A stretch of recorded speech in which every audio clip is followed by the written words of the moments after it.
Good afternoon, trustees. I'm here this afternoon to discuss our 2018-19 Texas Academic Performance Report, otherwise known as our TAPER report. This is required by Texas Education Code to be presented in a public hearing forum. Reports are produced at the state, the Education Service Center level, region, district, and individual school levels. This evening we'll be reporting on the HISD specific data sets. The data is disaggregated in the TAPER report by race, ethnicity, special education status, economically disadvantaged, and English learner. The TAPER data are presented in two different formats. This started last year. There's the PDF, the paper version, which you'll have this evening, but there's also an online version, which is updated more frequently and has a more robust set of data included from the TEA website. The TAPER data are aligned with the new accountability system. STAR data are presented at the three performance levels: approaches, meets, and masters. Progress is also reported as aligned to Domain 2. And we are also going to discuss college, career, and military readiness data, which is included as well. The district enrollment is reported on the slide currently. We had a decrease in almost every race ethnicity other than an increase in Asian enrollment and an increase in economically disadvantaged student population enrollment. On this slide, you can see our enrollment by race ethnicity for HISD on the left and the state on the right. HISD has a larger percent of Hispanic and African American students than the state. Our enrollment by the economically disadvantaged status, we have a greater percent of economically disadvantaged students than the state. English learners, we have a lower percentage of English learners than the state. Our performance summary is on this slide. We have increases in 4 subjects and the all students category. However, we continue to be lower than the state in these areas, and the subsequent slides will outline each of the subjects. For our percent of students at the meets grade level for English, language arts, and reading, these slides are formatted to where 2018 is the far left bar, 2019 HISD is the next blue bar, the solid, the state are the gold bars, the pattern is the 2018%, and the solid is the 2019%. We exceeded or matched the state performance in 2019 with our white and our special education student populations, and we're within 2 percentage points with African American, Hispanic, and economically disadvantaged. For mathematics at the meets grade level and above, we saw improvements from 2018 to 2019 in 5 student groups and our all student group. For writing, our students receiving special education services saw an increase from 18 to 19, and we exceeded or matched the state performance in 2019 for Hispanic, white, our students receiving special education services, and economically disadvantaged. For science, we exceeded the state performance in 2019 in our white student population, and we saw improvements from 2018 to 2019 in 4 student groups in our all student group category as well. For social studies, we saw improvements from 2018 to 2019 in 5 student groups and our all student group. We also exceeded the state performance in white and students receiving special education services, and we're within 2 percentage points for economically disadvantaged of the state. When you combine all subjects together, we saw improvements in 4 student groups in the all student category as well. We exceeded or matched state performance with our white and our students receiving special education services groups, and within 2 percentage points for economically disadvantaged. When you look at our academic growth score, and this one is aligned to our current goal 3, this is progress for all students. We can see that We have slight decreases from 18 to 19 for ELA reading, but we exceeded or matched the state with all students, African American, Hispanic, white, students receiving special education services, and economically disadvantaged. And then we're within 2 points of the state for our English learner population. When we look at our progress domain for mathematics, we exceeded or matched the state in white and students receiving special education services, and we're within 2 points for all African American, Hispanic, economically disadvantaged, and English learner. When we look at our graduation and dropout data, our 2018 four-year longitudinal graduation rate, and 2018 is the most recent data set that is included in the TAPER report. Graduation data is lagging anyway, and then the TAPER report, of course, lags. We get the TAPER report late winter for the prior year.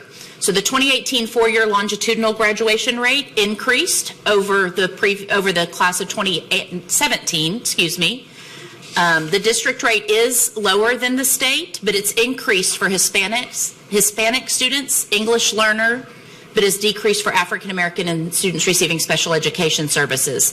And then we remain the same for our white and economically disadvantaged students with their graduation rate. Our 2018 four-year longitudinal dropout rate, that includes grades 9 through 12, the dropout rate did increase 0.3 points from the prior year. The data is displayed in this chart and graph, and so when you look at the graduation data is on the bottom part of each of these bars, with the dropout rate being on the top of each of these bars. And again, you've got class of 2017 versus class of 2018 for HISD and the state for each of these student populations. When you look at our total graduates by type of graduate, we look at our recommended plan, distinguished plan versus the minimum plan. We have a greater percent of students graduating on those higher level plans when they leave HISD. 13.2% at the state graduate on minimum, but only 7.2 graduate on minimum in HISD. When we look at our AP-IB performance, and again, this is lagging data. We're looking at 2018 data. Our participation rates increased for the AP-IB exams, and that's higher than the state by 12.2 points. Our performance, our percent of testers increased by 3.3 points. So when you have an increase of testers, traditionally you see a decrease in performance, but HISD is bucking that trend, and we have an increase in participation as well as performance on each of these assessments. So here's the breakdown for 2017 and 18 for Houston and the state for each student group. When you look at AP and IB exams participation, so you can see our increase of percent tested in 3 student groups as well as our all student group. And then their performance, the percent of testers that are greater or meet the criterion for each of these assessments for grades 11 through 12. And again, a highlight on we're increasing the percent of students who are exposed and assessed as well as how they're doing on the assessments. When we look at ACT and SAT, our 2018 SAT, ACT participation rates increased 4.7 points. And we do not have a performance comparison because of how SAT, they changed their structure of their assessment, so we do not have a comparison for that. Our district average for SAT performance is lower than the state. ACT performance results, we do have a higher composite score for ACT. So here you can see again our 2017 versus 2018 for participation.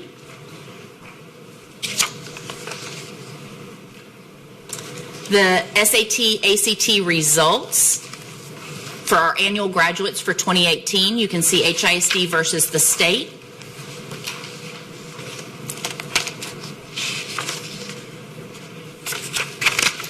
And then our average test score for our graduates, our 2018 graduates, for all students in each of the 4 student groups listed. And it's broken down by the evidence-based reading and writing, that's the ERW, and the mathematics test for the SAT.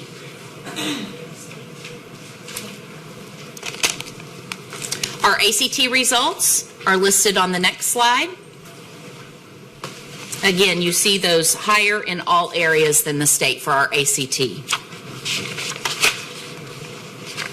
When we look at performance in our advanced and dual credit courses, we can examine the completion rates, and our completion rate for advanced and dual credit course completion is increased by 2.5 points in 2017-18 over 2016-17. And so you look here for any subject, any of the advanced or dual credit results for any of the included subjects by student group. We have increases in 5 student groups as well as our all student group.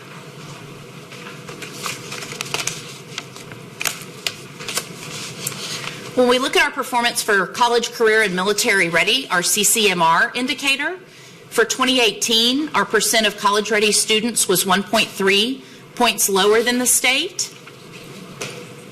But when we look at individual student groups, that next bullet outlines African American, Hispanic, white students receiving special education services, and economically disadvantaged students were all higher than the state. Our career and military ready students, we have several student groups that are higher than the state outlined there, and then college, career, military ready all combined will be the last slide. So in looking at percent of students ready for college and career, we can see our HISD college on the left-hand side. The patterned bar is HISD career and military, so the taper breaks it down by each of those indicators. For HISD in the blue bars and for the state in the gold bars. On this slide, we see all CCMR together, all college, career, and military ready combined as it's reported in the accountability system.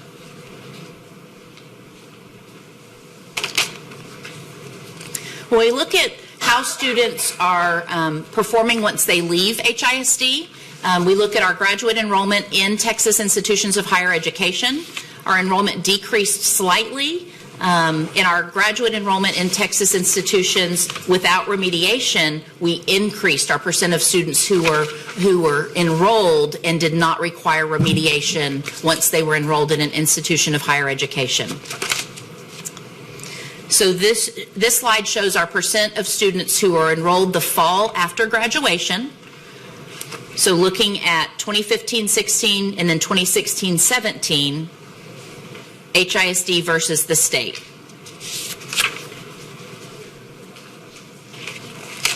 Our staff summary includes proportion of student population and teachers by race, ethnicity, teaching staff by years of experience, and again we'll have slides that outline each of these bullet points, and average teaching staff salaries. The taper digs deep into what our staff population looks like as well.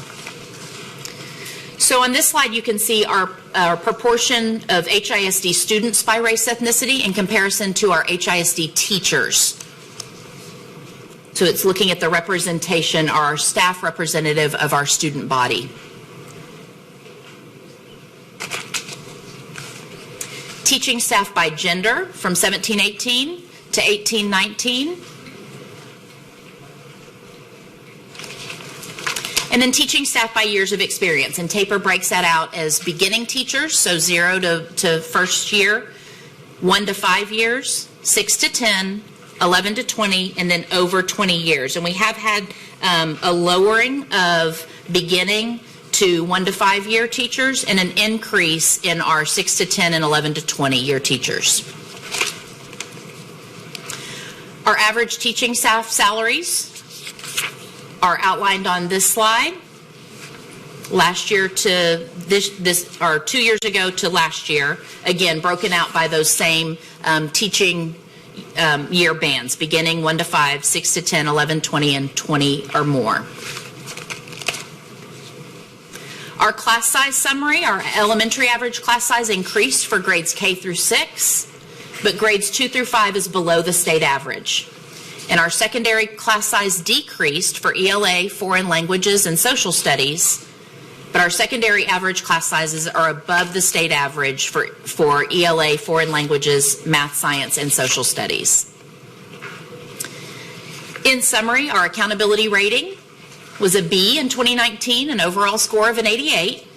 The special education determination status for 2019 is needs substantial intervention. All of these are areas that are required to be part of this public hearing.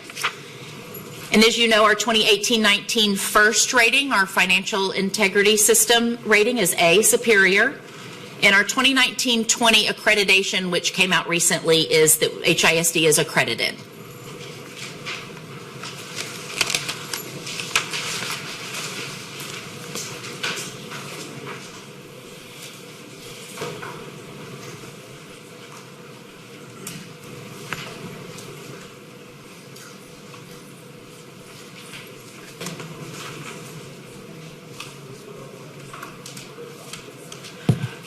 Thank you, Ms. Matney. Are there any questions or comments from my colleagues? No? Did we do that? We don't know. It's great.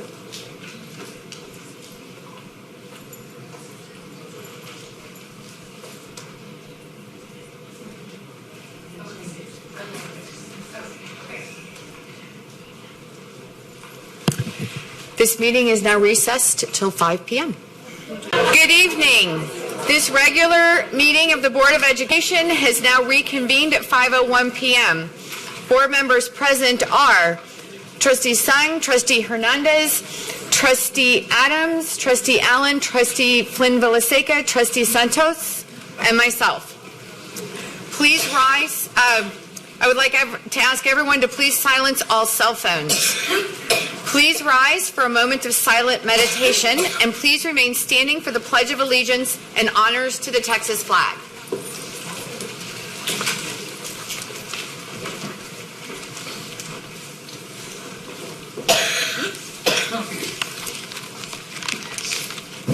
Cadet Rachel Wiggins will lead the Pledge of Allegiance and the honors to the Texas flag.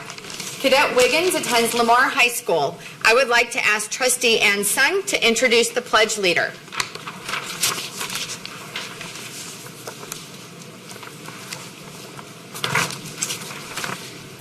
Cadet Rachel Wiggins is a junior at Norview B. Lamar High School and entering her 3rd year in the JROTC program.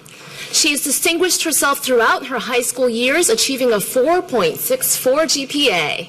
Cadet Wiggins' total commitment to leadership and academic excellence is evidenced by her selection as the Lamar Congressional Debate Squad Captain, Environmental Club Publicist, and Secretary of the Lamar Future Engineers of America. She is also a member of the National Honor Society, the JROTC Drill Team, and the Junior Leadership and Academic Bowl Team. She volunteers with the Missouri City Public Library and with Girl Scouts of San Jacinto. Upon graduation, she plans to attend Rice University and major in architecture. Thank you. I pledge allegiance to the flag of the United States of America and to the republic for which it stands, one nation, under God, indivisible, with justice and for all.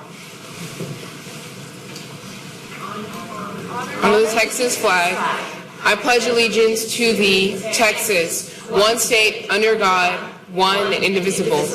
Thank you. Thank you, Cadet Williams. We are now ready for the special recognitions portion of our meeting. At each February board meeting, we have the pleasure of featuring the student who won the annual Martin Luther King Jr. Oratory Competition. HISD would like to thank Foley and Lardner, LLP, for sponsoring of the 24th annual MLK Jr. Oratory Competition. Now, I would also like to ask the Crespo Elementary School Principal, Myra Ramon, to step forward and introduce this year's winner.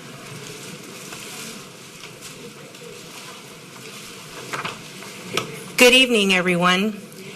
I'm really happy to be here and very honored that one of Crespo's very own scholars has gotten this award. Crespo has been participating in this MLK oratory competition for the past 24 years. And in the past 4 years, we've had 2 first-place winners and 1 third-place winner.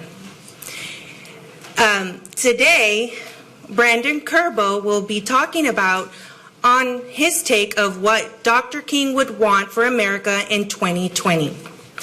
It is with great pride that I introduce to you Brandon Kerbo. Let's give him a round of applause.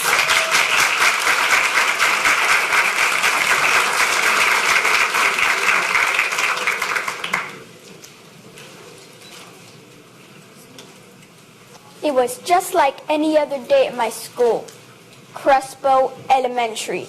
It's about 2:15 in the afternoon, and I'm sitting at my desk. I'm in 4th grade, and my teacher, Miss Rice, is going over tomorrow's homework. Then the intercom beeps, and all the students look up at the speaker and wait for the announcement. And I think to myself, this is a little strange, because announcements usually happen at 2:40. And this one's early. Then my principal, Miss Ramon, says in a calm, cool voice, "This is a lockdown." Miss Rice then walks to the locked door. Well, you see, in elementary schools, we must always keep the doors locked so that I can be let into the room. That way, a stranger can't walk in without the teacher knowing. Then she puts up a small piece of black construction paper over the tiny window in the door so nobody can look in and see if there are students in the room. Then the lights are shut off and the blinds are closed. We are told to gather around her and crouch down like this. And we're not allowed to say a word. Not a single word. And we all sit in the dark wondering what is happening to our school. And then a group of Millie's friends start to giggle, and Miss Rice gives them that teacher look. You know, the look that all teachers learn eventually. That, do I have to say be quiet again look? And I tell myself, this is just an alarm, a drill, I hope. Then I hear a pow, pow, pow. And it's Josh over there in the corner. He thinks it's funny, but I don't. I should feel safe in my school, but instead I feel scared and anxious. Maybe Joshua feels the same way too and is using his sense of humor to break the tension for himself and for other students. What my classmates and I are practicing is called an active shooter drill, and it is what we are taught in case an emergency arrives. Our teachers are showing us how to save our own lives. And finally, after the longest 3 minutes of my life, Miss Ramon beeps in and says, "All clear." I don't believe that Dr. King would have imagined that school children are taught to huddle in the corner in order to protect themselves from an active shooter. I don't believe that Dr. King would have imagined that this would be our America in 2020. But it is. I believe Dr. King would have wished that no one would feel scared to go to school or a concert or any public event. Sometimes I feel we are further from Dr. King's dream than ever. What are we, as a nation, going to do about this recent rise in gun violence? It is true that it is our constitutional right to bear arms, but when our Constitution was written all those years ago, there is no such thing as a semi-automatic rifle that shoots 150 rounds a minute, whose sole purpose is to kill. Maybe we should look at how permits are given to carry firearms. It's easier to get a gun permit than to get a driver's license. We don't even require a background check to buy a gun. Or maybe it's our mental health care system that allows people to fall through the cracks. Gun control is such a difficult issue, and it still affects us to this day. Our prayers go out to the students of Bel Air High School who are still suffering from the tragic loss last month. I wish Dr. King was here today, but as we all know it, he himself was a victim to gun violence. But if he was here, I am sure that he would have a plan to make America safe again. Thank you.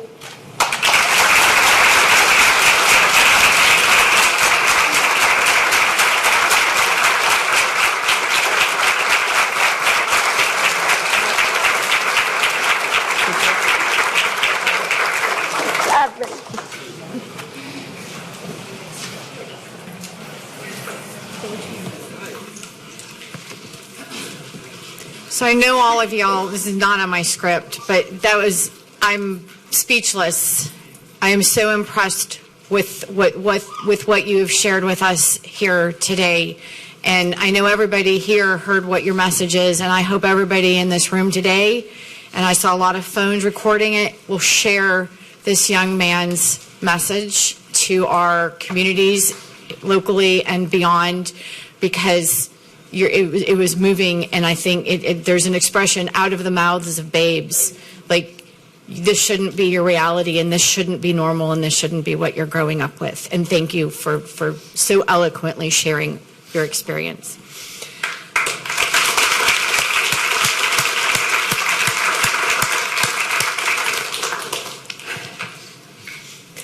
February is Black History Month, celebrated throughout school districts across our nation. I'd like to ask Trustee Adams to present the official proclamation that has been prepared tonight. Thank you, Madam President Dygard. February 2020, whereas each February, Black History Month honors the enduring legacy of struggle and triumph of African Americans and celebrates and acknowledges the significant contributions African American men and women have made to our great city, state, and country. African Americans have played a significant role in the history of Houston and Texas, from the early days of the pioneers to the present day, leading our community in such industries as education, medicine, finance, government, and international trade. And we believe that it is highly beneficial for all segments of our community to embrace and learn from our richly diverse cultures and to pay tribute to the outstanding individuals who have risen above mere circumstance and become prized role models for not only African American children, but for children of all races. The HISD Board of Education proudly and gratefully acknowledge the contribution of African Americans at every level of the district, from parent volunteers and crossing guards to teachers, district staff, elected officials, each one an important part of the team.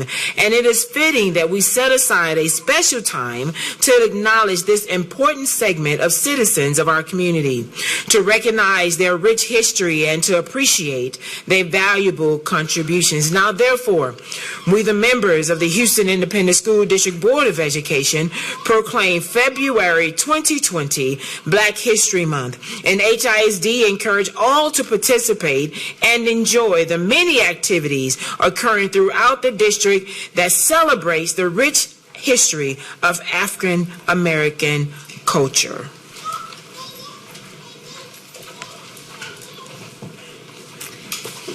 Thank you, Trustee Adams. Interim Superintendent Dr. Lathan, we will begin with the superintendent's priority items. Colleagues, please hold your questions until the presentation is complete. Thank you, trustees. Tonight we have a presentation on the approval of board monitoring update, presentation of Goal 2, progress measures 1, 2, and 3. Dr. Matney will present the presentation at this time.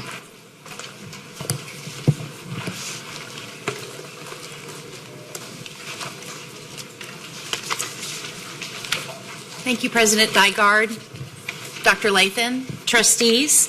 I'm here this evening to present to you the update for Goal Progress Measures 2.1, 2.2, and 2.3. As a reminder, our Goal 2 is the percentage of graduates meeting the global graduate standards as measured by the College and Career Readiness component of the Texas Accountability System shall increase 3 percentage points annually per year from the 2017 graduate baseline of 52% up to 67% by 2022.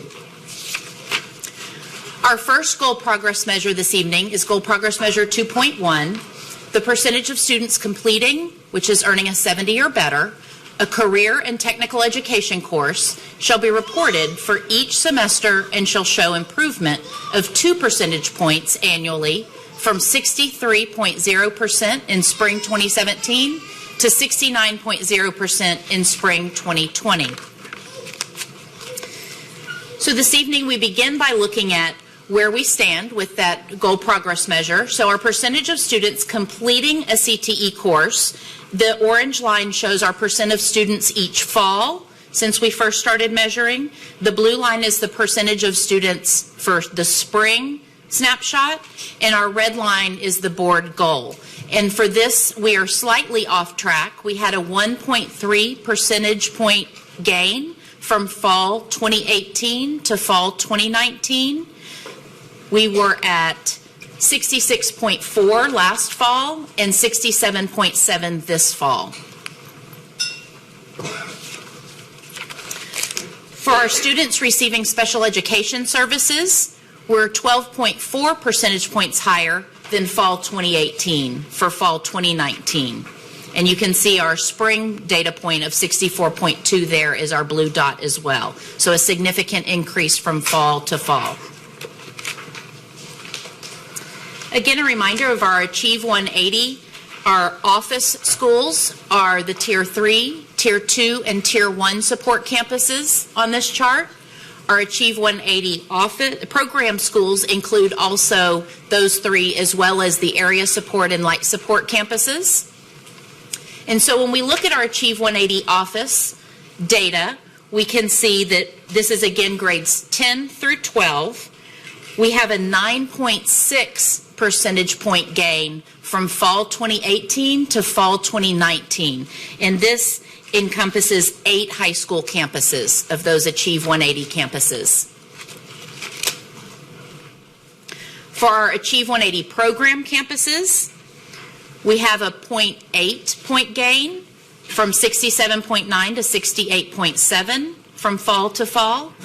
And our non-Achieve 180 program campuses went from 65.8 to 67.1, a 1.3 point gain.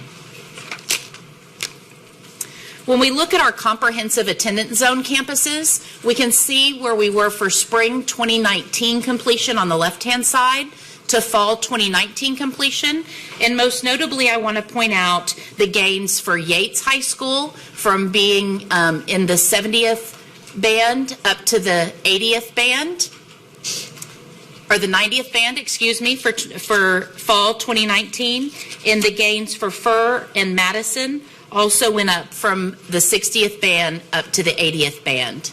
So some nice increases with our comprehensive campuses of percent of students that are completing that CTE course from spring to fall. For our goal progress measure 2.2, the percentage of students completing, again earning a 70 or better, an advanced placement or international baccalaureate course shall be reported for each semester and shall show improvement of 1 percentage point annually from 39.1 in spring 2017 to 42.1 in spring 2020. So again, when we look at overall, our percent of students who are completing an AP or IB course, we are off track. We had no change from fall 2018 to fall 2019. Again, 38.1 to 38.1. For our students receiving special education services, we did see an increase, 0.9 percentage points higher than fall 2018, 5.8 to 6.7.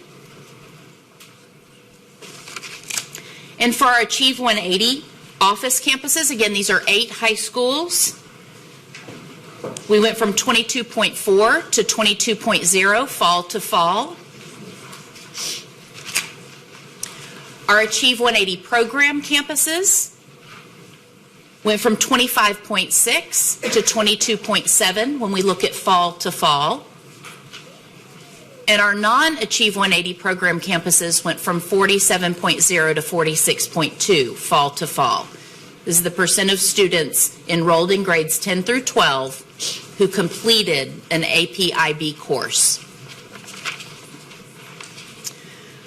Again, when we look at our comprehensive campus movements, we saw increases from spring 2019 to fall 2019 with Sterling, Westbury, and Yates High Schools, all three moving from the 20th percent band up to the 30th percent band.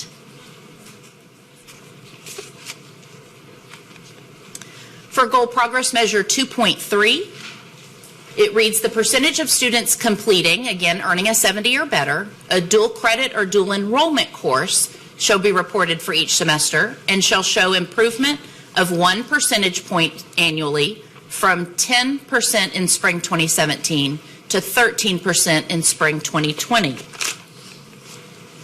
We're slightly off track for this metric. We did have a 2.3 percentage point gain from fall 2018 to fall 2019, moving from 8.7 to 11.0. For our students receiving special education services, they saw a gain from 1.1 to 2.3 from fall to fall. Our Achieve 180 campuses saw a gain from 4.3 to 6.3 from fall to fall. And on this slide, we see our Achieve 180 program campuses, again, a gain of 1.7 percentage points from 5.6 to 7.3. In our non-Achieve 180 program campuses, an increase of 3 percentage points from 10 to 13 during the same time period, fall 2018 to fall 2019. In this category, we saw quite a few significant increases. We see that Wheatley from spring 2019 went from our bottom tier all the way up to our top tier in fall 2019. In other campuses that saw gains were Furr, Sharpstown, Waltrip, Houston, MSTC, Heights, Milby, North Forest, and Yates. So quite a few schools that saw gains in percent of courses completed for dual enrollment in dual credit. And that concludes the monitoring update.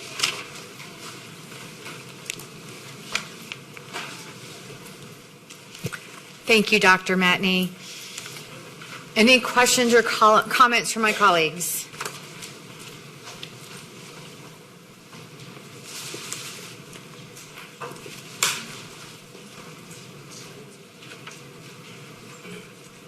Trustee Cruz.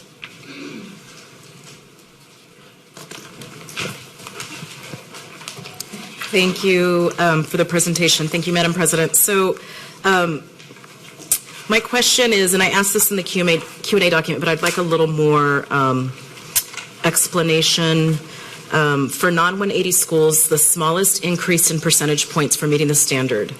So what are we doing at those campuses to challenge the students to reach even higher? So my concern is the students that are in the middle or lower, the students that are at the top of maybe their group of peers. What are we doing to make sure that they're actually getting challenged to reach their potential and not just, well, look, our scores overall look great, we've met the aggregate, but how do we disaggregate them, and what are we doing campus by campus to ensure that those kids are getting pushed the most? Dr. Cruz, would you like to come up and talk about the strategies?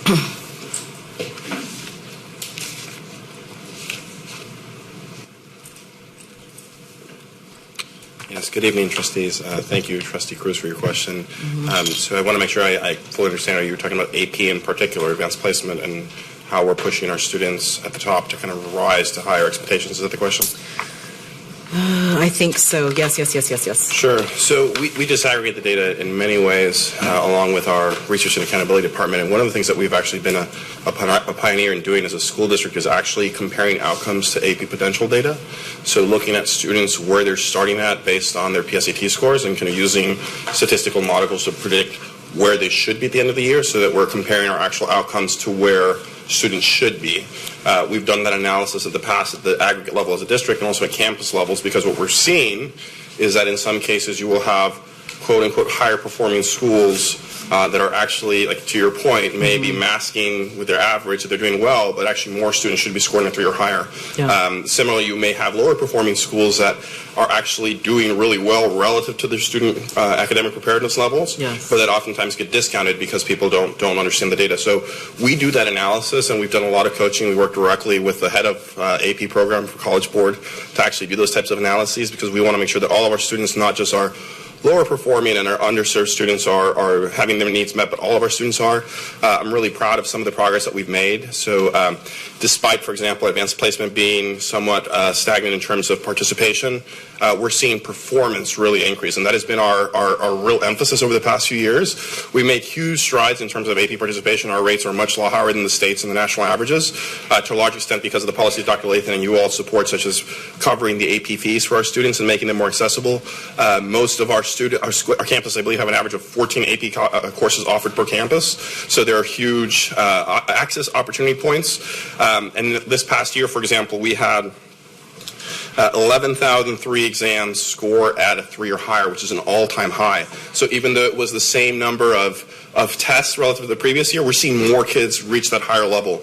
So we want to make sure, again, and I want to emphasize also, it's not just important for students to get a 3, 4, and 5. That is critically important, but we want to get the kids from 1 to 2s, and 2s to 3s, 3 to 4, then 4 to 5s. And similarly, if you look at the data, the number of students scoring at a 5, the very, very, very highest level, where students can actually get multiple credits for AP, is at an all-time high as well. And we have a number of different strategies that we implement to do this. Dr. Lathan charged us with implementing, for example, Saturday academies, where we call them AP academies, where we identify the most effective AP teachers in the district, and they actually teach students from other campuses on Saturdays. So we bring a campus students out, and they get taught by those master AP teachers, and then the teachers are also encouraged to be there to learn from those master AP teachers. So we're also building capacity across the entire district.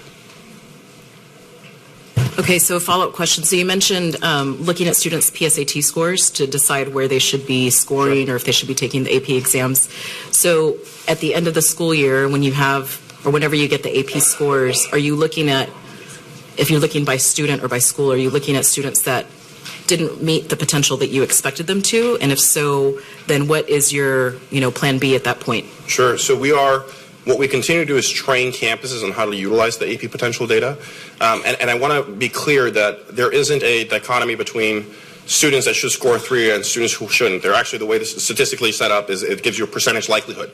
But we actually see students who are not predicted to score 3 higher, they're below 50% that actually do. So we definitely don't want to tell students like you're AP and you're not AP. But what we do is coach the principals and the campus leadership to look at the data for their campus and understand where did we do relative to last year. And what's really exciting is that we actually help produce these reports for campuses at the beginning of the year where we identify subject areas where they're either underperforming or subject areas that they may not even be offering that data tells us the students have a lot more potential in. So in terms of their master schedule build-outs, they're actually thinking, I'm not offering this course, and yet I've got 300 kids that the data says will actually thrive in this course. How do we adjust that? How do we make those changes so those courses are being offered? So we utilize the AP potential data in many ways, not just to analyze kind of where we are. I mean, there are campuses, I think I was sharing with, I was meeting earlier this week with the principal at Bel Air, for example. They're far exceeding their predicted numbers. So they're actually doing a great job relative to even their student population. And there are many campuses like that, and campus level teachers as well. And when we find that teachers aren't meeting those expectations or aren't close to where their targets are, we actually work with them to get them professional development and training so that they can get to the level of rigor and alignment so that they're succeeding.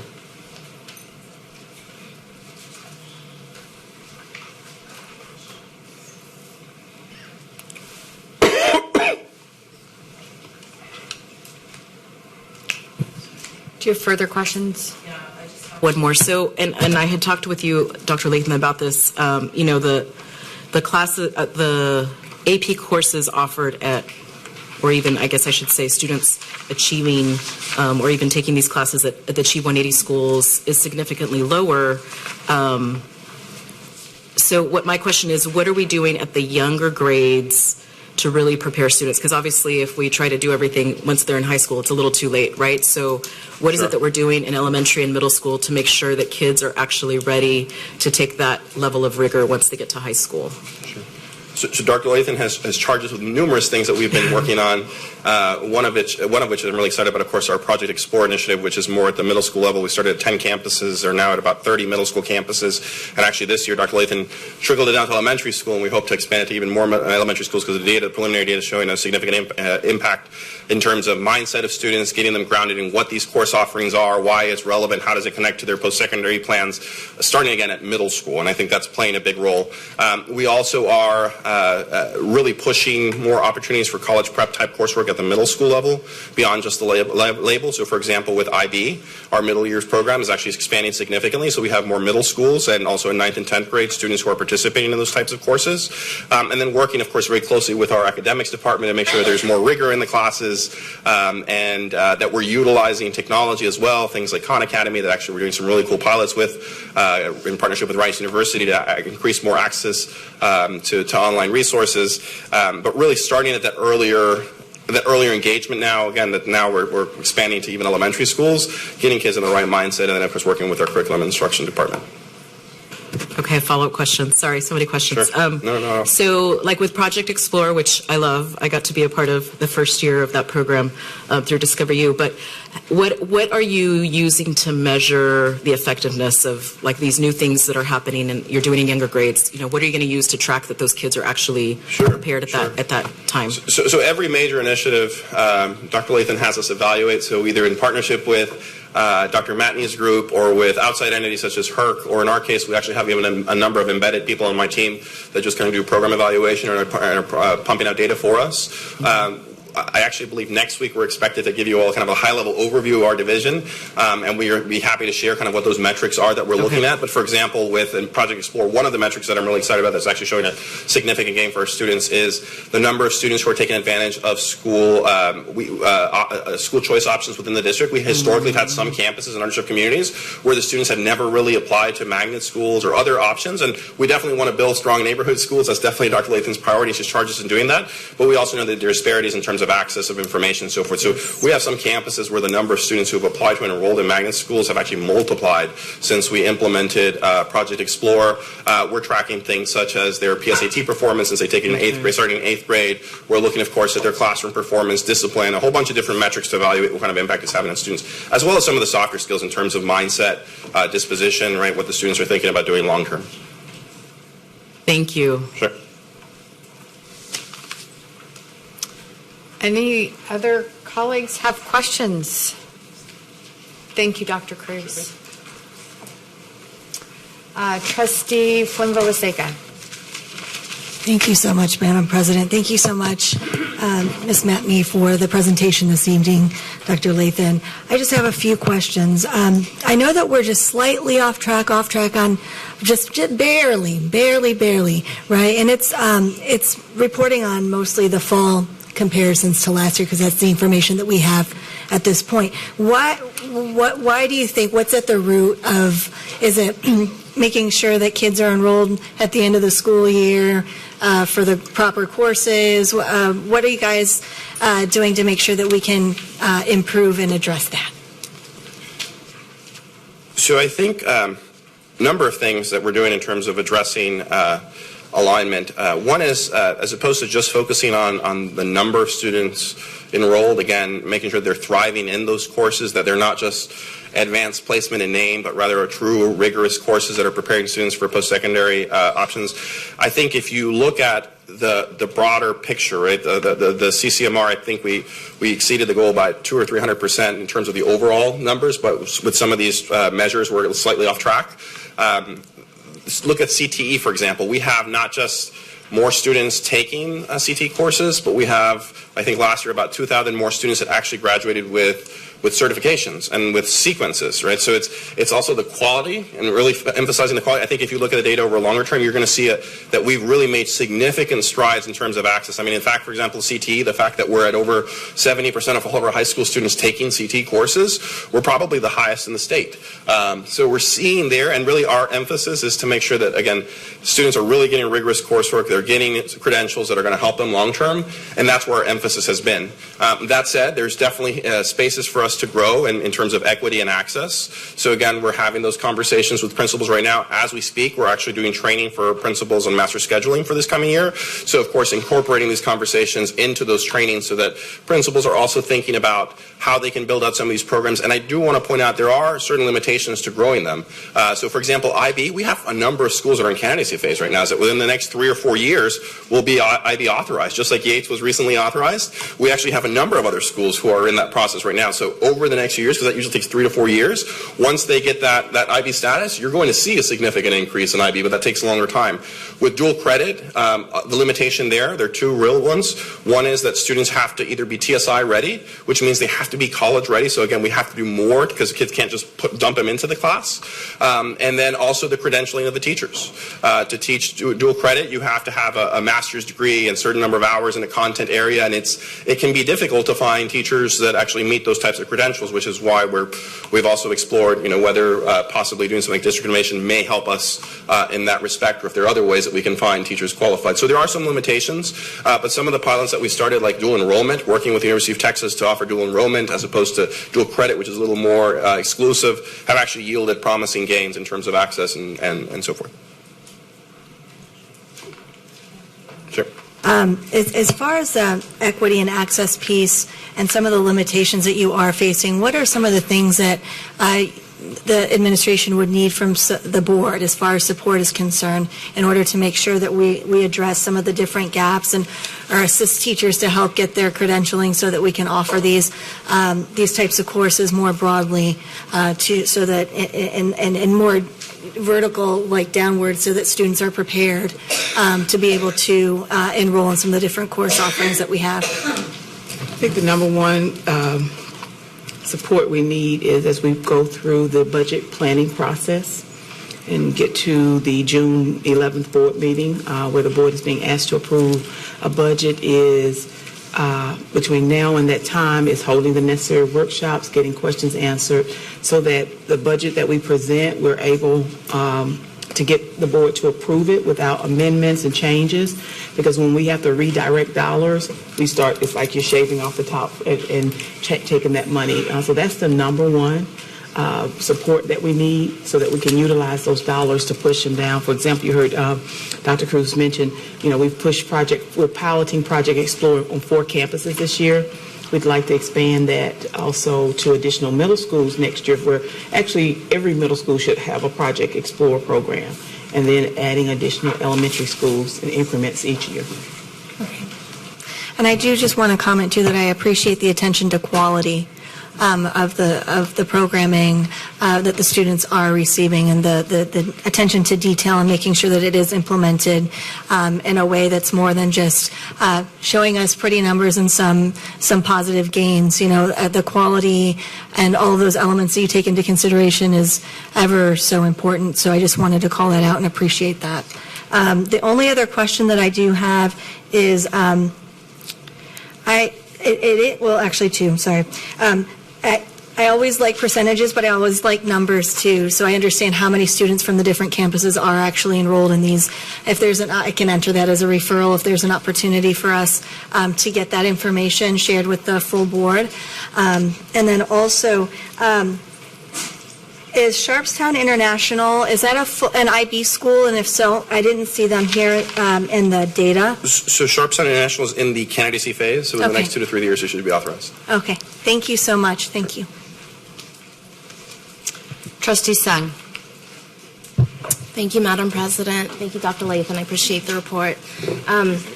So I'm excited to see that we've gone from off track on a couple of these indicators to just slightly off track. Actually, when I look at some of the graphs, I can't tell that it's off track. So I like the honesty here in saying that we're a little bit off, but we're almost there.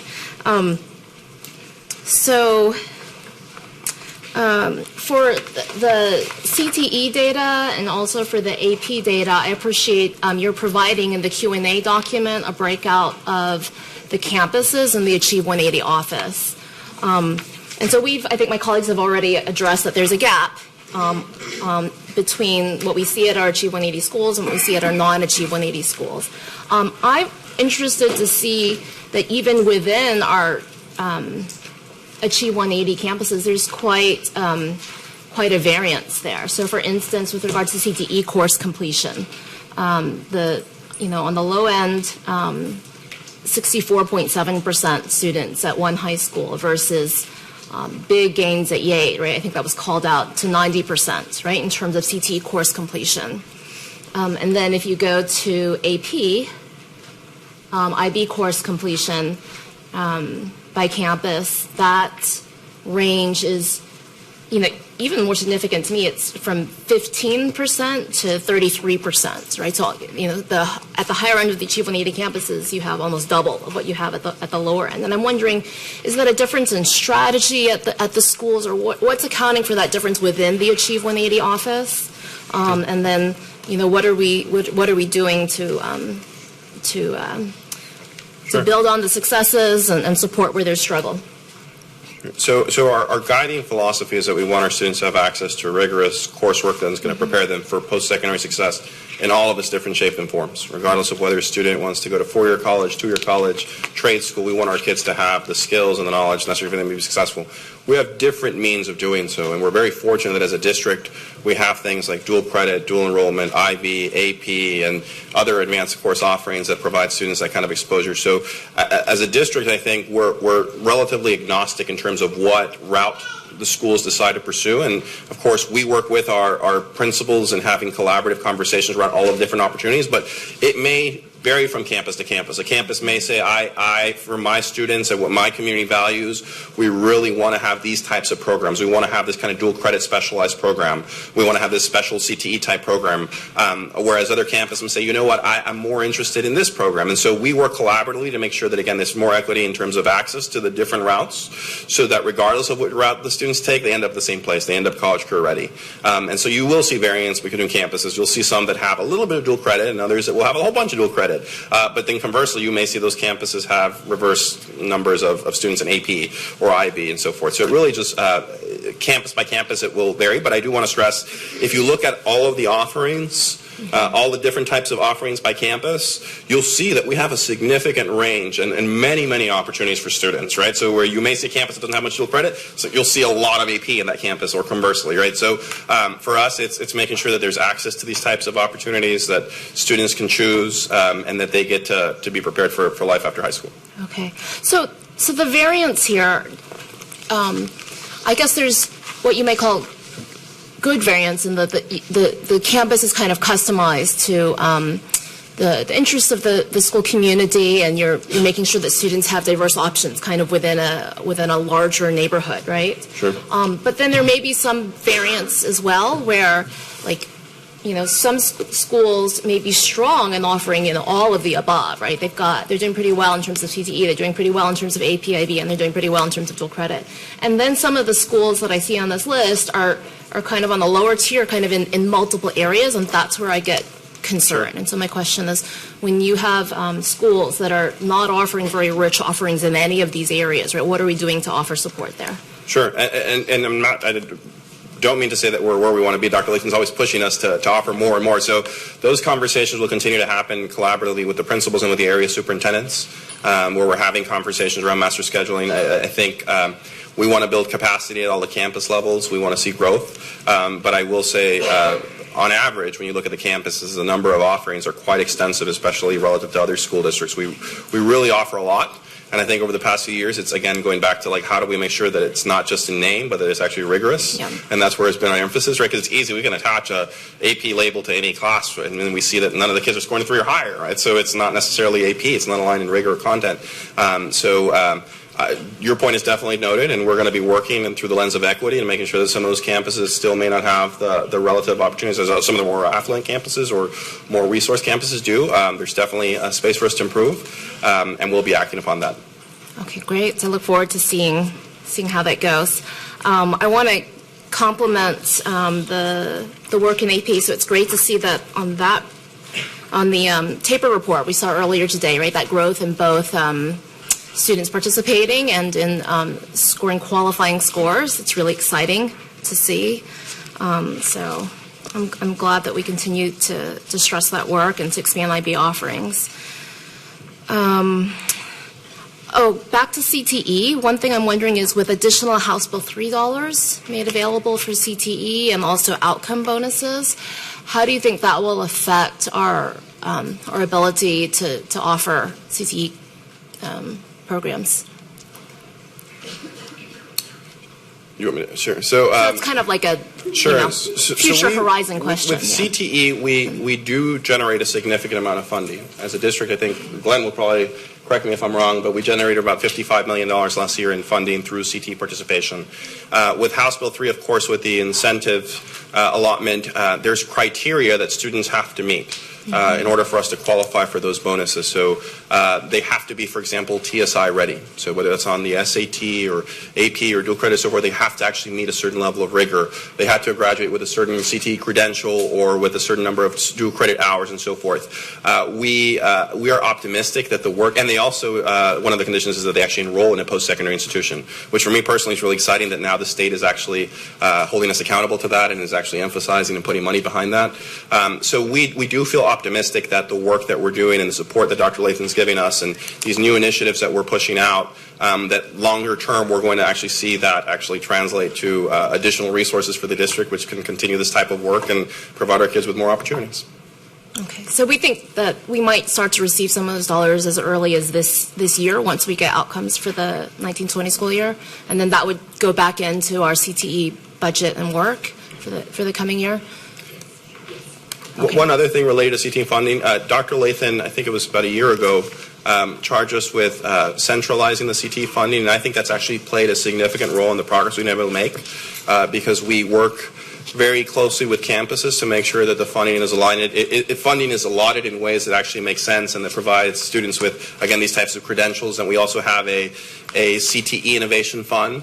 So for smaller campuses that are trying to build a program that just don't benefit from the economies of scale, we actually can go in and help them build out specialized programming. So that I think has been a significant element that has allowed us to see the kind of progress we've been making in CTE. Yeah, I can see that in the data, right? Some of the gains that individual campuses have made in CTE and other programs really stand out, right? So to me, that says that you can do it, right? You can take a school from having pretty limited offerings to, in a year or two, right, building. And I know it's a process. You have to hire teachers, train teachers, establish partnerships, hire equipment, buy equipment. There's a lot that goes on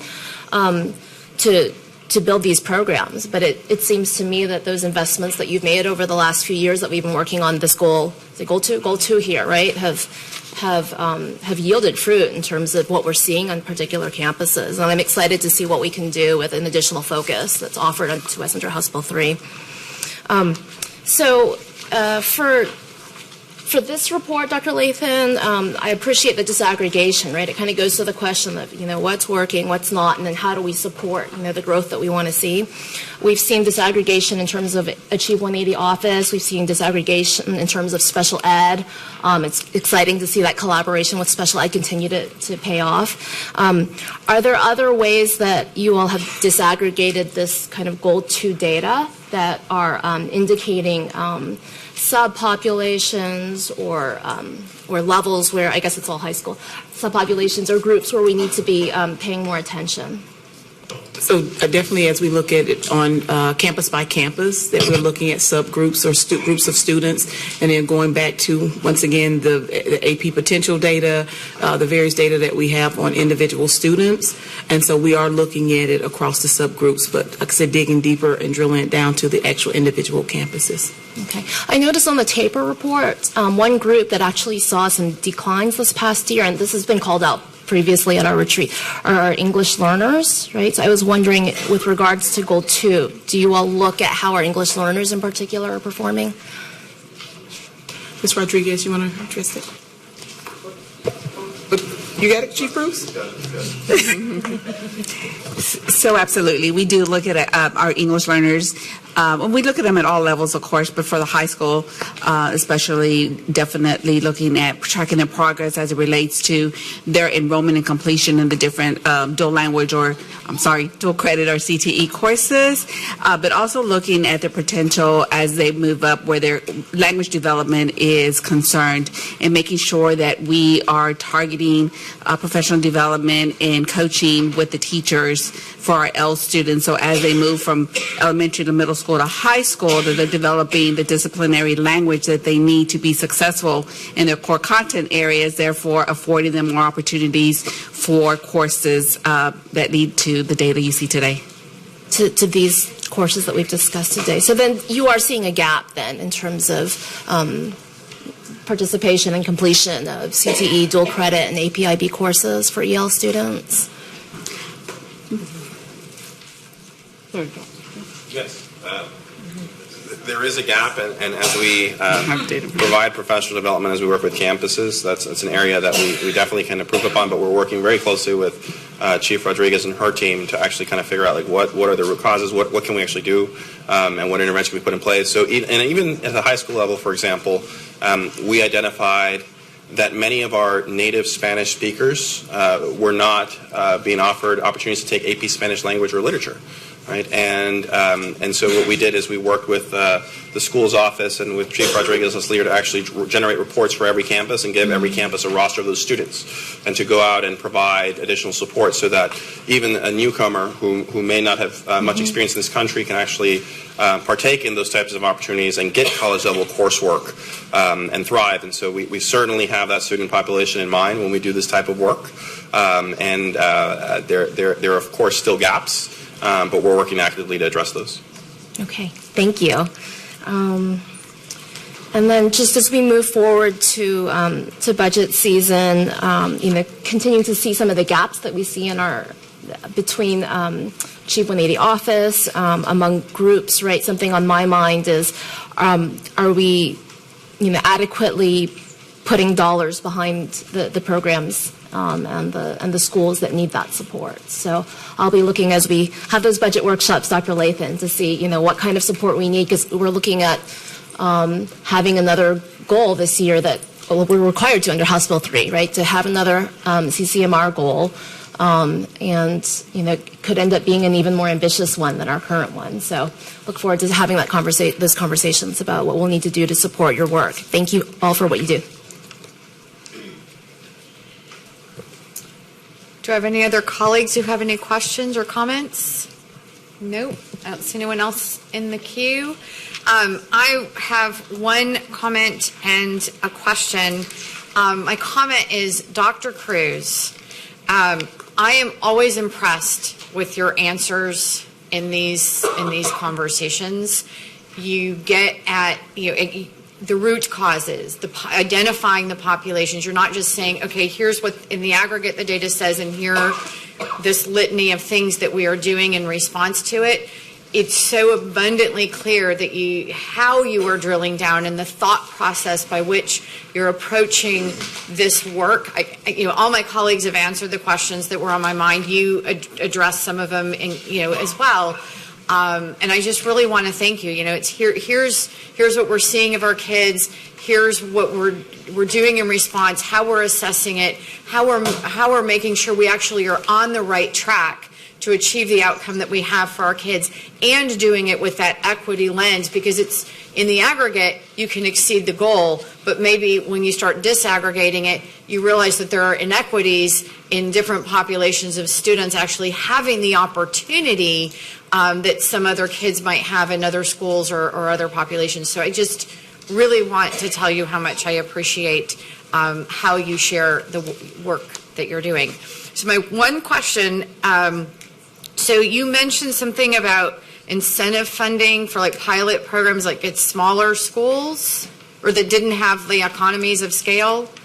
Sure. So with CTE, we of course fund campuses based on enrollment and help them build out CTE programs, but there is a pot of funds that we hold back it goes back to the campuses, but all campuses can actually apply for additional funding. Mm-hmm. So when there are, especially campuses again that don't benefit as much from economies of scales, they come to us and they say, "Hey, I really want to build out this program, but I will need additional funding to do this." And in the past couple of years, I feel we've been able to honor every request, and so it's benefited really the campuses that have not traditionally had opportunities to build out those specialized programs, or that have just programs that cost more to build out, and so we're able to support them that way. So when a school applies for that, how are you evaluating the effectiveness you think it's going to have? How do you evaluate, or maybe you haven't been doing it long enough to see, you've given this extra money, is it achieving the desired results? What are the touch points by which, you're having the, hey, this maybe isn't where you were expected, you have planned to go, and to get it on track? So there is a process that the schools go through. So it's not just an email like, hey, I want money for this. Rather, it's this is what this program is going to do. This is why we're justifying these resources. And then our team, our CT team, Mr. Love and his team do a fantastic job of going out and meeting with the campuses individually and better understanding their needs. And then again, it ultimately goes back to tracking and looking at the type of data that we're looking at today, right? Are we seeing an increase in CTE participation? Are we seeing an increase in certifications? Are we seeing more students can graduate with the credentials that we want them to graduate? Because that's our bottom line. And overall, we have seen that. We've seen that campuses have availed themselves of the opportunity. They're building out programs, and I think I said it before, but I'm really excited that we've surpassed Dallas even as the district that offers more CTE offerings across the state. So the progress is being made, and we continue to support campuses any way we can. Thank you. Sure. And Jacob Carpenter, I'm sure you're out there somewhere. I hope you've taken note of the successes that we're doing, and we'll share those with the public for us. I do have another trustee in the queue, Trustee Adams. Thank you so much, Madam President, Dr. Cruz, and Dr. Lathan. I just have one question, because I know we're working on a plan to close the student achievement gaps, but now when we look at the percentages of actual students that are, but it's I'm looking at even a summary. Even for our African American students and our economically disadvantaged students, even though we show that there is a high increase of those students that are actually taking the test, which is great, because that means that they're interested. But then once they take the test and we actually get the results back, the results are not matching up to other students, i.e. our other students in the district. So when we look at real talk, because I know within the last couple of years, I'm going to give credit where credit is due. We have seen a tremendous growth, even though it was 10% growth over the years to get where we are right now, because we can see the work that's being done. What do you see in real talk in your plan as this board? Because it seems like there's a lot of work that's going to have to be done in those particular categories. What can we do, or what do you see in the near future for in real talk of us actually closing those gaps?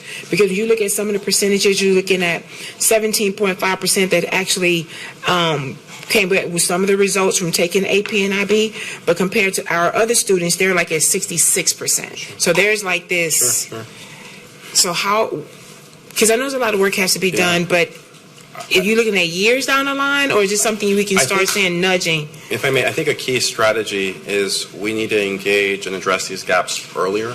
And this is where the AP potential data really plays a role. What we're seeing with the AP potential data is that you'll have students go into 11th and 12th grade, and we can enroll them in an AP course, but using the PSAT as a proxy of academic preparedness, you realize they're actually far from where they should be, right? And it's not to say that you can't, we have those superstar teachers and students can rise up to the occasion, but I think we need to think more about what we're doing in the earlier grade levels as well to build those skill sets so that when students go into those college prep time courses, we're not playing catch-up and remedial coursework, but we're actually able to meet them. And I think that's where Project Explore and some of the work that we're doing in the earlier grade levels is going to yield a longer-term benefit.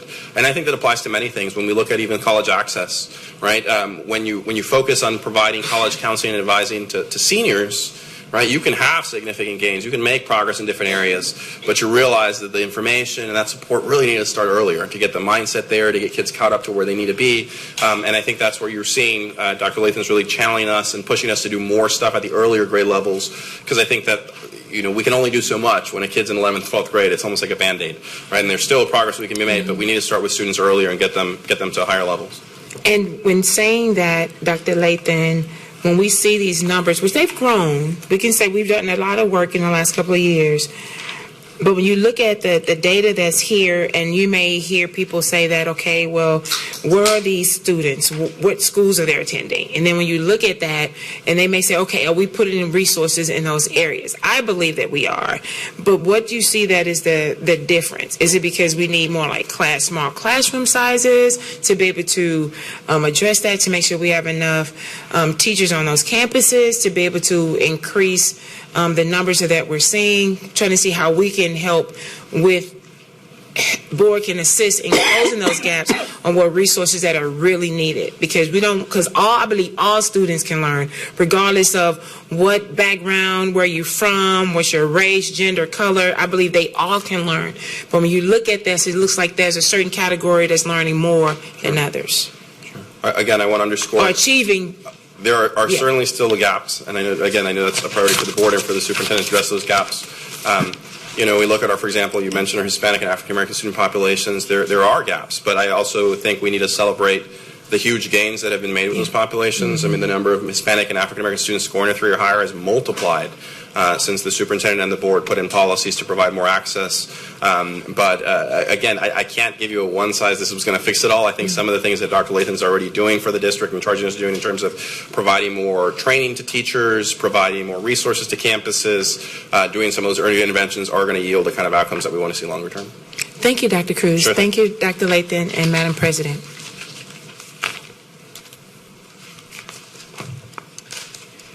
Seeing no further questions from my colleagues, we will now move to approve the presentation given to us. Do I have a motion? Is there a second? Second. Please vote.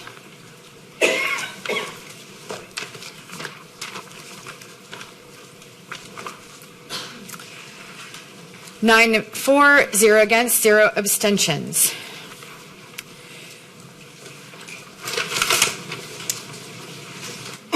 So now we are moving on to our next board monitoring update, the presentation of Constraint 3 Progress Measure 3.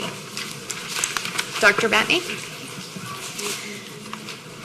Thank you, trustees. For Constraint Progress Measure 3, a reminder of our Constraint 3, the superintendent shall not allow struggling schools to operate without highly qualified leaders and teachers in core subjects. So a reminder of our definition of struggling schools. They include our improvement required schools, formally improvement required schools, schools receiving an overall accountability scale score of 65 or less. The teacher qualification should consider certification and experience. The average number of teaching vacancies per struggling school at the end of October each year will remain below 1.0 from October 2017 through October 2020.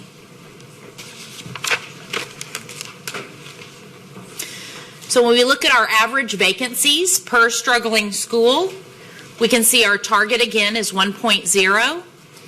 And for October, the end of October, our snapshot date, November 1st, 2019, is when we pulled this information. We had 55 total teacher vacancies at our 90 non-charter struggling schools. So that was an average of 0.61 vacancies per struggling school. So exceeding our target for this constraint.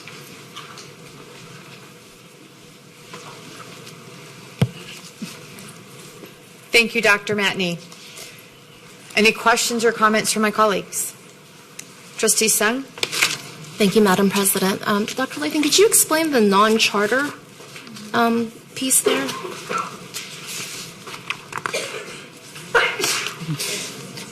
So the reason we exclude our charter schools in this report is that they use different HR systems than what we use, and so we have access to our internal. So that's why we exclude those charter campuses from this report. Okay, I see. Okay. I'm hoping that our charter schools that are struggling, similarly are filling those vacancies. Is there any way that we can have some indication of that? Or is there any way in which they communicate that? They don't. I mean, it's not a requirement now that they communicate their vacancies to us. It's something that we need to look at moving forward, but they don't communicate that to us. Okay. All right. Thank you very much. Those are all my questions. Trustee Cruz? So it's kind of interesting that we exceeded the goal, yet we actually have more vacancies in our struggling campuses, and even the number of vacancies in general currently in our district exceeds 100. And that number is extremely alarming to me because we know that students need a competent adult in front of them teaching them in order for them to even have a chance at succeeding. So I want to know, what are we doing differently than we've done in the past to ensure that our struggling schools and really all of our campuses don't have these vacancies? I mean, I'm thinking like this was the snapshot at November 1st. The wish would be that we don't even have vacancies on the first day of school. So what are we doing differently, and what do you need from us as a board to ensure that this number isn't there? So as it relates to what we're doing differently as a district, of course, in our recruiting efforts, we hold specialized job fairs for our struggling campuses. Also, I know just most recently last Saturday, we held an experienced teacher job fair for experienced teachers that are not district employees. We invited them in for a special session to hear about our district, and so that we could possibly get them to, of course, join our district. We also, we look at vacancies, and we're looking at vacancies actually on a weekly basis that we receive that report. We're looking at campuses. One of the conversations with campuses is we look at administrator ratio versus their vacancies. Sometimes people are moved from those administrative vacancies into classrooms. But part of our issue at times are, like I said, we can have positions filled. The next day, someone is resigning or going to, leaving the district. So it's still an ongoing concern. One of the things that we've talked about, and we just actually we're working on looking at teacher compensation. We're looking at it. We formed a joint committee, not only to look at teacher compensation, but we're going to also be looking at compensation for our non-certified staff, but just get to the heart of the matter around compensation. And it kind of goes back to, as we're hoping the results of this compensation committee will provide us with some recommendations, and then as we go through the budget planning process, that we can make some recommendations to the board. And I'm definitely looking forward to see what this committee comes up with, because I really believe that teacher compensation is key to attracting the best talent. We're competing with other school districts, neighboring school districts. I know that this is a priority for us. So thank you, Dr. Latham. Trustee Bluford Daniels. Thank you. Trustee Cruz somewhat addressed my concern, but I'd be curious as to the cause and effect for this difference between the 0.37 to the 0.61, the increase, not only the cause and effect, but the tenure of those people that we lost, and if they were certified or not. I'm not sure if you have that information, but I really would. It might be a sidebar conversation or something, but I'd be curious as to what that was. Thank you.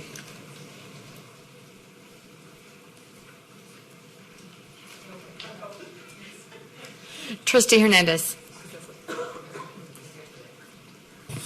Mine is similar. I see that the vacancies went from 26 teacher vacancies to 55 teacher vacancies. And so have you looked at the root cause for basically doubling this teacher vacancies within 2 years? Yes, and part of that also is we afford employees an opportunity for an exit, to participate in an exit interview. Like I said, it varies from campus to campus, and so we have to look at the root cause as it relates to an individual campus, and sometimes the struggles of that particular campus. Sometimes people will transfer to another campus, and for various reasons, it could possibly at times be overwhelming. Could be where they feel like there's a lack of support that they've received. Sometimes it is compensation that we have lost teachers to neighboring school districts, or people moving to seek a higher level position or promotion because of the fact that as it relates to salary. But in terms of doubling the amount of teachers, so those are root causes for teachers to leave. So is there like something that y'all have identified, like from 2017 to 2019, there's a double the amount of teachers leaving? Or vacancies, vacancies. Right, but so you have to look at it individually when you say doubling from, and I want to make sure, and Ms. Demick, you can correct me, remember, we're not comparing the same group of people from year to year. Come on up, Ms. Demick. We're not comparing, so to say we double that number, remember, it's like I said, it goes up and down. It goes up and down. It's a revolving door around that. So to say it doubled, on a given day, we could tell you that we have 25 vacancies. And then, like I said, today, we heard this week there are on a particular campuses, 2 vacancies. We were all in a meeting today, and we were like, oh, yeah, we heard that on Tuesday that this school has a vacancy. They were like, no, they have another vacancy. So we are trying to get to the root cause, and what do we need to do to support a particular campus. It was interesting, and Ms. Stevens, you can come on up, just like, I receive emails from employees all the time, and yesterday was a great example, had a wonderful dialogue with high school students yesterday, not only around school safety, but around social emotional support. And then from that, it was a staff member here saying, hey, I want us to look at social workers. And I found out, a couple months ago that social workers were not on the same pay scale. And so one of the things I said to Ms. Dimick is, we got to fix that. I need you to research what is it going to cost as it relates to the group of social workers to get them on the right pay schedule. And then also campuses, talk about the supports that they need. A campus that says, I'm the only person on this particular campus serving 3,000 students.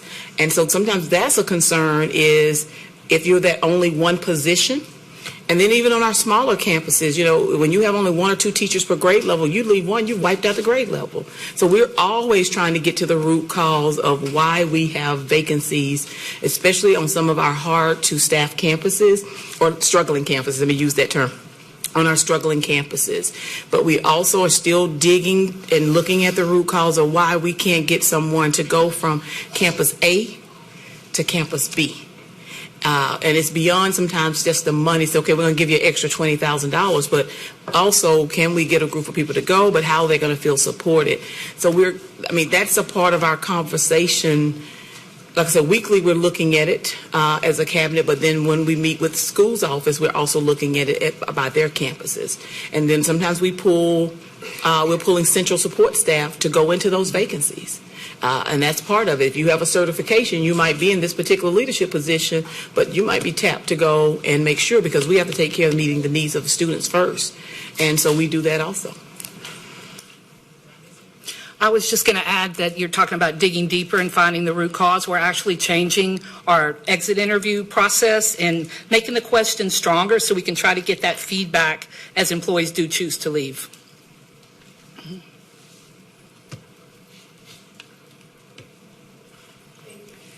Trustee Fundalaseka. Thank you so much. I just have a couple of questions as well. Are we noticing, though, that there are particular campuses that are, unfortunately, there are more teachers that are requesting to exit or to transfer? Or are we monitoring the number of in-district transfers from this group of schools to other schools across the district? And what are we noticing any patterns?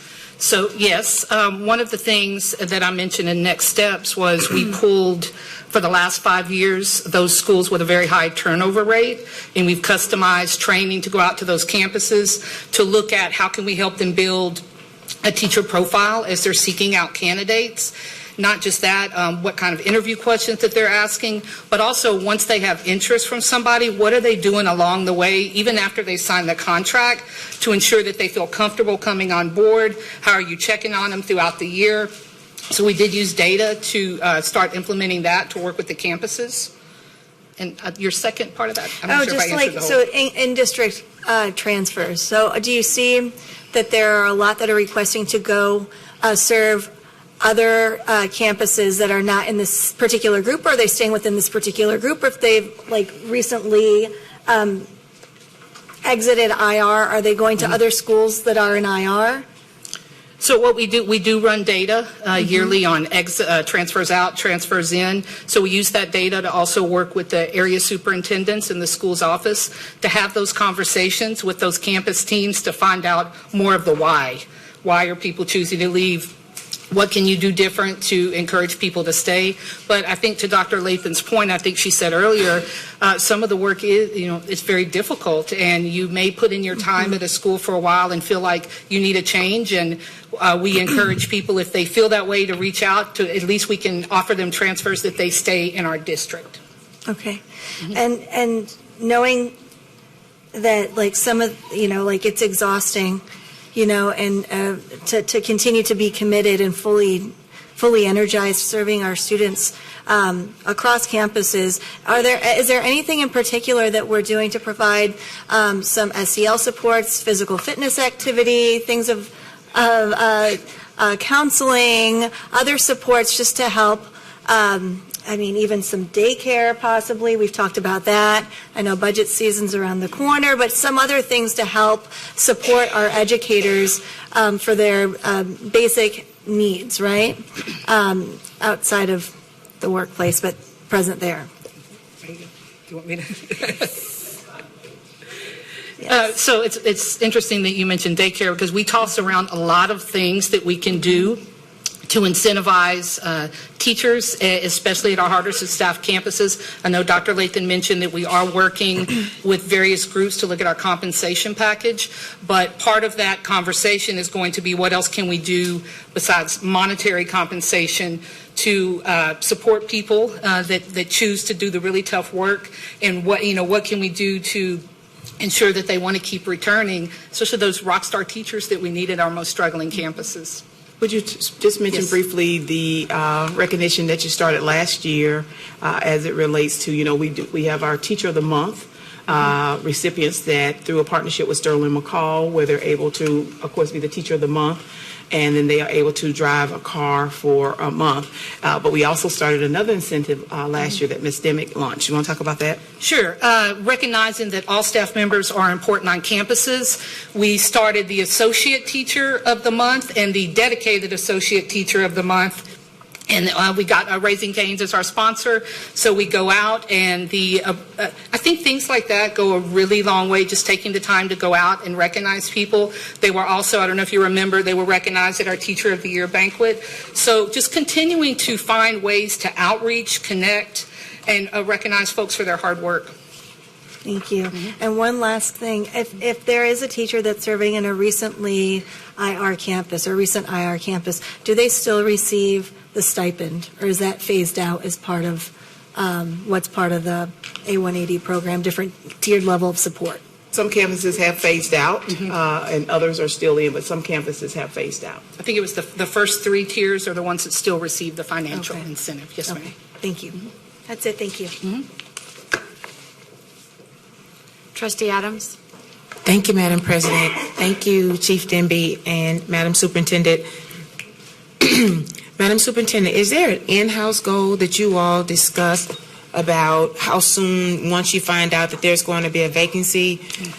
And because I know we have our goals here for the district, but do you have an in-house goal among your staff about as soon as we know that a vacancy is coming up that we want to fill this vacancy within so many days? That's question one.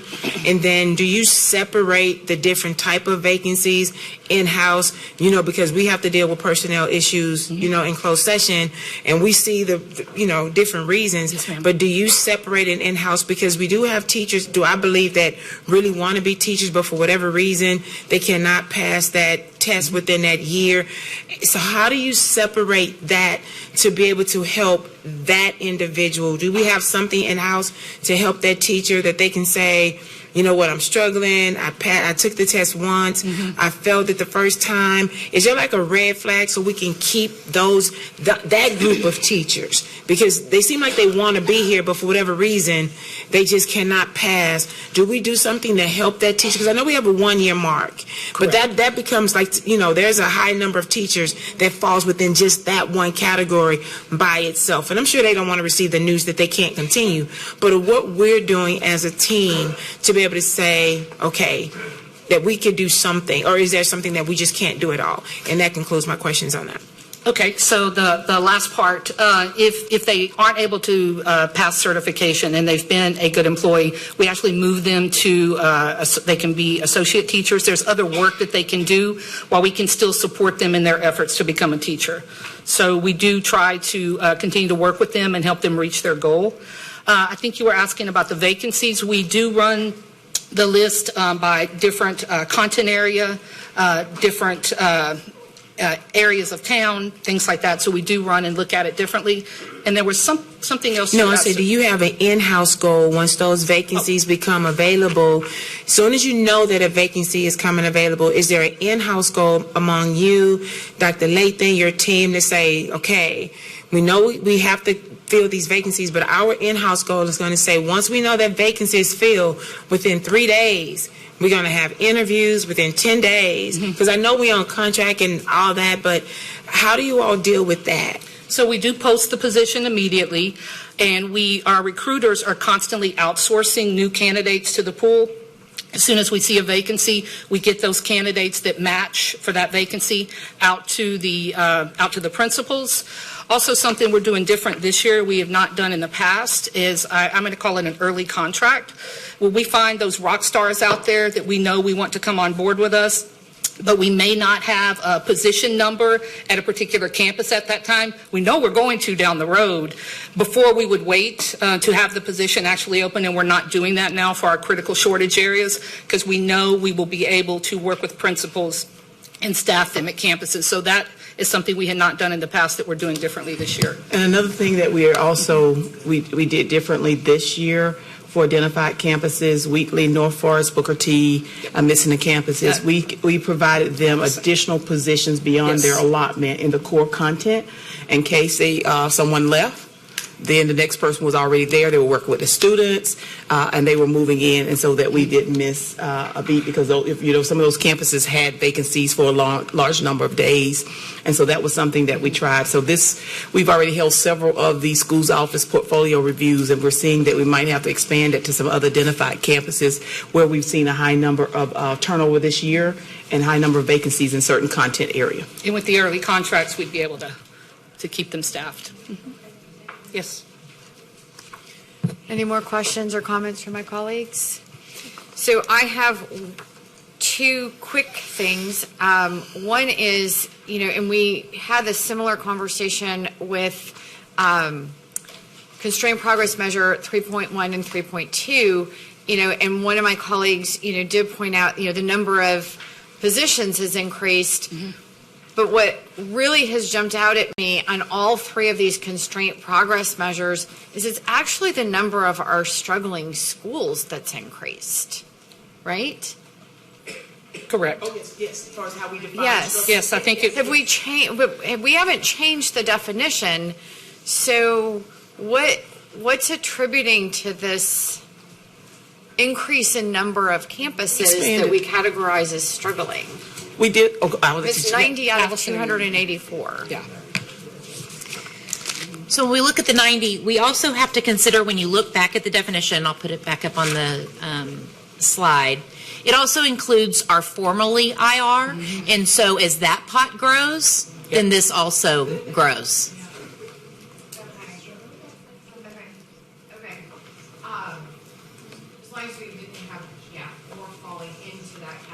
What I'm hearing is it stayed, okay. So then my next just observation really for my colleagues, since we're going through this process of redoing our goals and constraints and, maybe having new ones, maybe reconsidering ones we already have, is one of the things on our goals and our constraints is they should be challenging the organization. And when I look at this one and how, we've been, even though we're exceeding the goal by a smidge less than before, we're still exceeding the goal, and we've been consistently exceeding the goal. And so this, to me, is an example of something we should be thinking about as we're setting our new goals and constraints. Make sure that they're not too easy. Sorry, Dr. Latham. Well, our goal is to be 100% staff, so yes, absolutely. Okay, seeing no further questions or comments from my colleagues, may I have a motion to approve the presentation given to us? Second. And a second, please vote.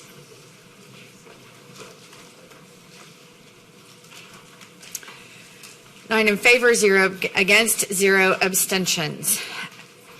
We are now going to move on to the hearing of the community with our students. Please note that we are conducting our hearing of the community, and this is what we used to call hearing of the citizens, but we changed our language last year to be more inclusive. So hearing of the community in two parts in order to prioritize our students who have signed up to speak. The guidelines remain the same, only those individuals who register by 9 a.m. today may speak this evening. Also, copies of handout materials must have been provided to board services by 9:30 a.m. today. We have 2 student speakers registered this evening. The total time allotment for speakers shall not exceed 30 minutes. Speakers during the hearing of the community shall be limited to 2 minutes each. I'd like to remind speakers that when addressing the board, please stay on topic and refrain from naming individuals, especially students, as they are protected under the Family Education Rights and Privacy Act.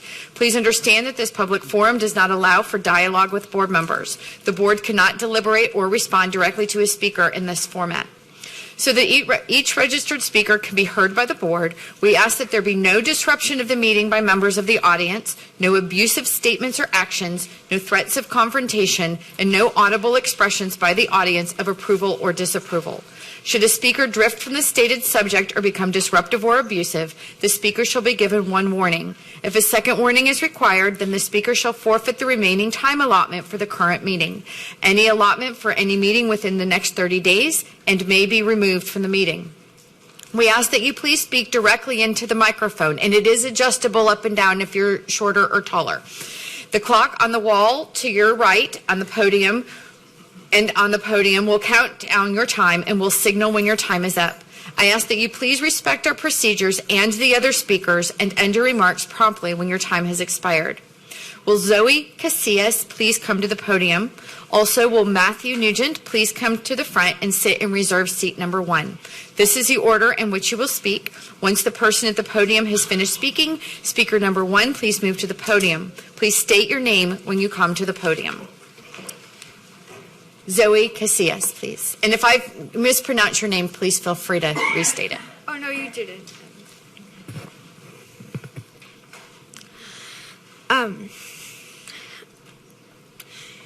Good evening. My name is Zoe Valentina Casillas, and I am a 5th grade student at HISD. HISD's Wharton Dual Language Academy, and I am here to talk about LGBTQ plus support in school and how we can create safe spaces for all students. Before I start, I have some questions I would like to ask you about. How would you feel if your child came out to you? And what if you were being mistreated simply for being who you are? Now, I am fully aware that HISD does have a student non-discrimination policy, but according to the 2017 GLSEN National School Climate Survey, 83% of transgender students, 65% of non-binary students, and 59.5% of LGBTQ students feel unsafe at school because of their sexual orientation. And over 4 in 10 students avoided gender-segregated spaces at school because they felt unsafe or uncomfortable. This includes bathrooms and locker rooms. And most LGBTQ students experienced harassment or assault based on personal characteristics. This includes sexual orientation, gender expression, gender, religion, actual or perceived race and ethnicity, or actual or perceived disability. The majority of LGBTQ students who were harassed or assaulted did not report the incident to school staff, most commonly because they doubted that effective intervention would occur or feared that the situation could become worse. And almost all of the students who did report the incident said that school staff did little or nothing in response or simply told the student to ignore the situation. These numbers certainly do not reflect the HISD's policy nor the school climates. I have a proposal to ask HISD to take a strong stance on creating school climates where everyone feels safe, welcome and included. First, we must mandate safe space training and LGBTQ inclusive training for teachers, school staff, and students. Second, every school... You can finish your sentence. Okay. Have a designated safe space for students. Thank you. Yep. Matthew Nugent, please.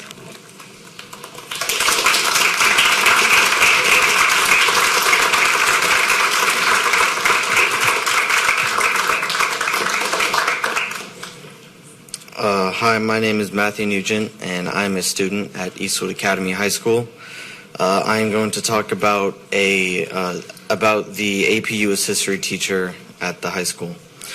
The first real interaction I had with the teacher was toward the end of the last summer. I spent the whole summer break working a full-time internship at Southwest Airlines, as well as taking 2 summer AP courses, AP Micro and AP Macroeconomics. When I finally finished with everything, I had hoped to spend the last little part of my break relaxing and unwinding So when I remembered my sizable AP US history homework packets, I emailed the teacher and hoped that he would have empathy for my situation. Instead, he rudely dismissed me and said the work is due the first day of class and there will be no late grade exceptions. Wanting to be non-confrontational, I said okay and got to work. I spent the last few days of my summer working nonstop on multiple thick AP US history packets. I didn't think much of it, but this pattern of not caring for his students persisted. Overall, he is an arrogant, condescending, demeaning, and patronizing teacher. He has made fun of a student's brother, older brother, that had previously chosen not to take the class, saying that the student was not cut out for the work in front of the whole class. He has made fun of students not being able to complete the amount of homework that he gives. And speaking of the amount of homework that he gives, it is an insane amount. Per day, there's probably about 4 hours of homework per class, and really, he doesn't grade it at all. He just looks at it to see if it's completed, and all that to not actually do the homework and just do the homework and not actually learn the material. Thank you, Matthew.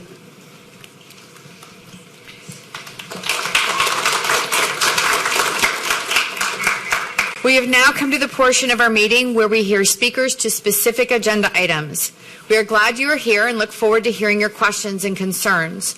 Only those who have registered by 9:30 a.m. today may speak this evening. Should any registered speaker wish to distribute handout materials to the board, the materials must have been provided to board services by 9:30 a.m. today. We have 31 speakers registered for agenda items this evening, so speakers shall be limited to 2 minutes each. Please speak to the agenda item you have signed up for. We also ask that speakers stay on topic and refrain from naming individuals, especially students, as their identity is protected under law, but you may name your own child.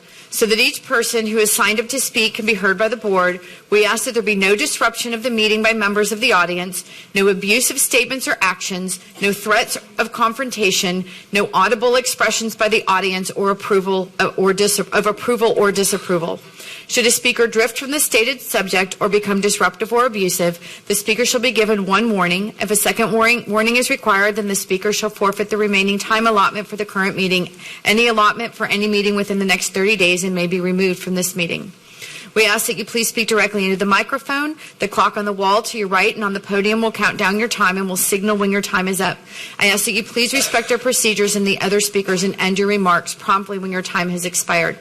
And I'll also add, because we have so many speakers tonight, you don't have to use your full 2 minutes if you don't want to, kind of for the sake of everybody, because we still are going to have to move on to the business section and then hearing of the community. So our first item held for registered speakers is E1, approval of contract with Harris County Constable Precinct 6 for Absent Student Assistance Program. Our speaker is Gary Monroe, who is also registered speaker for hearing of the community.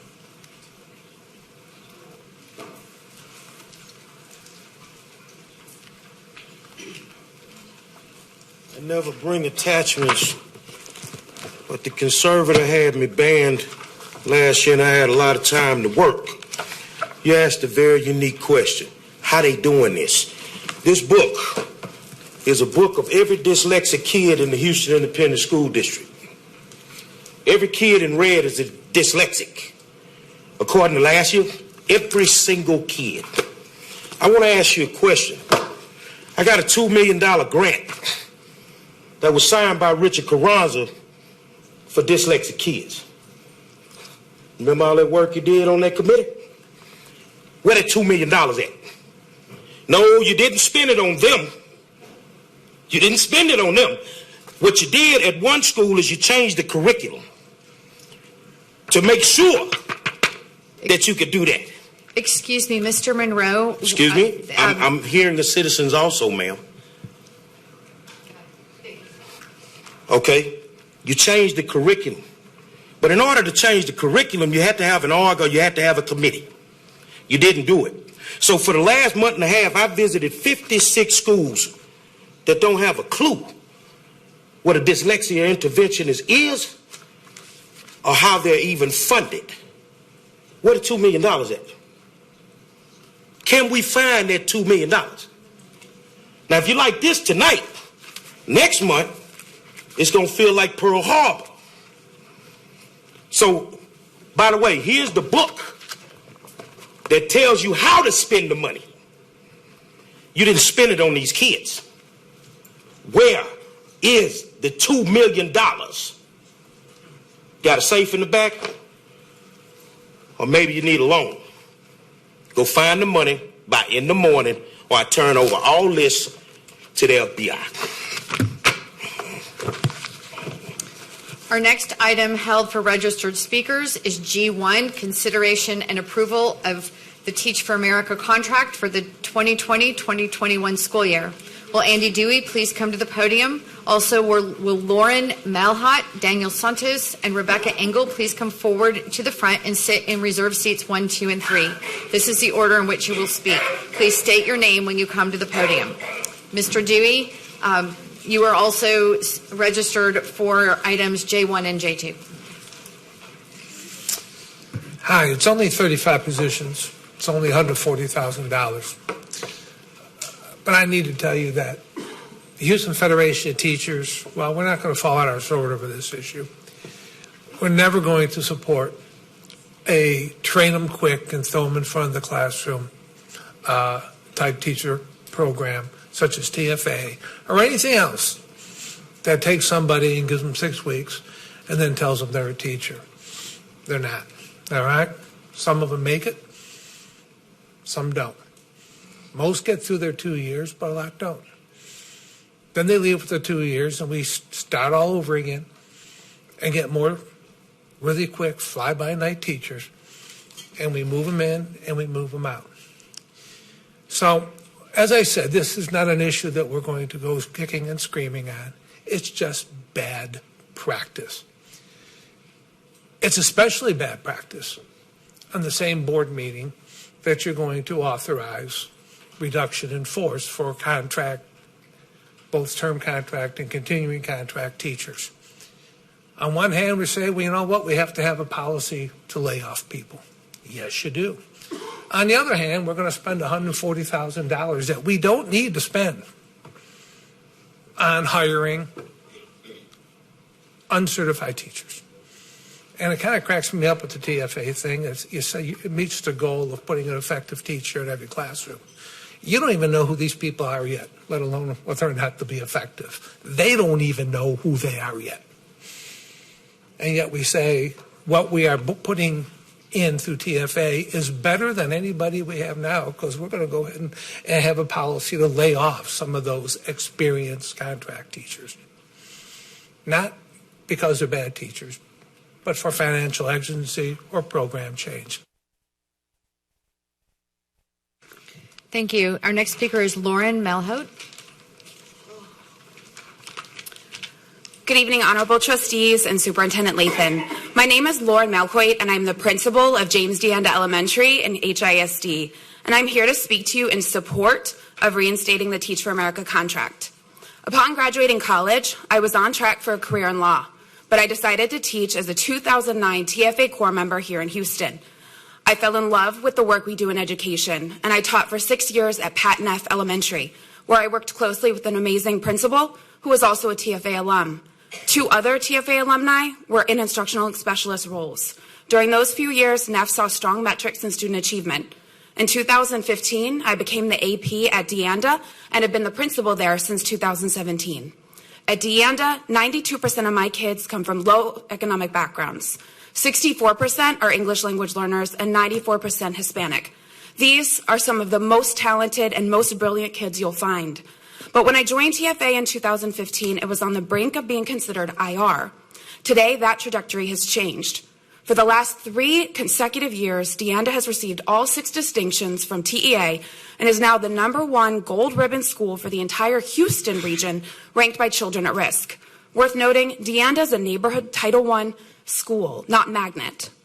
I'm often asked how we turn DeAnda around, and I always attribute it to a team effort of retaining and recruiting excellent educators, many of whom came from Teach for America.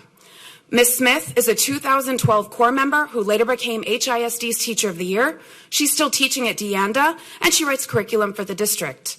Mr. Gallardo came to us through TFA. Last year, he had 95% passing with his third graders in math. At both NEF and DeAnda, TFA played a critical role in our ability to improve outcomes for children. When HISD opted not to renew the TFA contract last year, it was a devastating missed opportunity. I had vacancies I wanted to staff with TFA core members who are motivated, coachable, resilient, and most importantly, who operate with a sense of urgency. Please consider the single impact that a great teacher has. Please reinstate TFA, and thank you. Thank you. Daniel Santos.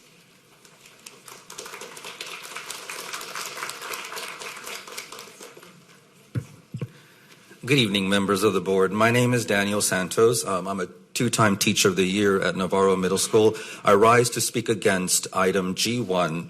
In 2010, HISD's Department of Research and Accountability published a report evaluating the partnership between Teach for America and the district. The report found when comparing the performance outcomes of students taught by TFA and non-TFA teachers, the results were mixed. A second report in 2011 was published by HISD, again evaluating the partnership. The report found that, quote, a higher percentage of students taught by traditional teachers met passing standards on reading, math, writing, and science tests as compared to students taught by TFA. A third report published by HISD in 2017 echoes the previous two, that not only were test results of students taught by TFA mixed, but also that there are greater cost and higher turnover rates over time for TFA teachers compared to traditional teachers. In one of the reports, distinguished Professor Julian Vasquez Heilig exposes another serious problem. When TFA teachers choose to leave the district, the investments made by HISD in their hiring and professional development leave with them. The evidence is incontestable. This experiment with temporary teachers is unsustainable academically, financially, and morally. For this newly elected board to establish any trust with its constituents and avoid any further mismanagement of our tax dollars on more failed experiments or perceptions of conflict of interest, it needs to reject this ineffective use of our tax dollars. We call on trustees to either abstain from voting or vote no on item G1. Thank you. Thank you. Next speaker is Rebecca Engel, followed by Tiffany Cuellar Needham. When I heard the board was voting to end the hiring relationship with Teach for America core members, I was speechless. As someone who would have never found my way to Houston without Teach for America, I was shocked and felt unwelcome. Our district has struggled to fill teaching positions, and some of the vacancies from the beginning of the school year are still open today. Every student in Houston ISD deserves committed, effective teachers in the classroom on the first day of school. They deserve teachers who will maintain high expectations and go out of their way to create opportunities and work to grow their students. When I spoke with a former board member, he said the cost was the primary reason why he voted against the partnership. Please understand that the 5 weeks of training extend beyond teaching a single section of a summer school course. These days begin at 7 a.m. and end at 5 p.m., not including time for lesson planning and other activities for the core members. And Teach for America covers all costs associated with their training, housing, and food. They receive tailored coaching throughout their 2 years in the Corps and that extend on to alumni. Corps members are vetted for their mindset and have developed foundational skills for success of their placement schools, but it is the structured support throughout their years and through the work from their principals and their certification partners that can help them be successful long term. I know staffing is a challenging beast to tackle, especially in a district this size. I'm thankful for the efforts to address teacher compensation with the Joint Compensation Committee. Strong teachers and school leaders are crucial for campus success. Our principals who listen, empower teachers, and support us are crucial for staff retention. Please trust your principals enough to decide whether they would like to welcome a Teach for America core member at their campus themselves. Please continue the relationship so our principals can make the choice that they need for their campus. Thank you. Thank you. Tiffany Cuellar Needham. Honorable trustees and Superintendent Lathan, thank you for your time this evening. My name is Tiffany Cuellar Needham, and I'm a former HISD teacher, 5th grade at Coop Elementary, and currently the executive director at Teach for America Houston. On behalf of our entire network, I actually want to first say thank you for your partnership, for Superintendent Lathan's team, and all of the people across the district that we partner with. For nearly 30 years, TFA and HISD have worked hand in hand to ensure to do whatever it takes to ensure success for kids. We've helped IHISD fill vacancies in hard-to-staff schools and classrooms, and many of our teachers continue to play leadership roles across the district. Today in HISD, in addition to our 27 second-year teachers, there are 125 alumni teachers, 25 alumni working in the district office and positions, and 20 alumni campus leaders. We're also proud of our alumni who decide to go a slightly different direction and lead nonprofits like Emerge, Pro Unitas, and Discover You. I think we can all agree that these organizations provide incredible opportunities for our kids that enrich their lives and support them in achieving their dreams. Alongside many other great educators at HISD, our teachers also provide an excellent education. This shines through not only in the stories of students and parents who have TFA teachers, but also in measurement tools that HISD has evaluated, as well as national and state studies. Finally, we also bring a diverse pool of educators. This year, nearly 80% of our core members are people of color, and 54% of them received Pell Grants for college. Additionally, dozens of them are from right here in Houston.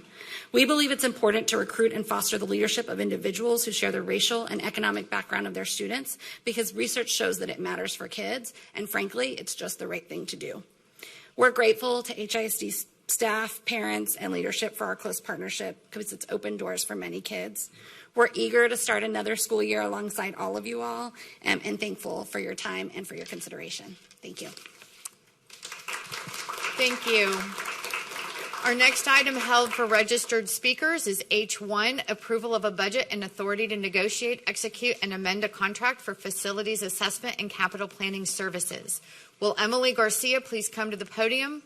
Also, will Eric Cervantes, Diego Garcia, and Cassie Cervantes please come to the front and sit in reserved seats number 1, 2, and 3. This is the order in which you will speak. Once the person at the podium is finished speaking, will speaker number 1 please move to the podium, and speaker 2 and 3 will move down respectively. Please state your name when you come to the podium. Emily Garcia. Good evening. My name is Emily Garcia. I am a 5th grade student at Sinclair Elementary School. I'm very lucky to belong to this school. Why do I say that? I spent the last few years surrounded by amazing teachers and an amazing principal that love the school and want to make it better every day. Our community is growing, and our school is receiving a larger number of kids each year. Kindergarten had to create a new room to be able to accommodate all of the new kids. We do not have enough bathrooms for the number of students that we serve. The cafeteria is the only room available for any event, and unfortunately doesn't fit all the students and their families. Our gym is 2 classes put together with nothing inside, just an empty room with a whiteboard on the wall. 61 years ago, this was sufficient, but it's not anymore. We are here today to ask you to please rebuild our school. For as you know, facilities can have a profound impact on teacher and student outcomes. Thank you, Dr. Lathan, and members of the board for your support. Thank you, Emily. Thank you, Emily. Our next speaker is Eric Cervantes. Good evening. Thank you for your time. I'm Eric Cervantes, a 5th grader at Jefferson Elementary. According to Mark Skeeter of the IES, poor air quality, uncomfortable temperatures in classrooms, and poorly lit rooms hurt students' progress and negatively affect our achievement. I just described my school. Let me tell you about Jefferson and the shape it's in. Did you know that animals roam my campus? It's a zoo. Once I saw 2 birds flying in the lunchroom. Another time I saw stray dogs walking on campus. And the mold, let me tell you about the mold. It's everywhere. It's proven that mold can into get into your lungs and hurt your breathing. Did you know that bathrooms next kindergartens to the kindergarten and nurse have a drainage problem? Raw sewage shooting out. Gross.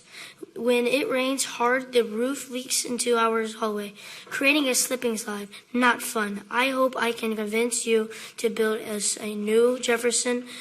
Wouldn't that be something? A nice elementary for kids? Please make it happen.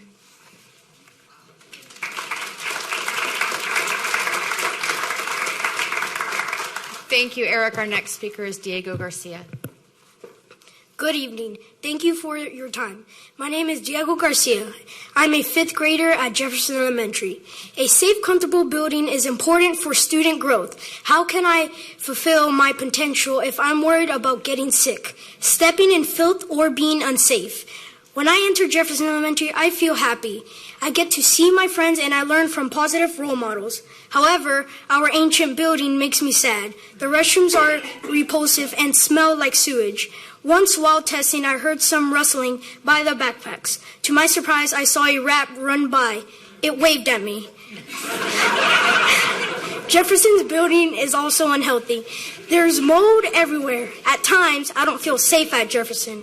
Our building isn't secure. The fences are falling and our doors aren't equipped with modern security systems. In the future, after I graduate college and have a successful career, I'll drive by Jefferson's new campus and know that my words didn't fall on deaf ears. It's your responsibility to make the future happen. Thank you.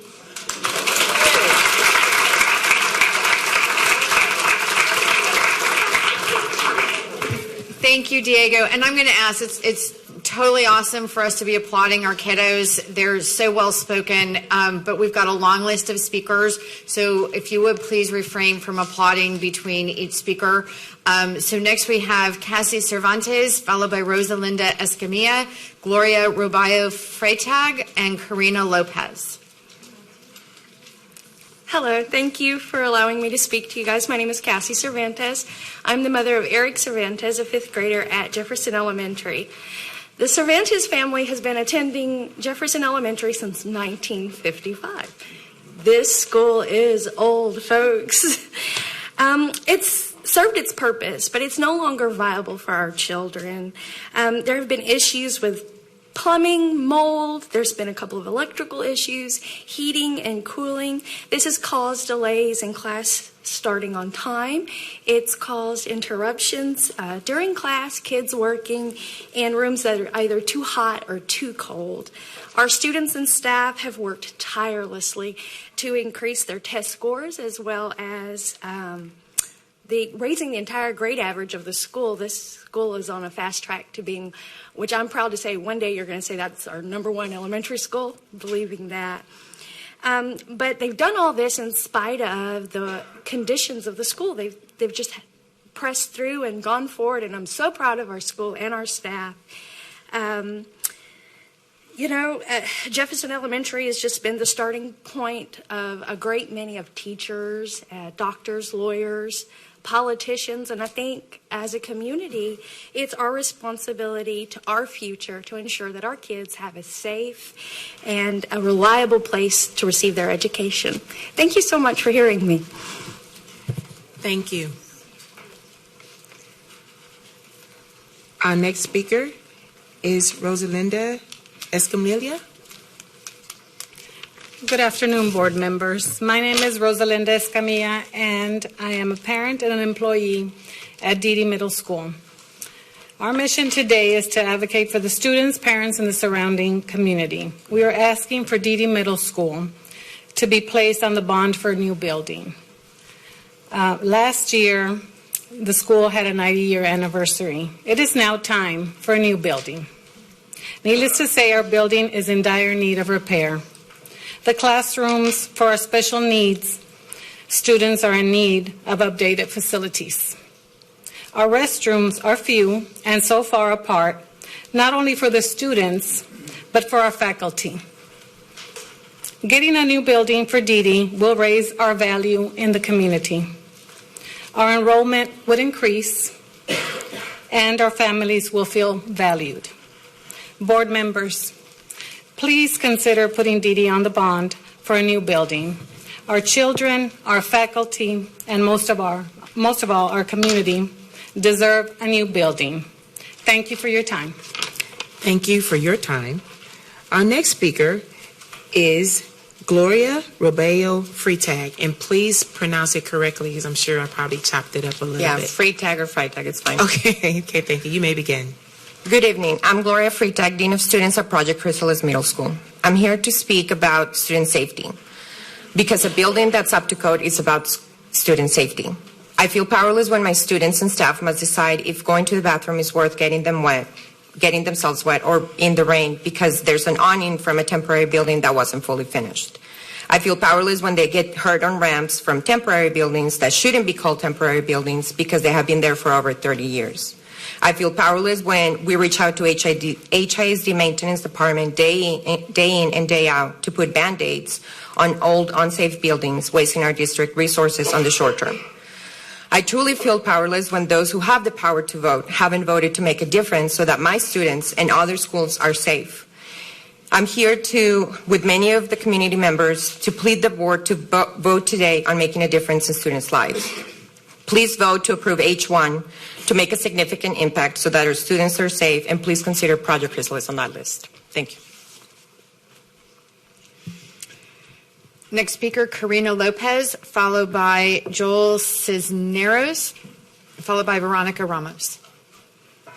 Thank you. Good evening, board members and Dr. Lathan. Thank you for listening to me today. Behind you, I have parents and students from Edison Middle School, and I'm speaking on behalf of in favor of H1 today. As they remain standing, I'd like to just briefly go over some of the things that they have to experience as parents. So we don't have a parent room, so when we have coffee with the principal, although it's comfortable, we love it, and it's a very tiny room, but we also have to deal with AC issues if the AC is working that day. We have to deal with leaks when the day it is raining. Kudos to the facilities department when they come out and help repair items, but unfortunately they come out either too late the day it's not raining, and unfortunately they don't know where the leak came from.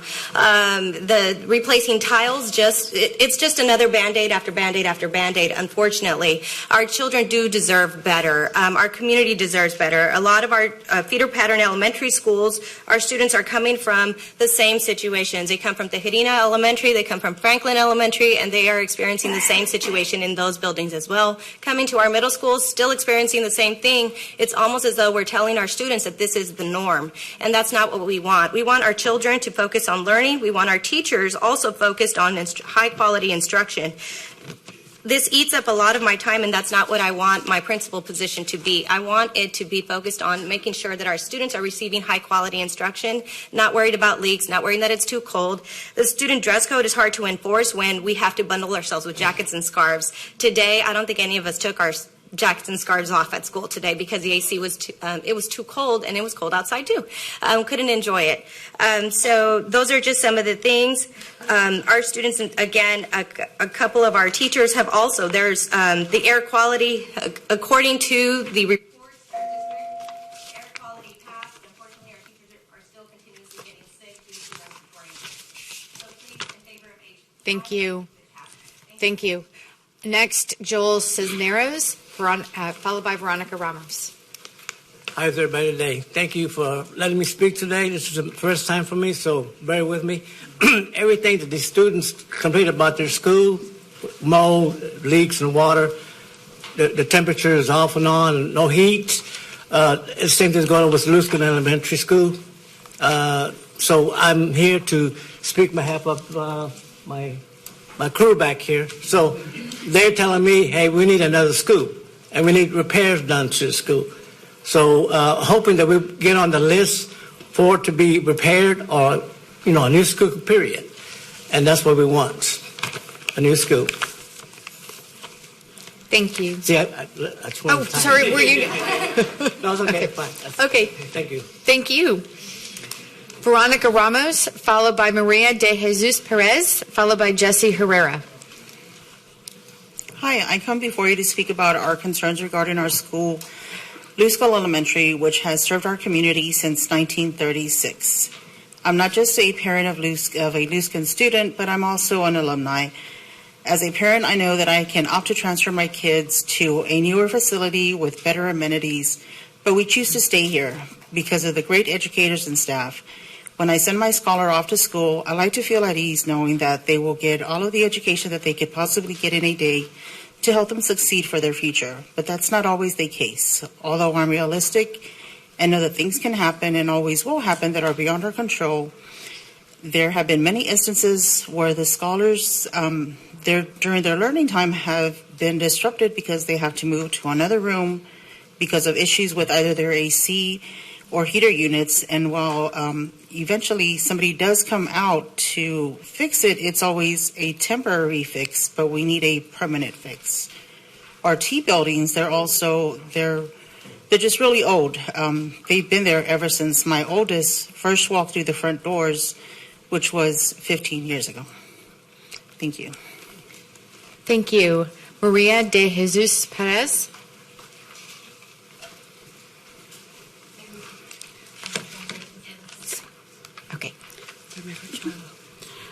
Hola, buenas tardes a todos. Mi nombre es María de Jesús Pérez. Tengo una hija en Luscan, la primaria, en 5º grado y otro niño que ya graduó.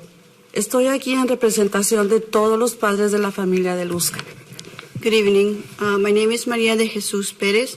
I have a daughter at Luscan Elementary in the 5th grade and a son that's already graduated. I'm here representing all the parents of Luscan Elementary. Necesitamos de su ayuda para nuestra escuela Luscan, que está en condiciones muy mal. Mi hija hace 3 años estaba en el distrito de Cypress y cuando llegó a la escuela de Luscan, ella se dio cuenta de las necesidades de la escuela. We need your help for Luscan Elementary, which is in very bad conditions of disrepair. 3 years ago, my daughter was in a school district in Cypress, and when she started going to Luscan, she realized the needs of the school. Me pregunta cuándo van a arreglar la escuela. Los salones se mojan, el aire acondicionado no funciona apropiadamente y tienen que llevar a los niños a otros salones y eso les afecta académicamente. She's been asking me when is the school going to be repaired. The classrooms get wet, the air conditioning doesn't work adequately, and they have to take students to other classrooms, and this affects them academically. En Luscan hay niños con necesidades especiales y con asma, y ellos y todos los niños se merecen estudiar en un ambiente limpio y seguro. Luscan tiene 85 años y la única vez que se renovó fue en los 60s y fue el edificio que está afuera. There are children at Luscan who have special needs. There's some with asthma, but all of them in general need an environment clean and safe. Luscan is 85 years old, and the only time that it was remodeled was back in the 60s with one of the buildings up front. Como madre... Yeah, I just want to make it clear that you get some extra time because this takes twice as long to speak. So, okay, thank you. Como madre de familia, creo que se necesita hacer una nueva escuela por el bienestar de todos nuestros estudiantes. Muchas gracias por escucharme. As the parent, I think that we deserve a new school for the well-being of all of our students. Thank you for listening. Thank you, and thank you for translating. Thank you. Next speaker, Jesse Herrera.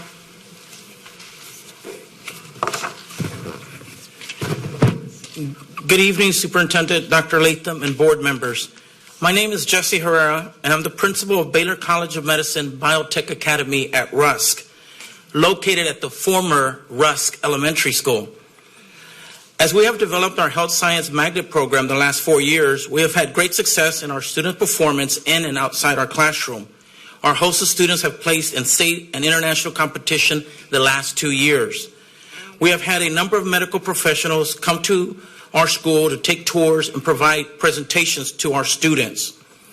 Even with these success stories, every day we are met with the challenges of providing instruction in a building that is over 60 years old. Visitors to our campus have to park across the street or a block from the school. In part, our learning is taking place in a school that is one size too small for our students.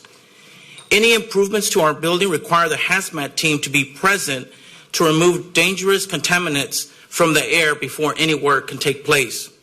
A number of years back, a quick fix caused the roof to collapse in the main building. Our population is representative of students from over 40 different neighborhoods.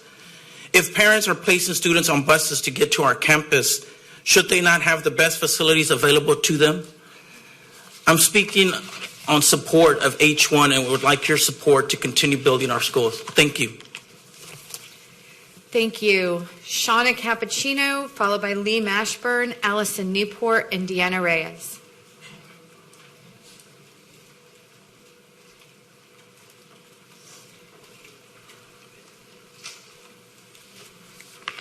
Hi, good evening. Thank you for letting me have the opportunity to speak. I'm a parent and a teacher at Sinclair Elementary, and I've been teaching there. I've been teaching for 17 years, and I love our school. I work in a T building, which has one AC unit that works when the breaker's switched. Occasionally, we have a heater that works but never turns off. So we have a big problem with climate control in my classroom. In addition, my kids are always walking through puddles when it's raining. We get wet when we walk outside. We love nature, but we had a wasp in our room today, and that was not very fun. We really would like to provide better optimal conditions for our kids. We have almost 600 kids, and we're using 2 sets of bathrooms, and it's not very clean. We clean as best as we can, but it's not very sanitary. We're asking for your support and the H1 so that we can provide a better environment for our kids. Thank you. Thank you. Next, Lee Mashburn. Good evening. My name is Lee Mashburn, Principal, Sinclair Elementary. Thank you, Dr. Lathan and Song, members of the board, for allowing us the opportunity to speak. And I'm here to request your approval of Agenda Item H1. Last month, we heard from principals, we heard from parents, and today we got to hear from some students, and they're all asking for your support of H1. When you ask for support in the polls, in the community, and in the media, I'm an HISD parent, I'm an HISD resident, and I'm an HISD educator, and you have my support. Today, I'm asking for your support as we look at facilities that are failing to meet the needs of our students. Thank you for your time and consideration. Thank you. Allison Newport. Good evening. My name is Allison Newport. My children attend kinder and second grade at Sinclair Elementary, which is just across 610. We have a great group of students and families that support our school, and we have amazing educators. But we've beyond outgrown our facilities, and our teachers are struggling to adapt modern construction to our super outdated facilities. So I ask that, I know that you have been in kind of a holding pattern, and it's been making progress difficult, but I just wanted you to know that our facilities are getting older, and our kids are growing, and our communities are growing, and we just can't wait. So I appreciate your attention today. Thank you. Were you Deanna Reyes or Allison? Okay, thank you. Next, Deanna Reyes, followed by Edna Ortiz, Lily Rincon, and San Juanita Motu.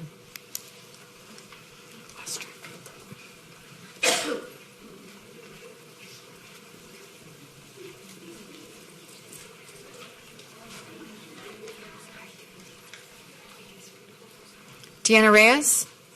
No? Edna Ortiz? No? Lily Rincon? Good evening, everyone. I am back again this month. Good evening, esteemed trustees and Dr. Lathan. My name is Lily Rincon, and I am the proud principal still of Jefferson Elementary. Unsecured access points, chains and padlocks, mold and pest infestations, as you heard, are just the top of the list of safety concerns at our school. It gets a lot worse. Many families have visited the campus with intent of registering their prospective students because of the great things that they hear about Jefferson. However, once they tour the campus, they apologize and state that they do not feel the facilities are suitable for their children. And I don't blame them, as I am a parent myself. Our facilities department wholeheartedly and repeatedly come and attempt to make repairs within their limited funding. repairs that will only resurface in a matter of days. Those repairs do not address the root problem. At some point, buildings must be torn down and replaced. And that point was reached about 2 decades ago at my school. We voted you in as board members to be the leaders that will make courageous decisions for our students and communities. Please work together and improve our schools. We want to know that our board is making equitable decisions for all communities, just as our staff members are. Thank you for your time and your service. Thank you. San Juanita Motu, followed by Sharon Yancey, Sunny Herndon, and Vanessa Lovett. Good evening, HISD board members and Dr. Lathan. My name is San Juanita Motu Salcedo, and I am a former Tijerina student, a proud Austin Mustang alumni, and now the assistant principal of Tijerina. I only live about a minute away from Tijerina, and I want my son to attend Tijerina. We have the best faculty. However, I need your support to level out the playing field and show equity. As a former magnet coordinator of Burbank Middle School, I was able to visit many campuses and recruit and all over the district, and it is clear that the East area schools are in the worst condition out of all. From broken gates to doors that really don't shut completely, AC units that don't work, overall and no upgrades to our campuses. Furthermore, sadly, the East area schools are not able to compete against all these charter schools in the neighborhood. These charter schools are taking over our Houstonized students, and we do not want to lose them. Parents want what's best for their children, and that is our goal. Our students are performing at a TAA-rated. We are a TAA-rated campus, and so now it's your opportunity to vote to provide our East area schools with a safe, engaging, exciting, and a new learning environment. Thank you. Thank you. Next, Sharon Yancey. Thank you, HISD board members and Dr. Lathan for allowing me to address you. My name is Sharon Yancey, and I was compelled to come again and speak to you as I did last month on the future elementary school bond. Imagine a child that grows up with all the educational resources they need, what their potential could be, what they could achieve in life.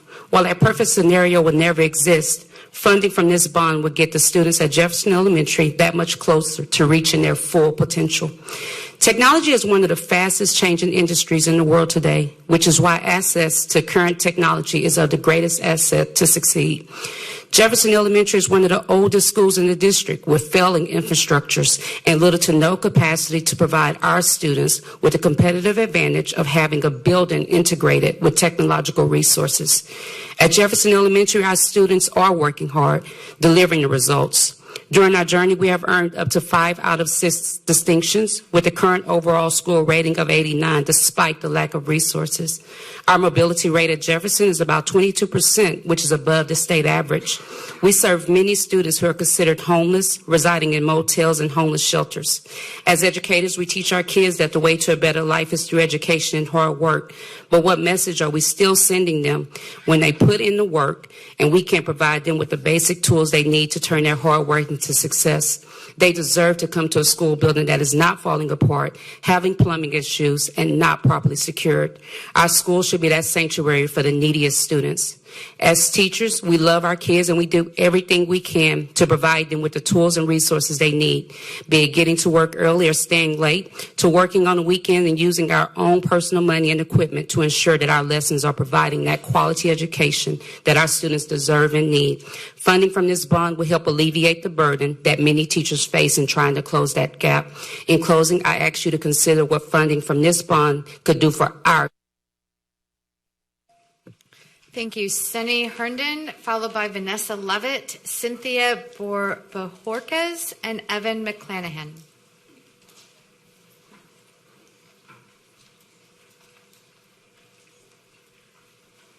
Sunny Herndon?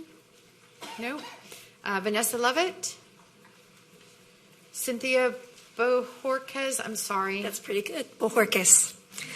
Good evening, Dr. Lathan and board members. I'm here again to speak in favor of H1. I teach music at Cage Elementary. I also work with Project Chrysalis with after-school fine arts clubs. And we at our small spot in the East End make you, HISD, look great. Chrysalis is a 2-time National Blue Ribbon School. Wow! We have a fantastic fine arts program, and we're not even a magnet. We raise our funds for our fine arts program. We're doing so much for the East End with so little. We are willing, we're working, we're waiting, and we're left wanting. We're crowded, we're crunched, we're crumbling, but we're courageous. We continue. We're persevering and patient. But please come see us. See what we live with. Support us. Speak for us. Support us. Members of the school board, please be willing to approve H1 because we are working, we're waiting, and we are still left wanting. We need a new school for the elementary and middle school. We know we can only do it with your help. The East End is changing a lot, and our schools must meet that change or our students will go elsewhere. Please listen and support us. Thank you. Evan McClanahan, followed by Alexander Olaizola and Erica Tran.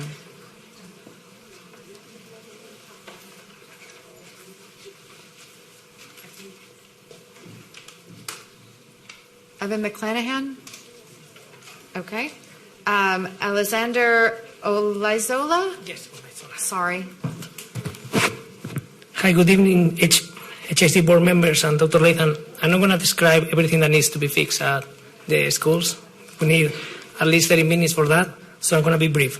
My name is Alexander Olaizola, principal of Tijerina Elementary, and today I'm back again in front of you all to advocate for the East Area schools and for all our students. The same students you, board members, pledged to serve. The bottom line is simple. Our schools are not competitive and our schools are not safe. Great things are happening in HISD, but it's very sad when we are providing a quality education but we lose students every year to charter schools because our facilities are not up to the needs of the 21st century students.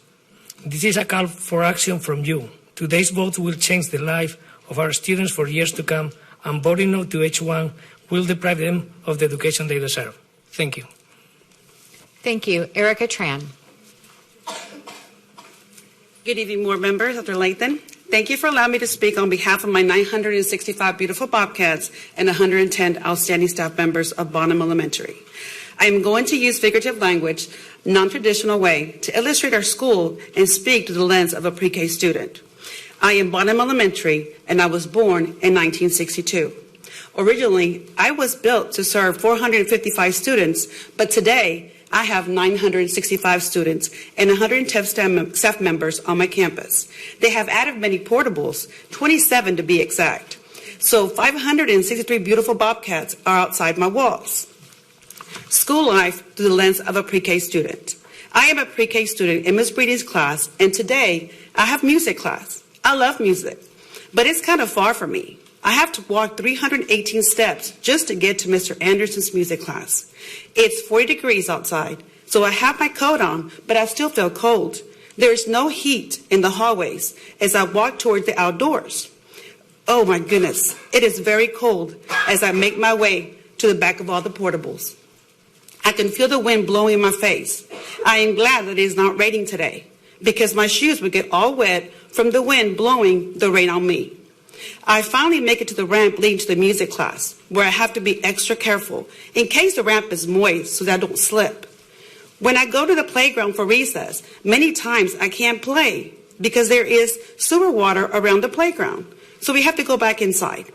I hear the teacher saying, I wish they would fix the pump. I wish we had a gym so that I could get to play inside even when it's cold or rainy or even just to have a gym. Esteemed board members, Dr. Lathan, we are a school of great academic success. We're a community school. We are Bonham Elementary, and our students deserve the same opportunities and infrastructure as other students in new schools. Thank you. This concludes our registered speakers for agenda items. Board members, before we begin our discussion of agenda items, I would like to remind the board and the public that agenda item K1, approval of proposed revisions to board policy EL Local, Charter, Campus, or Program first reading, has been withdrawn as discussed at agenda review last week. To recap, the administration requested that K1 be withdrawn from today's agenda and brought forward as either a new policy or with additional revisions at a subsequent board meeting in the near future. After reviewing the statutes and in consultation with board counsel, the administration has determined that developing a new policy to be designated EEL Local or additional restructuring of existing policy EL Local would more align with the current needs and practices of HISD. Hearing no objection from my colleagues at agenda review, I granted this request. We are now ready to move on to the superintendent's agenda items. For the record, let it be reflected that agenda items A2 and A3, which we've already discussed, E1 and E6 have new attachments. Agenda item B1 was revised and has a new attachment. Agenda item E2 was added with attachments. Agenda items G1 and J1 were revised. The attachments to agenda item I3 were revised. Board policy requires trustees to excuse themselves and abstain from all discussion and votes pertaining to contracts that might involve a conflict of interest. As defined in board policy BBFA Local, a conflict of interest is any circumstance that could cast doubt on a trustee's ability to act with total objectivity with regard to the district's interests. We will now consider items held for abstention and or discussion by board members. And we are trying to move to a process of doing the bulk of our questions and of the administration and agenda review. And so we're trying to move towards a consent agenda.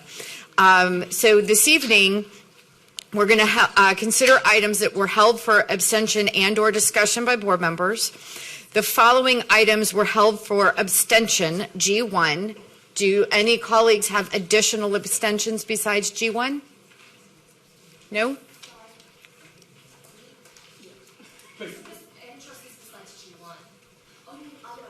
Any items to be the trustees need to hold for abstentions besides G1?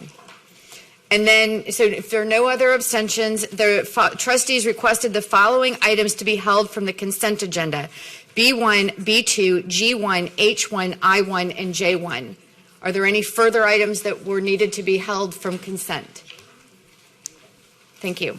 Okay, colleagues, as a reminder, I'm asking that each trustee limit your total time, including questions and responses, to a maximum of 1 minute per agenda item. Doesn't mean we all have to speak on everything. We don't have to use the whole minute. We will use the clock on the wall to track our time, and our board secretary will also assist with this, Trustee Allen. If there are no objections from my colleagues, we will now move to the business agenda and delay discussion of agenda item B2, board governance discussion, legislative budget board implications, to the end of the business agenda. Our only item held for abstention is agenda item G1 for consideration and approval of Teach for America contract for the 2020-2021 school year. May I have a motion? Do I have a second? Are there any comments or questions from my colleagues? Trustee Santos. Thank you, Trustee Dygard. I do want to bring back last year's vote on the TFA contract. And since last year was a new system and we're still working through it, I just want to point out that it is important to remember that it isn't a vote to allow TFA to place members in HISD. They can do that without a contract like any other alternative certification provider. This is about paying TFA this is a fee to allow them to give their members the opportunity to train in the job, a fee to bring in teachers with a very high turnover rate. If anything, they should be paying us a fee to cover the replacement costs of their members after they leave after 1 or 2 years. I do want to give kudos to the TFA members that have stuck around, because there are multiple TFA teachers, programs, Dr. Cruz, my colleagues that I thoroughly enjoy working with and are dedicated to our community. However, I have to bring attention that we have to begin valuing the teaching profession. Since we are the largest district in Texas and the 7th largest in the U.S., we wouldn't need roundabout fixes like districts of innovation and temporary teachers, we can be the example of actually honoring the teaching profession. Again, Thank you, Trustee Santos. Seeing no further speakers in the queue, there are no further questions or comments on this agenda item. Please vote.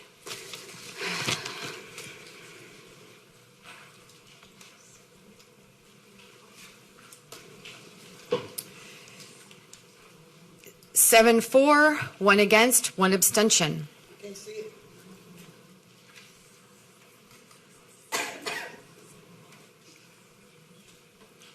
Thank you. Item passes. Our first item held for discussion is Agenda Item B1, approval for the Board of Education to appoint trustees to serve as representatives to other organizations for 1 or multi-year terms. May I have a motion? So moved. Are there any comments or questions from my colleagues? Trustee Sung. Colleagues, last week at agenda review, I told you I'd be asking for an amendment to this. Last year, Trustees Dygard, Flynn Fonseca, and myself served on the audit committee. We were appointed to a 2-year term, and one of the recommendations of the committee last year was that 2 of the 3 trustees continue into this next year in order to ensure stability, that we continue to build on the work that the audit committee has been doing for the last 2 years. So I'd like to respectfully request that you permit me to complete my 2-year term on the audit committee and be added back to this year's audit committee. There was a question last week about whether we're allowed to have more than 3 trustees on a committee. The audit charter says that the committee should have a minimum of 3 trustees, but there is no maximum, so I think that that's fine. I'd like to offer the following amendments to amend this item, to add myself to the 2020 Audit Committee, also to designate myself as the governance liaison, as we discussed as well. Thank you. Any questions or comments from my colleagues about the amendment? If not, then please vote.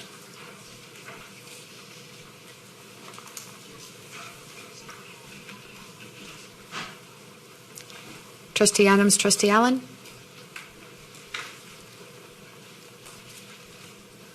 Item passes 9-4, 0 against, 0 abstentions. You can't see it. Our next item held for Oh, thank you for the reminder. Sorry about that. Okay, so amendment passes. So now we are voting on the amended item.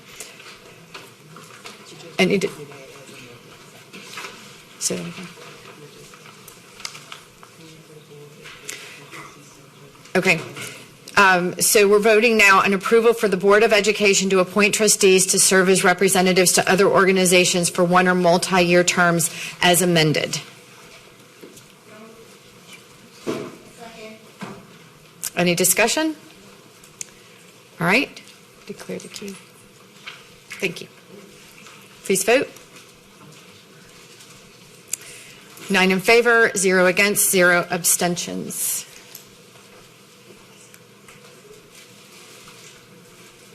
Okay.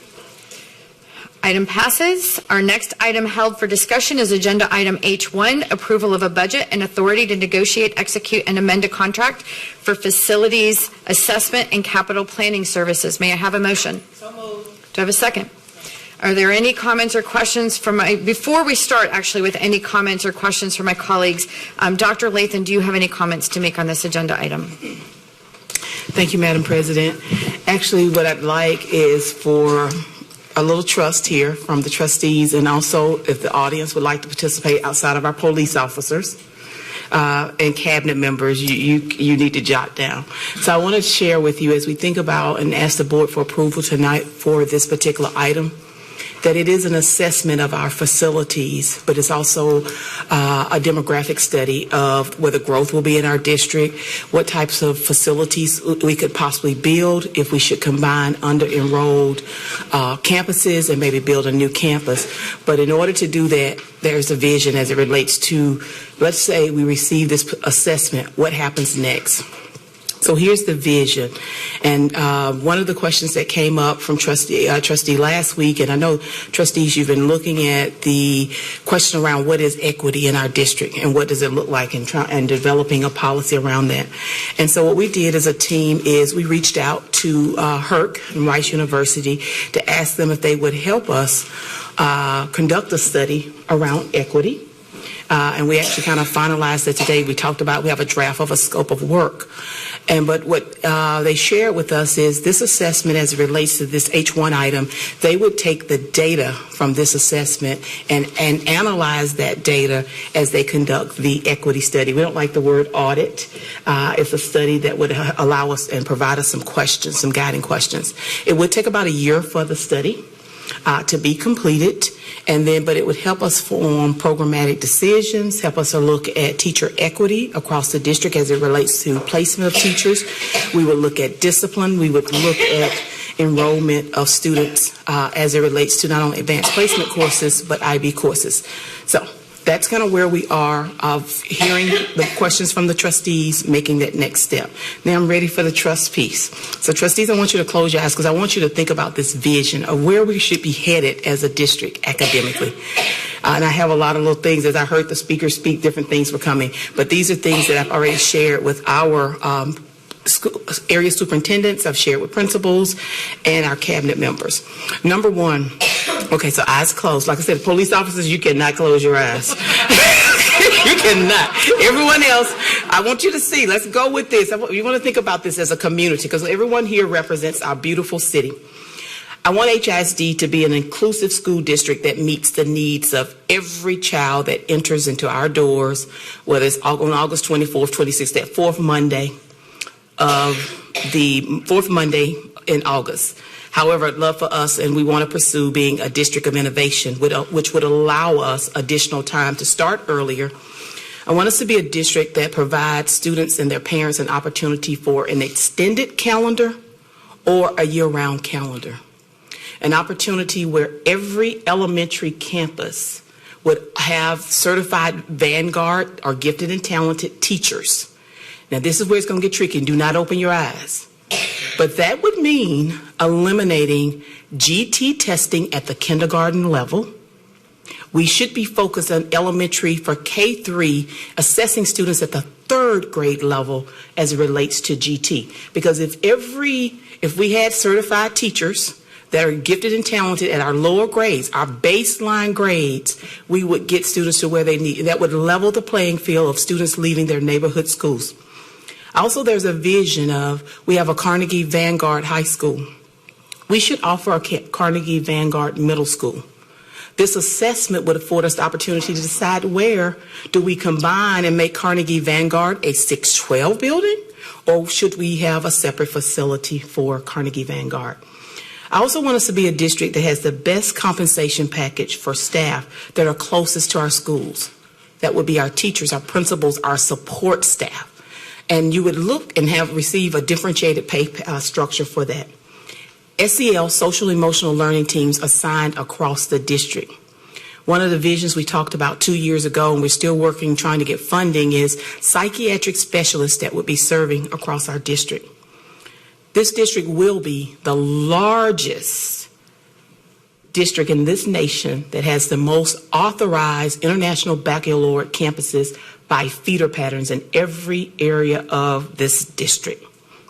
Reducing class size on our non-F-rated campuses. But in order to do that, we need an assessment to tell us where to add classrooms, where to possibly build. As we think about expanded opportunities, you heard me say tonight, wanted every middle school campus to have a Project Explore program, but also Project Explore opportunities for elementary students. Expanded summer learning enrichment and intervention for students and parents that need or want that. A Barbara Jordan South. We have Barbara Jordan now that meets the needs of 7 high school campuses in the north. What if we had a Barbara Jordan South? What if we had a DeBakey North? An HSPVA South? You're like, where is she getting those things? Think about where programs are currently located. We have Meyerland Performing Arts. It kind of sits, we know where Meyerland sits, on the other side of Bel Air. but what if there were programs south? So we had students from the north going to the central campus, and I'm calling it HSPVA, Kinder HSPVA downtown is the central campus in the south. But in order to do that, we need to look at and assess our facilities and to possibly look at how do we expand. One of the great things, I know you're tired of your eyes being closed, keep them closed for a little bit longer, look long. One of the greatest things that I saw and that changed my mind a couple of months ago was a visit to Sinclair Elementary School. Because we are quick when teachers, and some of the former teachers up here tell you, if you are not a core content teacher and we have growth, we put our ancillary or our fine arts teachers on a cart. And we say, you have to give up this classroom. What I saw were integrated courses across every subject area at Sinclair Sinclair Elementary School, where the music teacher, the drama teacher, the technology teacher, they changed my mind about art on a cart or fine arts being on a cart. And then I think about our students learning in an environment that meets the needs of our society and meets the needs of 21st century learning. But in order to do that, we need an assessment that would provide us with and afford us with that information. Our additional focus around fine arts. Trustee Villasek and I had a wonderful opportunity on last evening to attend the Lion King production at Neff Elementary School. It was phenomenal. Every child was included. You didn't know who the special education students were against the gen ed students. But I want every elementary campus to have that opportunity, and every child, regardless of what school they enter into this district, to have that opportunity. And finally, as I think about not only compensation from a standpoint of salary, but what are the opportunities for our staff are available in the way of supporting them. Not only, yes, we have EAP, which is our employee assistance program, but ways to also preventative care.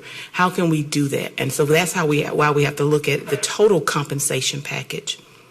But that's the vision as it relates to where we should go for the next year or so. Notice I just said the next year or so. We still have a lot of work to do in HISD. But the first step would be bringing aboard a proposal and recommendation to pursue being a district of innovation.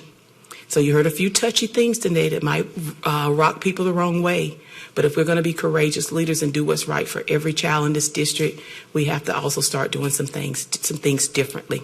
Thank you for your consideration, board members. You can open your eyes, everyone. Thank you, Dr. Lathan. And now, any questions or comments from my colleagues on agenda item H1? Trustee Sung. Thank you, Madam President. So I've learned a lot about bonds and buildings in the last 2 weeks. I've heard some support for this item from the community and also a lot of concern. So this is where I am with this, and this is the question I need you to help me answer, Dr. Lathan. So for this facilities assessment and capital plan that would be developed, is the work product of this contract something that is dynamic? Because I'm concerned about sequencing here, right? Like, we have an aggressive plan, this team of 10, over the next 5 to 6 months, right, to update the goals here, to develop our updated theory of action, et cetera. And those things could significantly change the vision that you have just presented. It could significantly change what we give to the firm here to develop this plan. And so what I'm wondering is, will they be able to, as they get into this work, plug in new things that we give to them, or they're going to have to go back and re-procure and repay for this? Are we going to end up wasting dollars as we develop new vision here? We're not going to waste dollars. As I'm going to say the first part, and then I'm going to ask Chief Busby to chime in. One of the other pieces is, as we think about and look at our magnet programs and recommendations that came out of the community group and then recommendations from our team, is they're going to conduct their work and come back to us with a report. And if I'm wrong, correct me, Chief Busby. And that report will talk about the age of our facilities. And so let me give you an example. You just heard me say Barbara Jordan South or DeBakey North. They will share, do we have the capacity at a particular, I want to use North Forest as an example. That's one of our new campuses in the North, okay? they'll conduct that assessment to let us know, do we have room to expand there? Can the facility, would this facility be able to sustain and uphold the programming that we might possibly want to put in there? Or the report might come out and say, okay, you have a dream of a DeBakey North, but when we look at the facility, really the DeBakey North really should be northeast or northwest. And so we would not be losing money because they're going to give us a report that will drive where, I'm saying here's the vision. The vision, I'm saying it might be south, it might be north, but they might come back and say it needs to be in the east or it needs to be in the west. And so then our challenge as a team of 10 and also the staff is how do we make sure that there's access for every child that wants to go to that particular school, and how do we get them there? So I'm going to pause there. Did I miss? No, I think the other side of this is the assessment doesn't end when we bring you what the finished product looks like or first phase of it at the April workshop or the May budget workshop. It continues because, as Dr. Lathan said, we have to provide certain data over time throughout the assessment to HERC as well as to Chief Rodriguez to be able to bring a finalized product that the Capital Steering Committee can recommend to you all. Okay, so the plan that's developed would be continually updated. Like this would give us that long-range facilities plan that's supposed to get updated annually, as recommended by the LBB. What the LBB, what you just held up, is what this is. This is what they're referencing. Number 48. Space utilization, et cetera. Okay. And so as the vision changes, we would be able to adapt the plan. Yes, this should be good and should be updated throughout the life of it as a living document for at least 5 years. Okay, thank you. And Madam President, apologies for the time, but thank you for allowing me to get my question answered. Next speaker, Trustee Adams.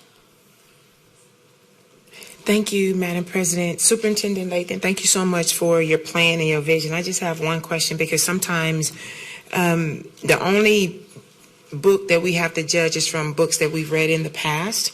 And during the last assessment, and then we went through the last program, the concerns, I'm only bringing concerns from the community, so make sure we address those questions publicly. And matter of fact, it was brought here the last time because we had a lot of many community members that came forth addressing the same issue, and I just want us to be able to be as transparent as possible. Assessments came back that we needed to minimize the size of the campuses because some of the campuses were, say, I'm just using an exaggeration, like said it was 3,300 students, but then when the assessment came back, it said, oh, we're going to build a campus for 2,500 students, and the community, remember that? And the community has some concerns. So what's going to be different with this for that community trust to say, hopefully that the information that comes back would be equitable so we can bring those students back. But last time, because we lost so many students, we built the schools based on that current enrollment at that time. So what we're going to do different, and thank you, Madam President. It's truly, and we've started that process as it relates to building trust in the community, going out, holding community meetings, not only as our team holding community meetings, trustees holding community meetings, getting feedback from the communities, but keeping our word. And you're going to hear this story a lot till the next one comes up within the next 2 months or so, is Yates International Baccalaureate High School is a prime example that we kept our word. Because and Yates was an example, when I arrived in 2015 as we were building, they were concerned that, we used to have this school on the old Sampson at XYZ capacity. You built it basically the size of a middle school, but it was based on the information we received. So at that time, we talked about, well, let's put some things in place that will keep students in the neighborhood so they will not leave, going to 3 of the top schools that offer International Baccalaureate, Bel Air, Heights, and Lamar. We kept our word. We funded it. We provided the supports that were necessary. We will continue to provide that support, not only for Yates, but all the 7 campuses, now 6, that are under the pre-authorization process. So that's part of it, is keeping our word, holding ourselves accountable, presenting public reports and updates to the community, not just at a board meeting, but we need to go out and share that information so people know that we are being true and utilizing public dollars the correct way. Thank you so much. Trustee Santos. Thank you, Trustee Dygard. We together must set the what, and then the administration sets the how. We are the community. The trustees are the community. And I ask you, Dr. Lathan, to trust us with eyes wide open. I support a bond. But let us gather our bearings. We're a team of 10, and we're just getting to know each other. And I know I always talk about not kissing on the first date, but I need to get to know y'all a little more.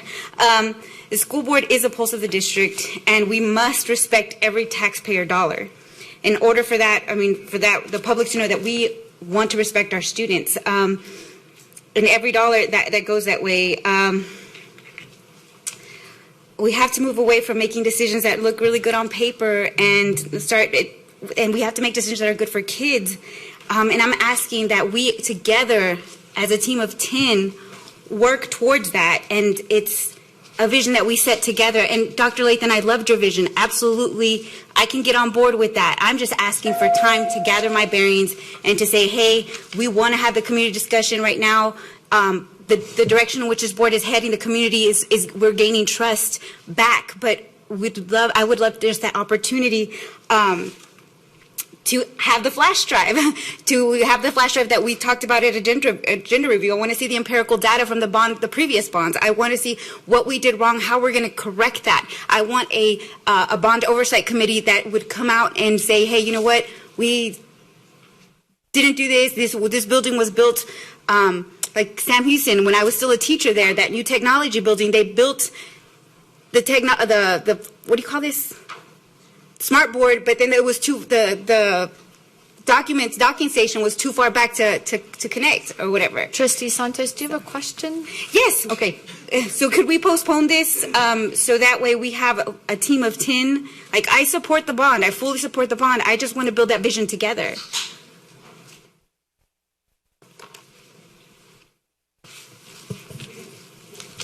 Is that not? Are you addressing your question to a particular person? To the board? To y'all?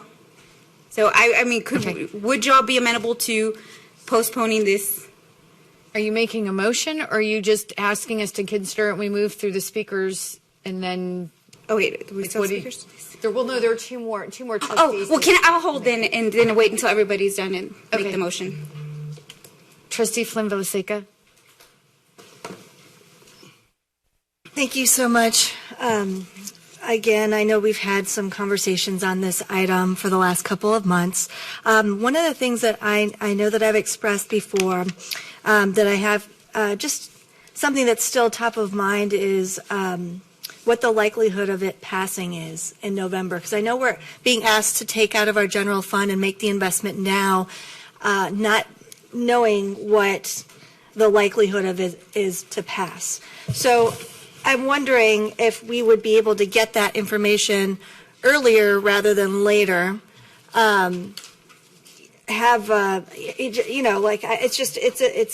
an investment that I just think that, we should just be able to have a good understanding, given that if it doesn't pass, then it's a hit to our budget, even though I know it's needed information too. So I clearly understand that as well. But as far as, would we be able to schedule, I don't know if a workshop is needed or if something. Okay, remember this is part one. This is an assessment. We would still, after while the assessment is being conducted, have to go out and do community engagement. We are not, this is not a recommendation for the board to approve or allow us to even pursue a bond ballot, whether it's in November or it could be next year or year after next. We're asking for permission for an assessment to be conducted. As we bring data back to the board, we can share. So it's really kind of two different items, but we can bring that information back. Okay. The data relative to the possibility of a pass or failed bond, whenever we decide to go that route, the board would get a preliminary poll that we would have externally done as it's been done for every bond we've done so far. So we don't just go out for the bond hoping it'll pass. If the poll comes back at the time that I tell Dr. Lathan, here's what we're recommending, then we will not go out for a bond at that time. Okay. Mm-hmm. Also, if we were to cancel this, postpone this item, we will have to cancel the RFQ and go back out again. Trustee Hernandez. Thank you. So I have a question for Mr. Busby right now. It's kind of along the lines of Trustee Ann. So you said that you will present something to us in April, and then it continues. So in the sample preliminary schedule here, it says call for a bond in June 2020. So from April to June, it would only continue for those months, or how? I know last time you said that usually this takes 12 months. So how are we? Can you just explain a little bit more about that? So the timeline you have was to walk to a bond request to the board of a referendum. But the work with the HERC study and the other items would go in and be happening at the same time as the assessment is wrapping itself up so that the data can be extrapolated and used. The workshops that were put in as placeholders and can also be fluid between March and June was that we come before the board at least twice so that the board has a preview of the work that's taking place to understand what's happening behind the scenes.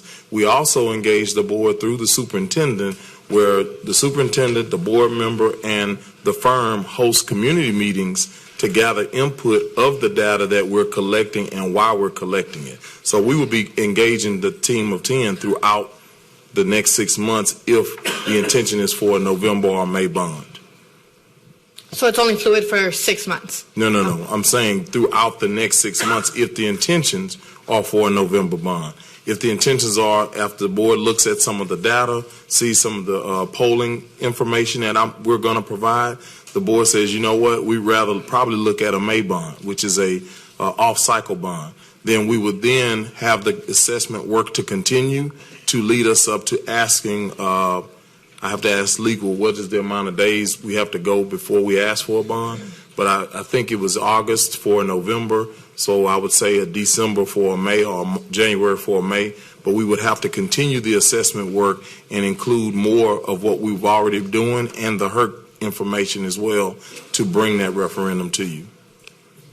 So there's no limit or time to say we can only do the assessment, let's say starting tomorrow if the contracts get signed, then it ends June. It doesn't end because this is a living document that we're creating. And at a gender review, they also said that only certain parts would be reimbursed. No, so what happens is there's a resolution that Chief Reed is taking that accompanies this, and it says that if the bond was to pass, then the bond fund advisors, which are our external fund advisors, will go through all of our expenditures, all the things that schools may have purchased or we may have purchased signs to not advertise the bond, but to say, here's what my school, this is what they did for the 2012 bond. There was a sign in every school that says, here's what this school will get in May or whatever the time is. There was a cost attached to that. That item that Chief Reed is taking accompanying this will reimburse the general fund as the bond passes for any of those costs incurred. The external demographic study we're going to have to do, that's going to be a cost. The marketing around the students, teachers being involved in the campaign, there's a cost associated with that. So all of those are part of the reimbursable cost for that item. Only within 18 months? That's what I'm asking about that. So do you know what the amount would be? You wouldn't know what the amount would be until you give all of your expenses. Let's say let's say a percentage, right? So not the actual dollar amount, but a percentage of what would be reimbursable. Well, we're hoping 100%. But again, the fund advisors, which are external from us, they then, if it doesn't pass within 18 months. If it doesn't pass, the one-time funds you approve now, which are not year over year, were just spent at that time and captured in that year's expenses. Okay. So I have another question also for Dr. Lathan. I know that you presented us with a vision just now. Is this something that we're going to be working with you in the future with to also present to this assessment company? Oh, get ready, get ready, get ready. If you recall, we started drafting the board goals. And so we've been working on that. And so the team has cleaned up the language, and Trustee Dygard and I've been working on a date for the board workshop to start the discussion so we can finalize the board goals and then going through that process. So we have a series of workshops that we'd like to share with the board around District of Innovation, magnet recommendations, academic programming, recommendations for 2020-21. So yes, it's just getting the, definitely our budget workshops, but getting the dates on trustees' calendars. We're ready.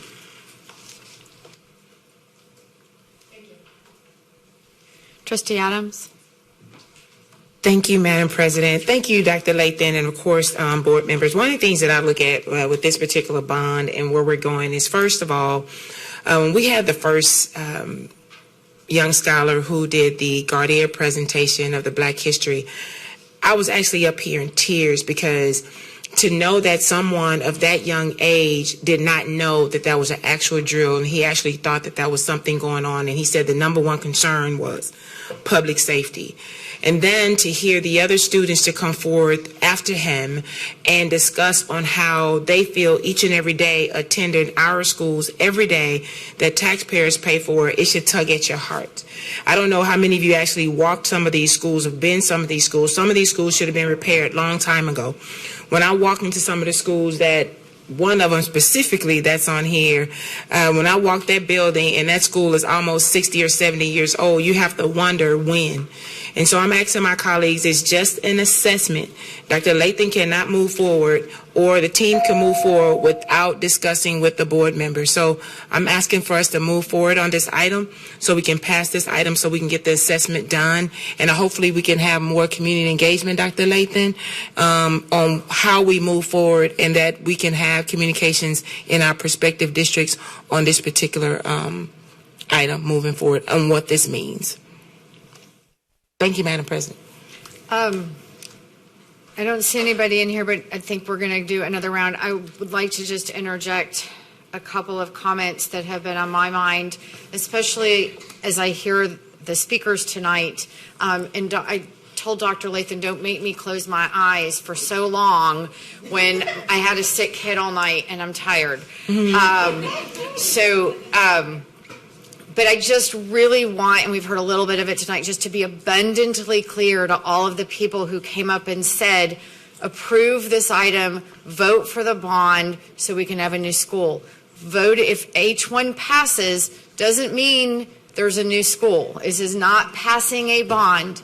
This is the part of the initial steps to move in that direction so we know an assessment of our facilities currently in alignment with the academic needs, a vision that will be created by a team of 10, not just the board or just the superintendent, but as a team. So we're making sure, our goals are approved actually first. Where are we trying to go before we can decide how we're going to get there? That has to happen first. That has to be, and everybody else has spoken longer in a minute, so I'm too. That has to be the first step, but we also have to know where we're at. Just like when we're looking at our student outcome goals, we have to look at where how our students are currently doing on literacy and math and college career readiness and so forth, so we can set the goals of where they need to go and appropriate the right resources of time, talent, and money to achieve those goals. But I don't want anybody celebrating tonight if this does pass that they're getting new schools, or if it fails that they're not getting new schools, or if it's postponed that they're not getting new schools. There's not a single one of us up here who hasn't been in a crumbling building that has our little babies in it. And we are also working on, we're going to be having an ad hoc committee that's going to start next week or the week after. All of my colleagues have responded to my ask to be on different committees. And that's around our goals and our constraint and our vision. But it is something where that work could also be used if and when we actually do decide to have a bond. But the board will still, if we go down this path, the board still has to have an agenda item at a future meeting to approve a bond, and then the voters, it's still not done there, the voters, when you go vote for all your other elected officials and other things, The voters are going to have to ultimately approve it. We can say yes, and the voters can say no. We need to make sure that however we engage in this process, we're not setting this up where we say yes and the voters say no. Next is Trustee Santos. Thank you, Trustee Degard. Another thing that I would like to add and kind of question everybody is that, I'm not a fan of Dallas ISD's educational philosophy, but they do have a rock star bond that they put out. Maybe we can model after them. That's number one. I don't know, Dr. Lathan, if you have, and Chief Busby, if you've had a chance to look at how their runway, how they took off, and the community meetings that they've hosted and so forth, and the metric that they use to who gets the new buildings. If this gets voted down, can it be brought back?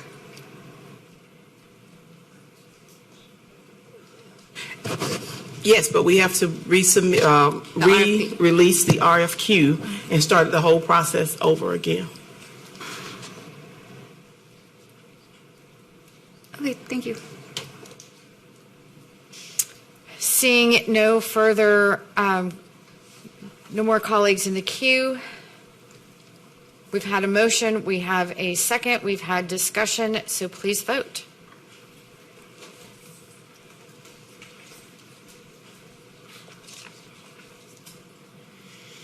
Item passes 6-4, 3 against, 0 abstentions.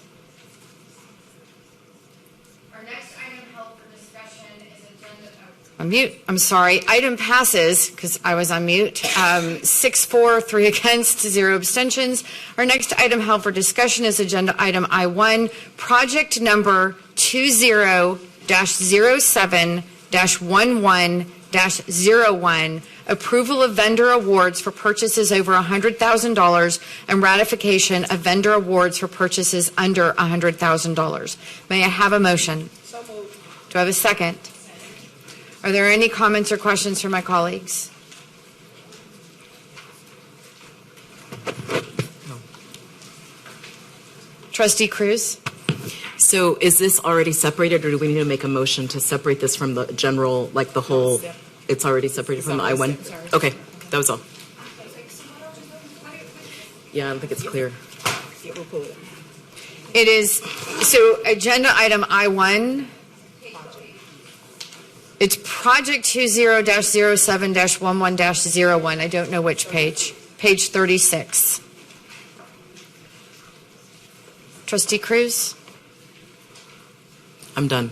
You're done. Yeah, that was. I just had a clarifying question. That was it. Everything else is on consent. So Thank you. So we are now voting on. We're now voting just on this one being pulled out. I just want to clarify with legal the way we've done it today that we're going to vote on this little part of J1. The remainder of J1 will be part of our consent agenda. I-1. I'm sorry. Like I said, I had a sick kid all last night. I am working on almost no sleep. So then I-1, the balance of it will be in the consent agenda. Okay, awesome. Thank you. All right. So Trustee Sung. Thank you, Madam President. So Dr. Lathan, in the FAQ, the Q&A, you responded to and shared with us the process that you're going through to develop a comprehensive safety plan that this metal detectors might be part of, right? So I'm wondering what's the reason for bringing this to us today before those safety plans before some of those processes have been completed? Like what's the urgency of us voting on this tonight? So several reasons. Thank you, Trustee Sung, for the question. Several reasons. Number one, we already utilize metal detectors or hand wands, because this encompasses everything, and Ms. Licata, correct me if not. We already utilize those features, for example, at our alternative, our DAP. Mm-hmm. That's a campus that has kind of an outdated system that possibly can need it.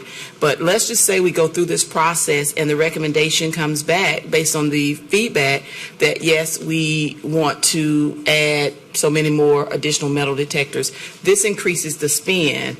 And come on, correct me if I'm saying it wrong. Yes, that's correct. So the original item that you approved a few months ago was for $25,000, so this would just increase the spend. I remember that. So, but what I'm asking is, what's the urgency of amending that project budget now? Like, why couldn't it wait until we've had further discussions about safety, we better understand kind of the vision and where these would be utilized, and then could you come back to us to amend this contract? So we could come back, but should we want to implement metal detectors, we would already have this in place where we could do so immediately as opposed to having to bring it back again and wait for another vote. Okay. And then my other question is, this says budget increase. Is this reflected in the mid-year budget that we're also voting on? No, this is the project budget. So this is not actual dollars. This is not budgeted for. So as Dr. Lathan mentioned, that should DAEP want to add or replace a metal detector, they would come to this project to utilize, but the funding would come from their budget, and it would be tracked off of this project. Okay, thank you. I wanted to make sure I understood that. Okay. So, and also just to keep in mind, Trustee Song, there's always lead time, with ordering, especially of a system like this. Yes, I understand that. My concern with this item is just, it's so easy to, try to put a metal detector out there, right, as a quick fix, right? And I want to make sure that we're just really thoughtful in utilizing the strategy. Thank you. Trustee Santos? Thank you, Trustee Dygard. So on June 18th, 2019, LA Unified, the second largest school district in the U.S., unanimously approved a policy to educate the community on safety threats caused by firearms. This $3 million that we're being responsive to for our student, Cesar Cortez, is there a way that we could hold this money and have, so there's no, well, if I don't know how this would work, so I would need y'all to help me move this along. And actually, we are in the business of education. If we could go out and educate our community, because we know that people make a difference in the lives of children. More people will make more of a difference in the lives of our children. And I love Trustee Cruz's idea of having 54 social workers and or counselors on these campuses that in lieu of metal detectors. So I don't know how that would work, Dr. Lathan, if you could break that down for me. Glenn, are you trying to tag in? So go ahead. So that money's not actually in the budget to spend on the detectors right now. This is just giving authorization to spend those dollars. So it's not money that we just have sitting there waiting to spend. So we would have to come back to the board and request funding to do any kind of major security project in the district. And that would be, earliest we would do that would be when we amend the budget in June, because we're amending the budget tonight. And so that would be June when we bring back the amended budget and then bring back a budget recommendation for 2020-21. Also, as it relates to a possible resolution where the board, that is under consideration, similar to what LA Unified did, is bringing the board a resolution to read. And then one of the suggestions has been that in our first day of school, back to school packets, and in the student code of conduct, we include that information as it relates to getting parents to sign off that they've discussed gun safety with their children, that they're locking up their weapons. So that's also part of the feedback that we've heard and gathered. And so the board would be asked to consider a resolution around that. I will tell you from the feedback of the last several meetings, people, all of us have various opinions of what we believe would provide more safety features. But what we've heard overwhelmingly is it is about relationships. It's about staff members, certain qualified staff members. For example, when we say counselors, it means two different things. Depends on what world you come from. For us, academic and social emotional counselors. So we've heard that. We've heard needing the social emotional counselors or social workers. And so how do we possibly staff that, or how do we enter into a partnership with some community agencies to provide those services? But we've also heard from students and staff. Like I said, yesterday I received an email from a staff member that was advocating for it, saying that gives me another level of comfort. We heard some students on yesterday. Like I said, we had 36 of our high schools represented yesterday. talk about, the clear backpacks, mesh book bags or whatever.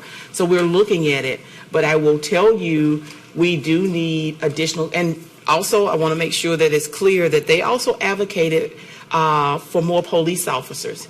And I thought that was powerful. And Chief Cordova and some of his team members were at a juvenile justice conference for the past 2 days, so they were not here to hear that part.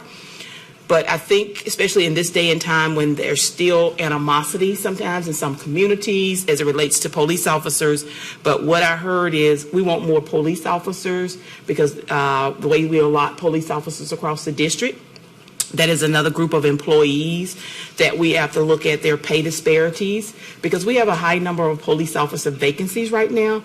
And a lot of the people that have left us and gone to neighboring school districts or gone to the county or the Houston Police Department, it is around pay.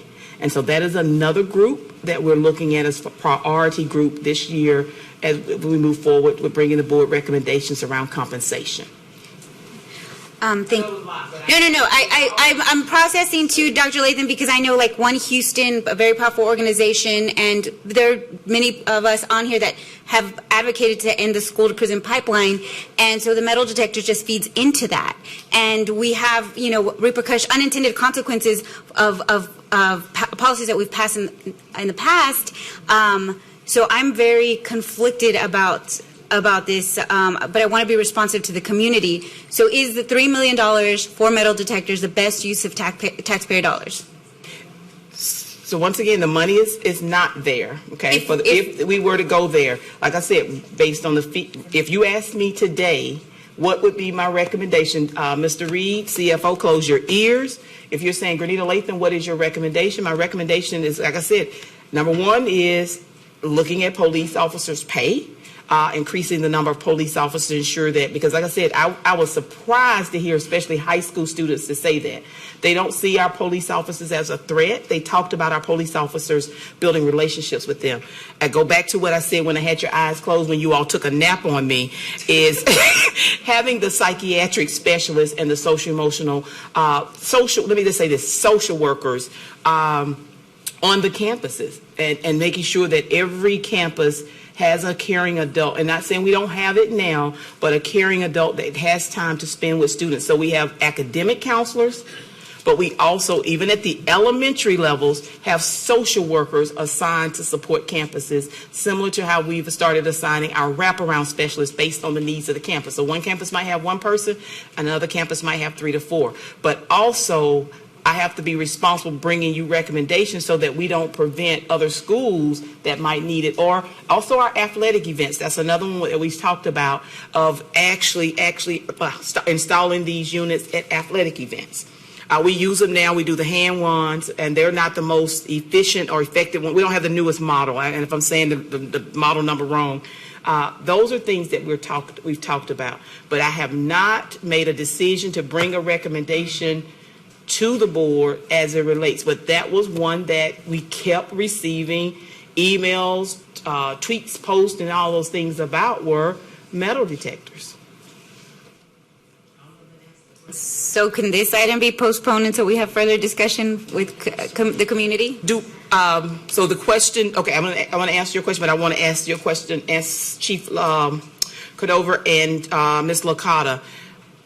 Considering that DAEP needs new metal detectors, if this is postponed, would it prevent, or if it fails, would it prevent DAEP? Do we have enough in the spend for DAEP to purchase the new machines that they need, or the hand wands?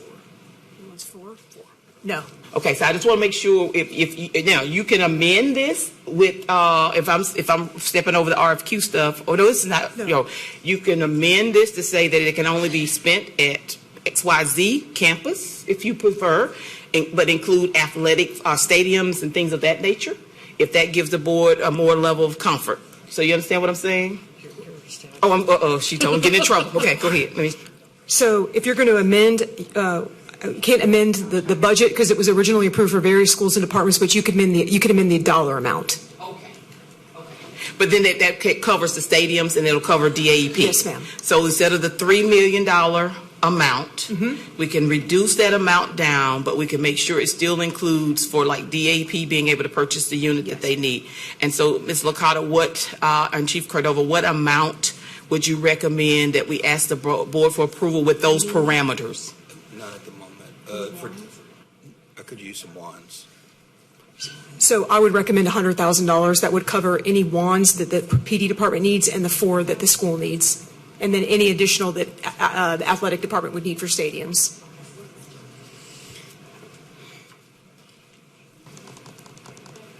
I move that we amend. Can we finish the last Yes. Okay, thank you. I'll wait. Thank you. Trustee Adams? Thank you. I'm just going to go by my points, and I don't know if this is going to be a referral, but these are some of the concerns that I've heard from parents in my community. Number 1, have we considered additional cameras at our campuses? Number 2, how are we going to monitor the arrival time when our students are arriving to school and they're faced with metal detectors, and will they be able to arrive to class on time, and what is going to be the district's plan? Number 3, have we looked at the points of entry at various campuses that we are currently looking at to see where the metal detectors will be placed, and what will be the plan for those points of entry, i.e. of door locks, mandatory locks? Number 4, has there been a community survey that was done based on the metal detectors, and what is the feel from the community? Number 5, what will be the pay increase among the $3 million that is proposed, that's not there, for additional staff, maintenance, care, and additional police officers that may be requested?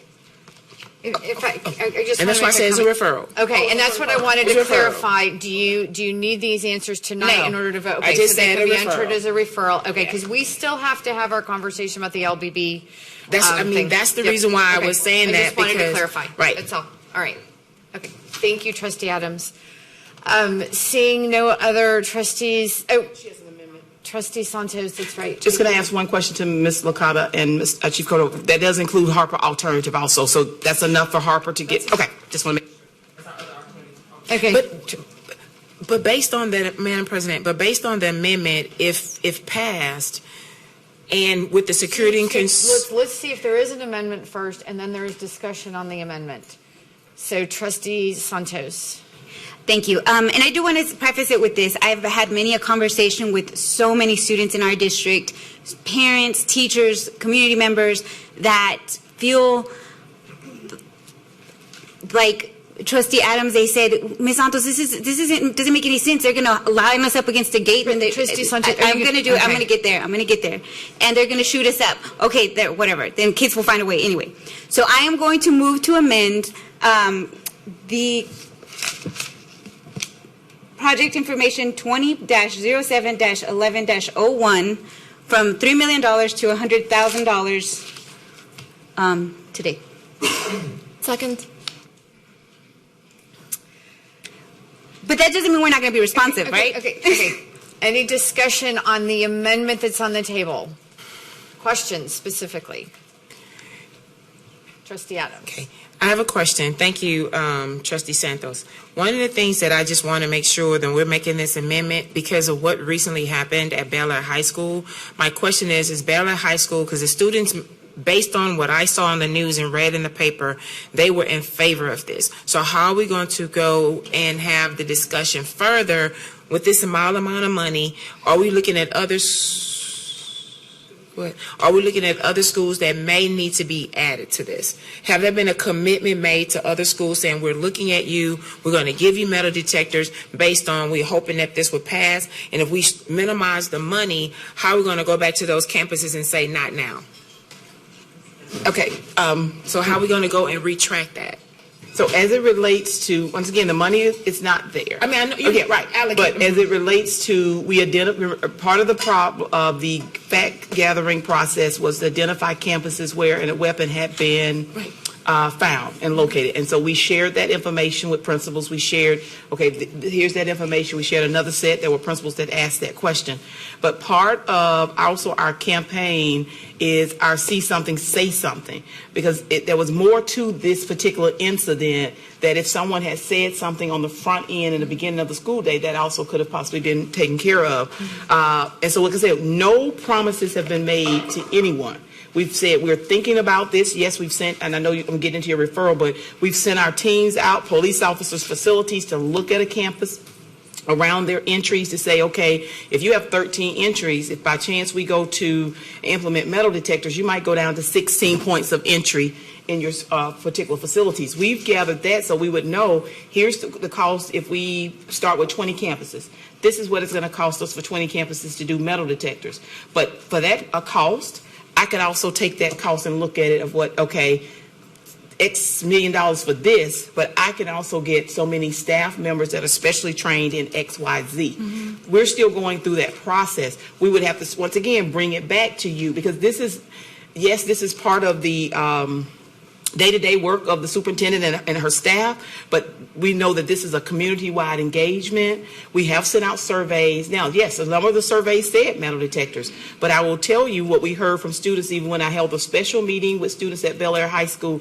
There was not a large, overwhelming saying, oh, please, please, please, please get metal detectors. Some said, yes, they would support it. Others talked about, once again, and because, you know, Bel Air is one of those campuses that, you know, people say, oh, for years they benefited from the PUAs, but that's a campus once again that people felt benefited for the PUA, but we felt as a district that they didn't need resources when it came to additional positions and supports because of that school being a high performing campus. This has made me as a leader revisit how do we look across the district. And just like, you know, someone made a comment last week, oh, it's just going to be black and brown schools for the metal detectors. Well, when we put that list of schools on the board, that first 20, every area of the district, Bel Air, Lamar, it was, and one of the things we wanted to, it wasn't at Kashmir, you know, schools where people think where we found guns, it was across the district and across demographics. And so I'm saying that to say I'm still looking at it. As a team, we're still looking at it. But you all, one thing about you is you believe in accountability and you believe in asking questions. And I need to be able to give you the data that says, it's this $1 million to do this. However, we would like to invest this and ask you for additional monies beyond what we have in our budget or to be able to go into fund balance or whatever. Just using that as an example. But here's why. When you think about even the 3 board goals, I'm going there again, the 3 drafted board goals, yes, those 3 board goals deal with early literacy, math at the lower grades, and it deals with CCMR, which we're talking about high school, but there are other things around constraints and progress measures we need to look at. All of that's being taken into consideration. Trustee Flynn-Villaseca. Thank you. Oh, there goes my... I hope my time's not being docked. Okay, thank you. Just curious as to why does the DAEP need more additional support at this time? No. Chief, thank you. Come on. Like security measures. They currently have 4 standing metal detectors, but they're aged, they're old technology, and they need to be replaced. What's the life span on a piece of I'm told technology roughly like up to 10 years, and I don't know how old they are, but the doctor who's in charge of it said that they really are close to the end of their life. Okay, so like when students come, like what does it look like for a student to go through the process of walking through the metal detectors, taking out keys, cell phones, like how long does that take? What does the process look like? They would put their bag aside and walk through as just on their own with no bag, and then the bags are checked. Okay. Yeah. Timing depends on personnel. Chief, would you agree as far as people coming in and what they have to take out of their backpacks, take out of their pockets? They're asking how long does it take to get students in. For example, a DAEP that has a certain student population versus a high school that has 3,000 students, if they were to implement metal detectors, how long would it take? I want to estimate 45 seconds to a minute per person if there's no complications. Okay. Okay, thank you. And a couple of other questions too. I just, like, this is student safety is such an important thing that I think should not be taken lightly. I think that we need to have a conversation on really what our philosophy and approach is as a district, rooted in obviously conversation with community members and students, which I know we've begun to do, but also in research and policies. We alluded to LA Unified. What about the counseling, SEL supports? So I want to have continued conversation on really what we're going to do holistically to help address our students' needs. Trustee Bluford-Daniels. Thank you. I know we're supposed to be gatekeepers and financially accountable for dollars, but as I expressed before, I am not a fan of metal detectors. However, I am a fan of our children, keeping our children safe. And I actually support additional money if we use just to run an ad campaign saying, see something, say something on television. That may be an outlet that we can use. But I think that the most important thing is that we keep our children safe as possible, in order to have them go to school, return home, in order to be able to measure our processes. Trustee Sung. Thank you, Madam President. So I'm supportive of this amendment because of the reasons I've stated before, and I want to be clear, Dr. Lathan, that I would welcome, once we're a little further along in this conversation, once the SB 11 committee is up and running, once we have a more comprehensive safety plan where I can see how, dollars spent on this would fit with dollars for the people that are going to have to man those for the next 10 years, right? How all that fits together, I would welcome you coming back for an additional amendments here to the budget. Thank you. Trustee Santos? Thank you, Trustee Dygard. But can I make it a time certain so that way, when we come back by June 30th in partnership with One Houston and other organizations that we've gone out into the community, by June 30th, we have a responsive plan of action for our community. Because I don't want this to be lost. That's one thing that we've promised the community, X, Y, and Z, and we get sidetracked with something else that comes along. So, David, could I?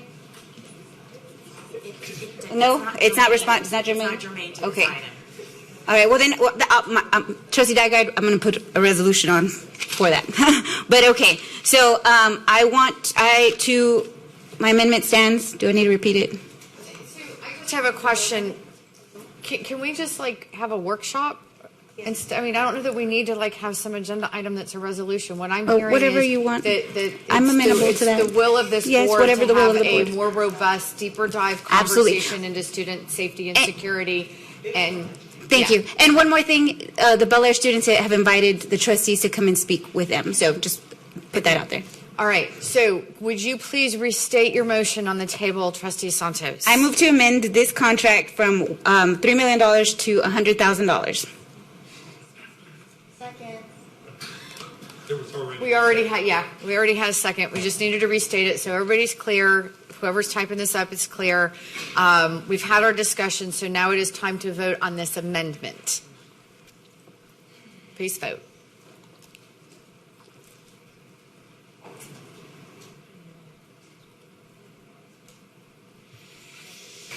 Item passes 8-4, 1 against, 0 abstentions. So now we will vote on the balance of this agenda item I-1, project number 20-07-11- excuse me, on it as amended. Project number 20-07-11-01 as amended. Approval of vendor awards for purchases over $100,000 and ratification of vendor awards for purchases under $100,000. May I have a motion? So moved. Second? Please vote.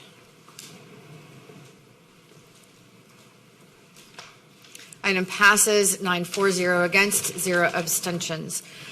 Our next item held for discussion is agenda item J1. Yes. So our process, we're settling into our process. colleagues should ask before the meeting so we can get it in the script, the items they want pulled from consent. There was one item that was missed that hadn't been submitted before, but I'll honor it. So which is item J1. Do I have a motion? So moved. Do I have a second? Are there any comments or questions from my colleagues? Yes. Trustee Santos? I missed my first one. Give me 1 second. Okay, thank you. Dr. Lathan, thank you, Trustee Dygard. Dr. Lathan, how would removing librarians affect the RIF? Could we pull this item as a critical shortage area? The librarians on the RIF. The question is, Ms. Demick and Ms. Hutchins-Taylor, if we could pull librarians off the list. I don't see any negative impact as it relates to pulling librarians off of the list. I agree. So thank you. So I move that we take the librarians off the RIF list and vote on everything else. That's an amendment to the item. Okay, so what did I just do? I move to amend to remove the librarians off the RIF list. Second. Are you saying that you want them to be added to the critical shortage list? Yes, yes. I'd like them to be added to the critical shortage list. Restate your amendment, then, please. I move to amend this item so that librarians are put on the critical shortage list. And not subject to the RIF. And not subject to the RIF. Second. So we keep the librarians.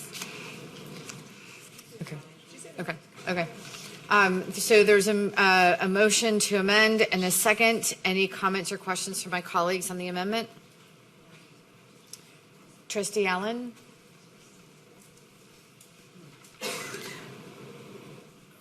My question is, are the librarians truly a critical shortage? We have a critical shortage of librarians? I mean, why removing? I'm sorry, Superintendent. Are the librarians a critical shortage? They're not necessarily, as you think about needing a bilingual teacher as a critical shortage. Or special education teachers. I'm trying to think of the ones that we've pulled up. But we do have some vacancies that we have not been able to fill. Is that an issue? Actually, I don't think we have any. I will double check, but I don't think we have any librarian vacancies. So what we have on the list are ESL, secondary math, secondary science, secondary English, bilingual, certain special ed teachers, and life skills, deaf ed, preschool, PPCD. I would just caution moving someone from a list of critical shortage that don't qualify as critical shortage. So that motion was actually made by trustees, and so it would be now discussion between trustees. So any further, Trustee Hernandez? Is it possible to move the librarians off of the RIF list, but not put them on the critical shortage? Thank you. Actually, I'm going to defer that to legal. I don't see it being a problem on an HR standpoint. The motion can be whatever they want it to be. As it is currently written, only critical shortage areas in the district are exempt from being subject to the reduction in force, but your motion can be whatever you want it to be. Does it matter legally? It's not a legal issue. It's up to the board. If you want to exempt from the reduction in force areas that are not a critical shortage, that's certainly your prerogative. So does it really matter? So it doesn't matter either way, right? So Trustee, can you get an answer to your question? Yes or no? Okay. So, Danny, if you want to make an amendment to my amendment, you can. So Trustee Adams is next in the queue. But I have a question. From the very beginning with RIF, I wasn't a big fan of riffing anyone.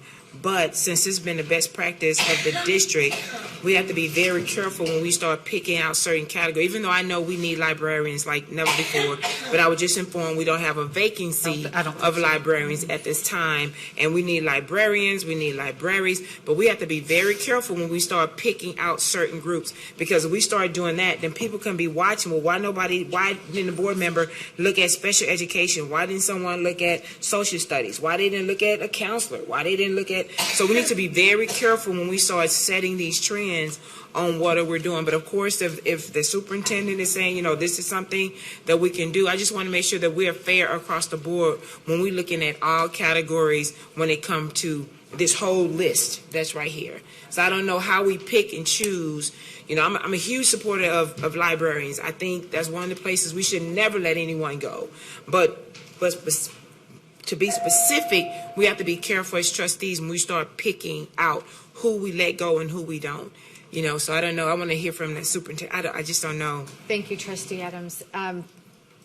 Trustee Bluford Daniels? I agree with Trustee Adams, because as I look at this list, equally important to me in K through 8 are our librarians, but also nurses for children. So that's equally important to me. So yeah, I agree with Trustee Adams in that we've got to be really, really careful, because I'm sure each one of us can think of someone on this list that's ID'd that we would prefer that they were removed. Trustee Allen? I just wanted to say I just wanted to make it known that I am in favor of librarians, and I think every school should have a librarian. I think every school should have a nurse. I think every school should have a counselor. But removing them from a list and not giving the principal the option of controlling what the needs are at their school, because I like librarians and I believe in librarians and I believe in nurses, but that's restricting the needs of the principal, restricting the ability for the principal to determine what's needed at their school.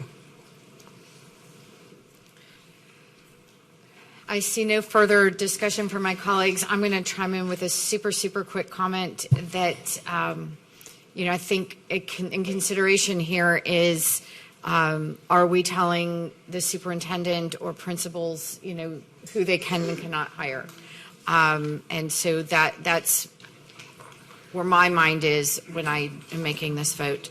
All right, no further discussion. Please vote. We are voting on the amendment. Can you please restate your amendment, Trustee Santos? I move to amend taking librarians off the RIF list and adding them to the critical shortage area. Please vote.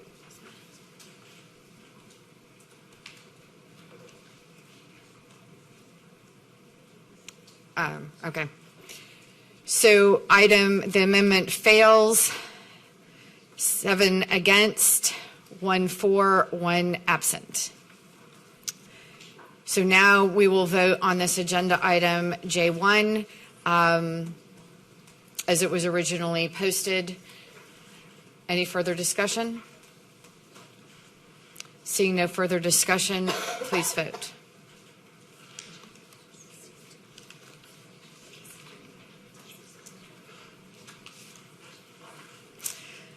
Item passes 7 for, 1 against, 1 absent. Our last item held for discussion is agenda item B2, Board Governance Discussion, Legislative Budget Board Implications. Do I have a motion? B2, Board Governance Discussion. It's just discussion. It was posted for discussion. Oh, yeah, you're right. Thank you. We'll have to have a motion. No, we'll have to have a motion afterwards. It's just discussion? Okay. In the script, it says motion and second. Okay, thank you for clarifying.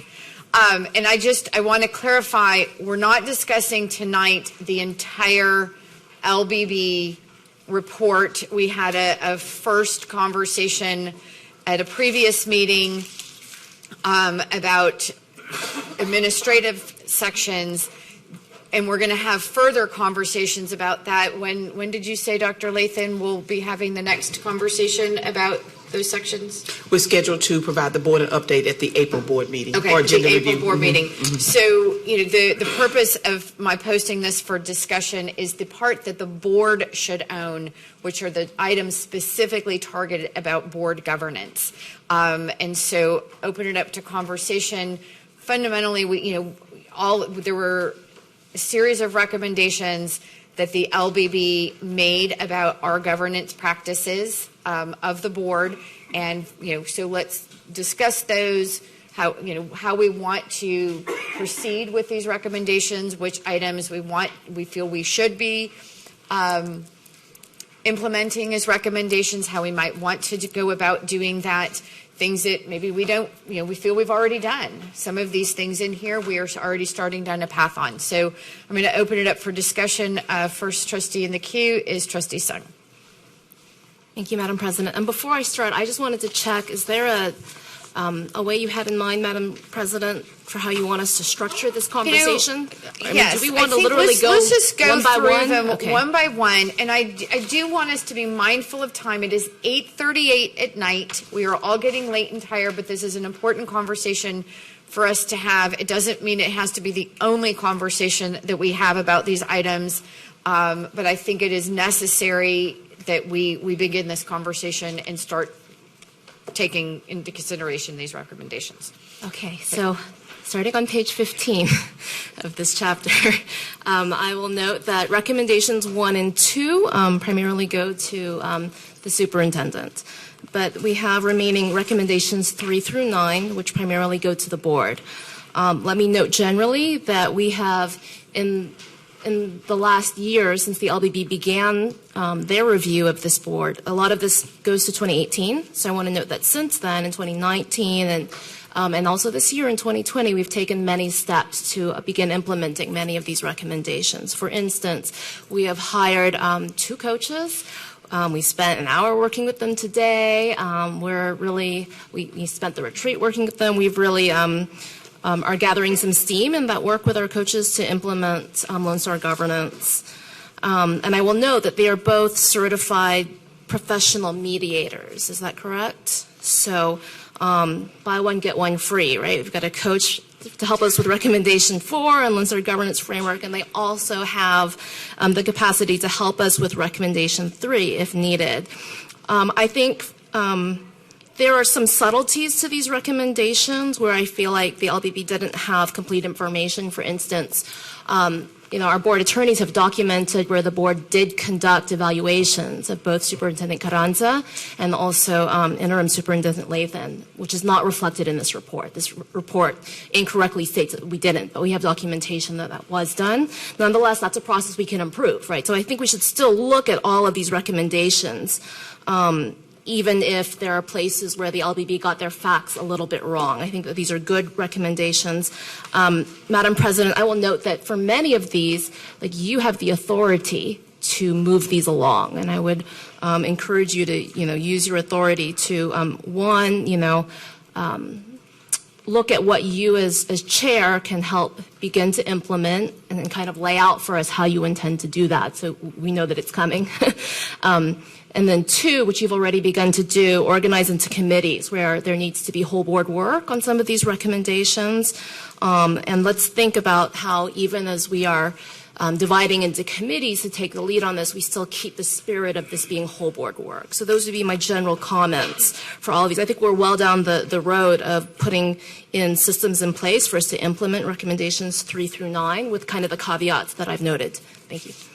So if I may interject, I agree on recommendation 3, hiring a professional mediator to conduct team building sessions to resolve issues affecting trust among board members and develop a formal self-policing structure to address potential violations of board ethics policies.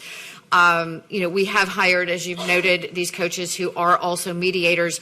We haven't used them in that capacity yet, but it is something that is available to us But I think that it warrants a conversation in a future every month we're going to be meeting as a team of 10 with the coaches, in addition to monthly one-on-ones between coaches and individual board members.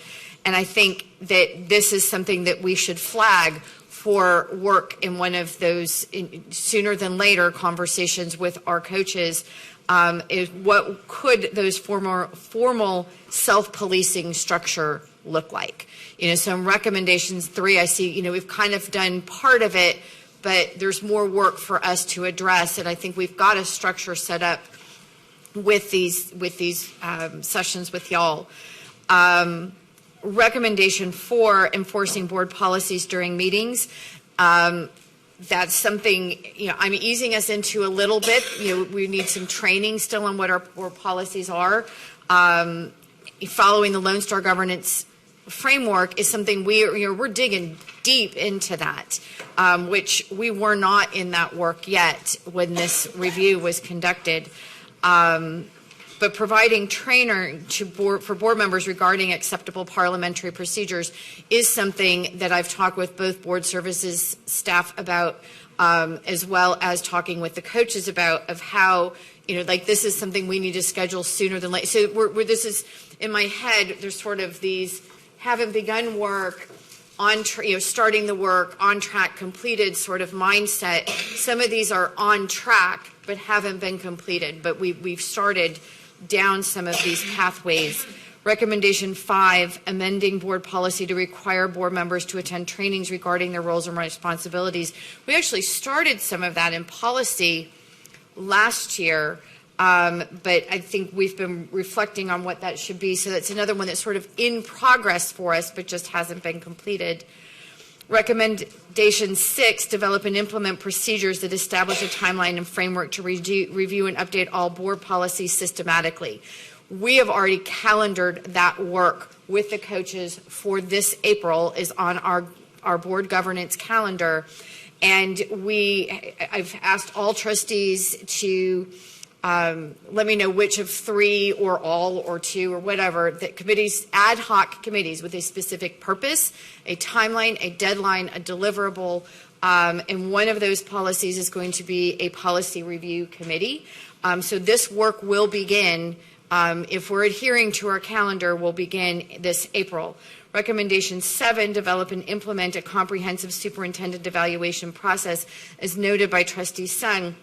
We actually did develop a process last year and did evaluate our interim superintendent, but as my colleague noted, there is room for that, and I've actually started that conversation with Dr. Lathan to say this is something that we are going to be starting a whole lot earlier this year, so it isn't, gee, we need to do your review now, that there's actually, understanding by the team of 10 of what the process will be, very similar to what the audit committee developed and implemented for the process for our chief audit executive. Recommendation 8, develop and implement a clearly defined process for the formation and maintenance of board committees. We have not codified this in a board operating procedure. We have a policy currently, but it's pretty thin. And so that is something that we're going to have to be doing in our policy review work and our board operating procedures work. And one of the other committees I've mentioned 2 already tonight, community engagement, policy review. The third one is a board operating procedures committee.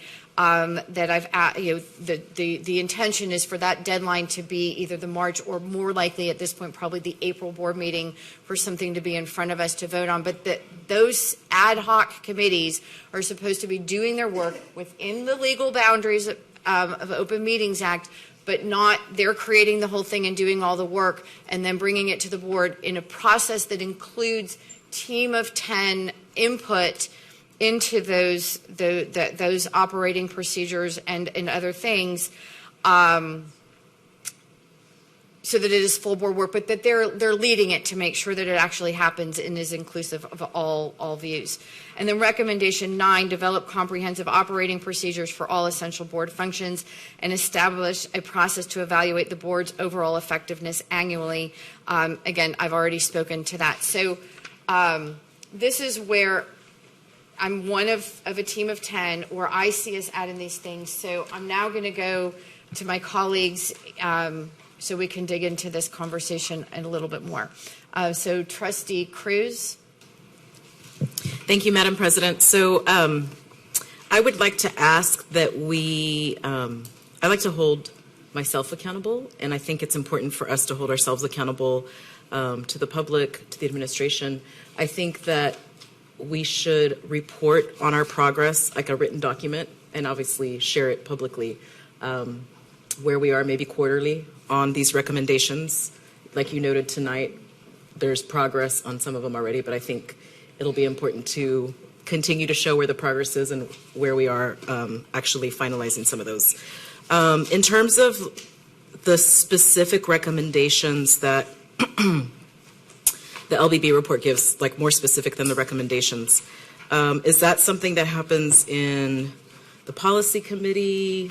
Like, where does that work happen? Like, I'm looking at, for example, on page 44, it says develop and adopt board policy that establishes a board-driven process to initiate a recall election for board members who exhibit hostility, promote mistrust, or actively undermine the governance process. So that's an example of something, right? So where does that work happen?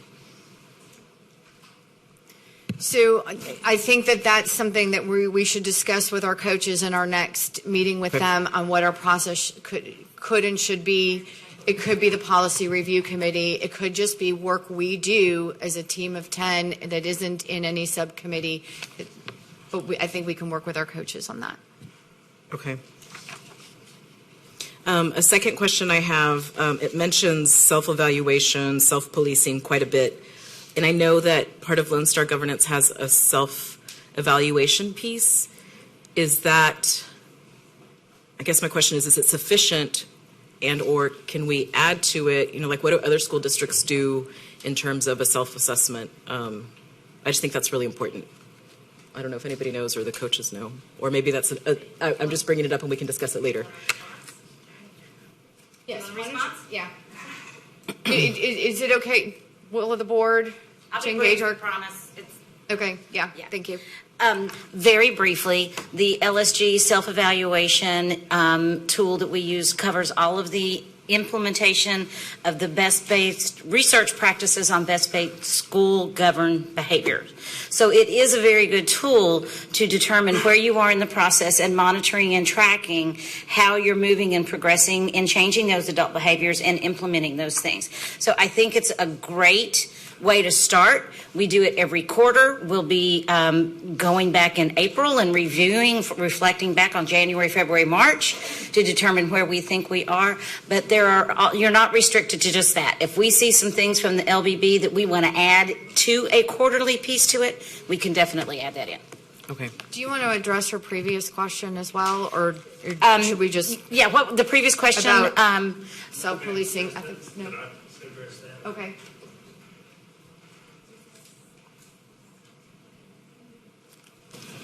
If we do want to emphasize to the board that maybe these, a couple of these recommendations make the point. Some of the LBB recommendations actually would require statutory change. They're not within the authority of the district or the board to implement or change. For example, the specific recommendations dealing with recall procedures, changing the structure of the board, the LBB notes those, but those are actually fixed in statute and would, so they're making recommendations that actually go beyond things that the district on its own can implement. And those are just a couple of the examples you will see in their recommendations. And another follow-up thing, because you were asking about the self-policing and finding out where we are. Remember today we took a look at the monthly coaches report, where we had the items from the LSG. Were we off track? Were we in progress? What are the next steps for the next thing? I think we can devise another spreadsheet just like that with these items and what the next steps are, so you can clearly see your progress, and that can also be included with the quarterly evaluation. Okay. Thank you. Trustee Santos? I'm going to apologize. I'm delirious. I haven't had sleep in 4 days, maybe 5.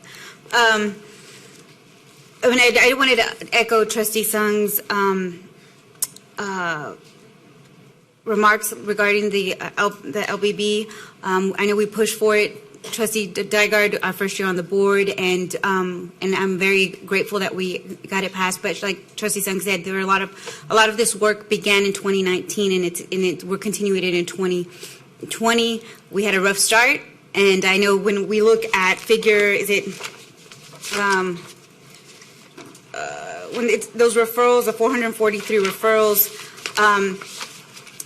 When we first were elected and to the new trustees, there's like this big old toolkit that y'all get, and about 10 of these and 30 of these. Like, I sat down and I read like all of this stuff. And one of our duties is that we go through our policies and audit our policies and get rid of the ones that are irrelevant. We haven't done that. We haven't gone through a rigorous parliamentary procedure training, which we've asked for time and time again.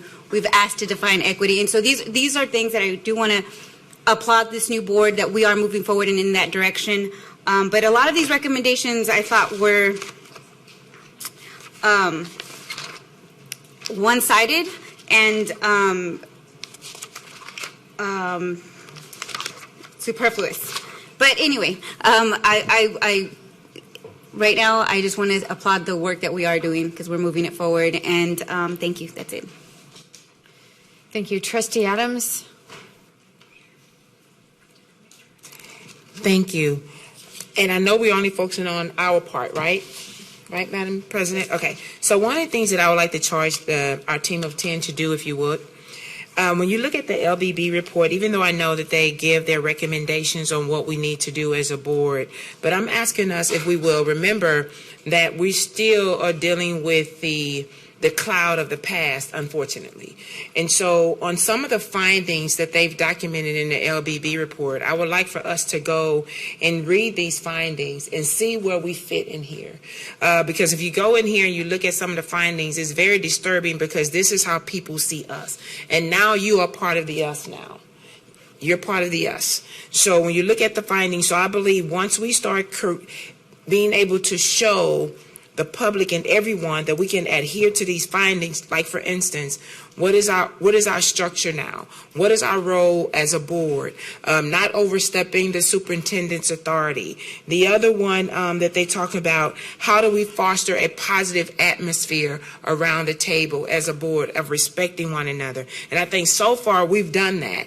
We're showing that, but we need to continue to do that when we're moving forward. And the other one is the behavior that they say that we have. Even though this is past, this is still the reflection of where we are right now. So I will ask us to, even though I know we have to go over the recommendations, but I want us to go also and read these findings, because how do we change this? How do we change the perception of the community, of TA, of everyone on how we act as a board? And before we get to recommendations and working on all this, we have to work on improving the part that the public sees. And so that is something that I would like to ask for us to do when we're going. The findings part don't take a workshop. We're the workshop.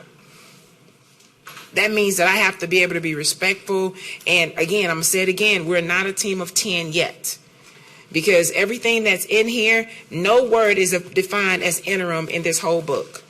Everything says superintendent, superintendent. And they even talk about us not even having a superintendent in place, because they said that delays the process. So we need to look at all of that and look at the findings. And that is just something from this board member to say for us to change our behaviors and moving forward so we can have a structure in place the way that they're asking us to have a structure in place. And right now, some of the structure is kind of leaning, but I think we're getting to that place to whereas we're conducting ourselves in a professional manner, and I think we can check that one off the box because I think we're doing that. But a lot of other things, I think we need to look at the findings to see how we can change the perception of the people on how we are. But right now, we're doing really, really well. And I think I'm going to say, do you think so too, Jacob, right? He's bored and he fell asleep because all we talk about are student outcomes. Tell us what the score is when you finish. Okay. Trustee Flynn. Oh, sorry. No, I'm done. I was just like, Trustee Flynn Villaseka.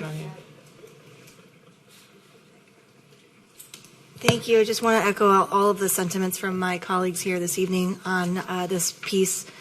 The first chapter is on governance. I want to applaud everybody coming on board and working diligently towards working together as a team. And I think that we are really far ahead as far as responding and actually showing in action what the majority of the recommendations are here. And I support what Trustee Cruz is saying as far as maybe a one-pager. Here we are. These are the recommendations. Where are we at? And in being able to share with that publicly for ourselves, and then for the transparency and the good for the public. Other than that, if there's anything that we need to take into consideration for additional training, like the Roberts Rules stuff, I would be happy to support that as well. So I'm looking forward to this new chapter in HISD and continuing the work with my colleagues. Seeing no further conversation, we do not, I just want to clarify, we do not have to vote on this. Okay, so now we can move on. We are now ready to consider the balance of today's agenda. Do I have a motion to accept the balance of today's agenda by consensus? I have to ask if there are any more comments or questions from my colleagues, but if not, please vote. Okay. Oh, Donnie's, okay. 8-4, 1 absent, no abstentions. Okay. Do I have a motion to approve the minutes from the agenda review meeting held on February 6th, 2020? So moved. Any discussion? Please vote.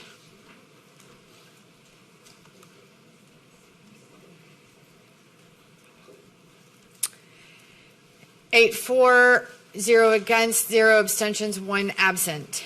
We have now come to the portion of our meeting for the hearing of the community. We are glad you are here and look forward to hearing your views.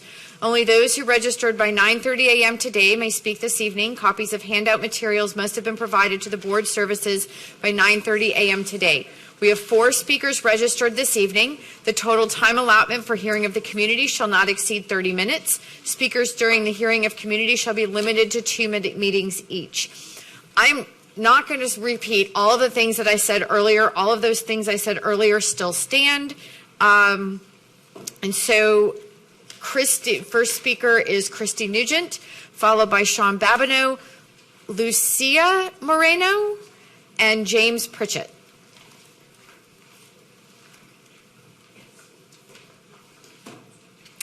Hello, I'm here to speak regarding my son, Matthew Nugent, who was here speaking earlier about Mr. Williams, his teacher. The reason why there's some upset feelings with this teacher is regarding the fact that 2 weeks before Thanksgiving, my straight A student, AP scholar with honors, taking 5 AP classes, every semester, ended up in the hospital with a deadly infection that almost took his leg and could have possibly taken his life. This was an infection that was resistant to antibiotics. He was in the hospital on intravenous antibiotics because oral was not working. He got back to school and talked to his teachers. Mr. Williams said that the one test, the only test for the 6 weeks, over the entire 6 weeks, Matthew was going to be responsible for taking the next week. And along with the fact that he's taking 5 AP classes and he has all this other work that he's trying to make up, this teacher gives an enormous amount of homework. He just didn't have time to prepare for it. Matthew is not a child that is going to question his teacher. So the teacher says, we need to take it. He did. He failed it. Matthew was on an upward trend in that class with his test scores. Matthew's never failed a test. I cannot stress to you that this child is an extremely hard worker. He is the top of his class even with the grade. Because he failed that test, he ended up with a C in the class. For this straight A student, that was devastating. His whole goal and his whole plan was he wanted to follow his brother to Duke University. With a C on his transcript, not only is that probably out the window, but the point of getting scholarships also. And I have gone to the teacher to ask. He has told me that there's probably something wrong with Matthew's brain, and that's why Matthew didn't do well in the test, and perhaps Matthew should have been in his regular AP class and not his honors AP class.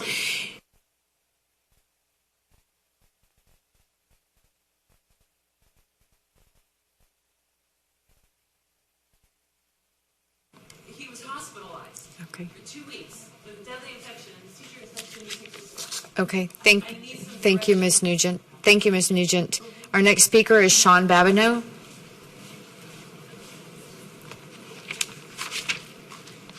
Giving honor to the Most High God, Yahweh, Elohim, that I am He, has sent to me to speak to you all. I'm approaching the HISD School Board. I'll go ahead and reset your time. I'm just trying to make sure that the previous speaker, she didn't leave without nobody talking to her. So if the board does not mind, can we reset our time? Yes. Do y'all agree with that? Ms. Babineau, we apologize to you. You may start over. Thank you so much. I am a former HISD student. I still live in the HISD school district area. I am very much a supporter of the taxes that I pay into the district. I am very much a supporter of each individual here that is sitting on this board. I am also a former teacher, CTE teacher, a proud CTE teacher that moved into central administration, working into the Department of Leadership and Development as the Growth and Sustainability Specialist under the TSL grant, the Teacher School Leader grant, which was not properly promoted, nor was the funds allocated properly and to the awareness of the 88 of our lowest performing campuses. I reported the issues that were happening to my superior at the time, the officer who is no longer here within the district, and I was retaliated towards. I was not only bullied, I was not only harassed, but my character and my religious character was also torn apart. I was made to work on the Sabbath, knowing that I honor the Sabbath for my religious practices.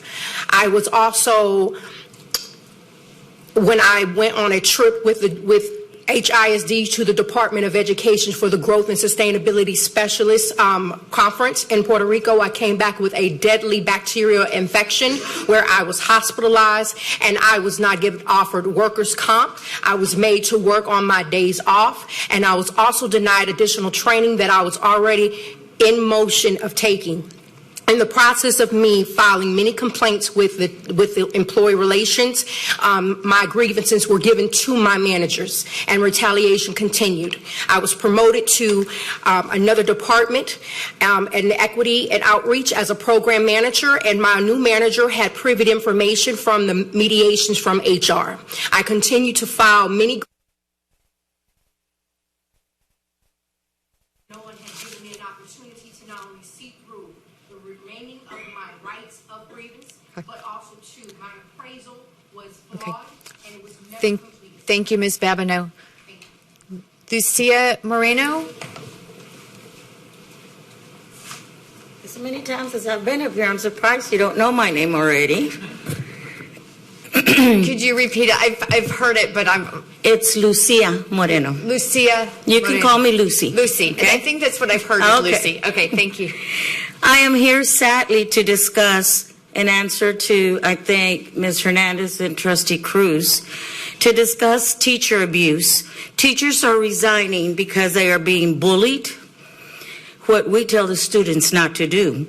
Yet administrators are giving orders to bully, retaliate, and harass teachers.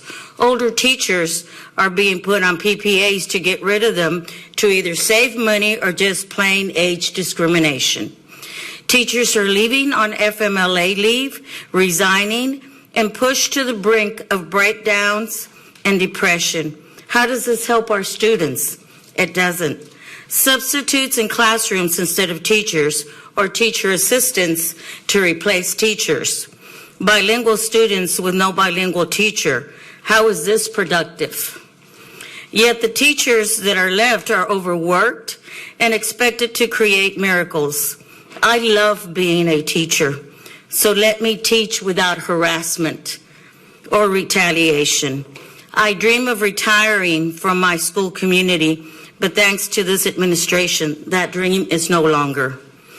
He who passively accepts evil is as much involved in it as he who helps to perpetrate it.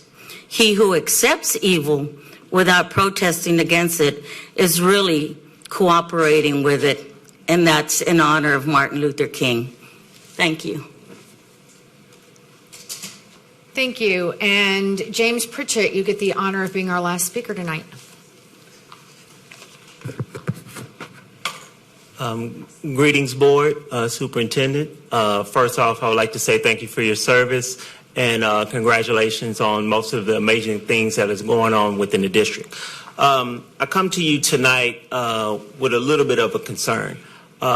Just like every other parent that's sitting out here, we are hearing some of the things that's going on with the facilities, and we're hearing about our shortfalls. I believe that information cannot turn into knowledge unless it's shared through one of the various communication channels. So I'm actually here to share some information. A lot of things that we talked about tonight are about seeking additional funding. But one thing I want to make sure that we're doing as a community and as a school district is using the funds that we have properly. I'm not one of the people or one of the school finance professionals that believe in doing more with more. I believe in the proper allocation of funding that will empower our decisions and empower our educational opportunities. As I go through your business page and your website, I do thank your business office for the work that they do and the financial transparency forms that are posted. However, as a school financial professional, I don't see a lot of current data. As you all know, we're approaching budget season, which is a tough time for any school district in the financial office. I want to urge you guys to, as board members, to make sure that you're involved with your F&A committees and make sure that you are aware of some of the current transactions. Being a school finance professional, again, we were all challenged with building and designing a budget that will house the HB3 funds. With that, a lot of us decided to build contingency budgets. A lot of our contingency budgets are housed in the object code 6199. So I urge you all as board members to make sure that you're aware of the reconciliation. Thank you. We are now ready to hear reports and comments from board members. I'm going to go from my right to my left. Please limit your time to 1 minute per trustee, and if you want to get out of here faster, you can pass your time or speak less than a minute. So is Trustee Sung? I'll pass. Happy Lunar New Year. Happy Valentine's Day. I'll pass. I'm not passing. I want to say thank you to all of our principals who celebrated Board Member Appreciation Month, but I definitely want to thank the District 9 principals for the love that you showed me this week, all the beautiful flowers, the gifts, and I got the hint. Dr. Lathan, everybody gave me like candles and relaxation stuff. So I think they're trying to tell me something. So I just want to thank everyone. And of course, in public, I want to thank Microsoft today for hosting a beautiful Valentine's luncheon for the principals. And happy Valentine's Day. Happy Lunar New Year. And of course, thank you all for staying so late and all the hard work that you all have done to prepare for us for this week. I'll pass. Happy Valentine's Day. Felicidad de amor y amistad. Miss Kathy. Oh, Miss Kathy. 1 minute, if you didn't hear. Short comment. Thank you all for staying so late, and y'all have a good evening and a safe travel home. Madam Superintendent, do you have any reports for us at this time? Please say no. I actually it's a thank you to the board, and I will make it quick. And also I want Chief Freed to hear this. I want to thank the board for passing the amended budget on the consent agenda. I love it. Good night. Happy Valentine's Day. I'm going to be very, very brief. We're going too late, and so I'm looking forward to working with our coaches and encouraging all of my trustees to do their one-on-ones with our coaches and set a goal of our next meetings of shaving off quickly the time that we're spending in these meetings. Items discussed in closed session. Okay, we are now ready to consider items discussed in executive session. Are there any motions? Yes. I move that the board authorize the district to settle Erica Gonzalez et al. Versus Houston ISD in the District Court, Harris County, Texas, 333rd Judicial District, cause number 2019-59363, on the terms discussed in closed session effective February 14th, 2020.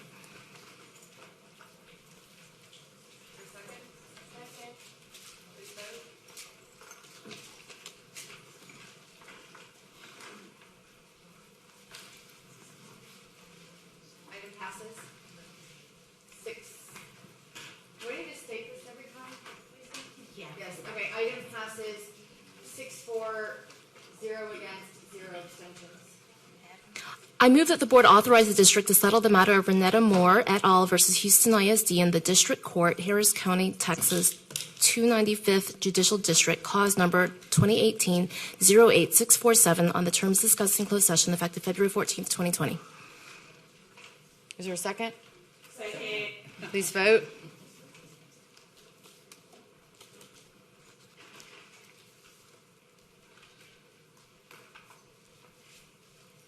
Trustee Flynn-Villasega. It's okay. Item passes. Oh, gosh. Oh, wait. No, start over. I pressed it. Our fingers get rusty. Okay, we all need to vote again. Okay, item passes 7-4-0 against 0 abstentions. I move that the board authorize the district to settle the matter of AAA versus Houston Independent School District in the District Court, Harris County, Texas, 334th Judicial District, cause number 2018-14985, on the terms discussed in closed session effective February 14th, 2020. Is there a second? Second. Please vote.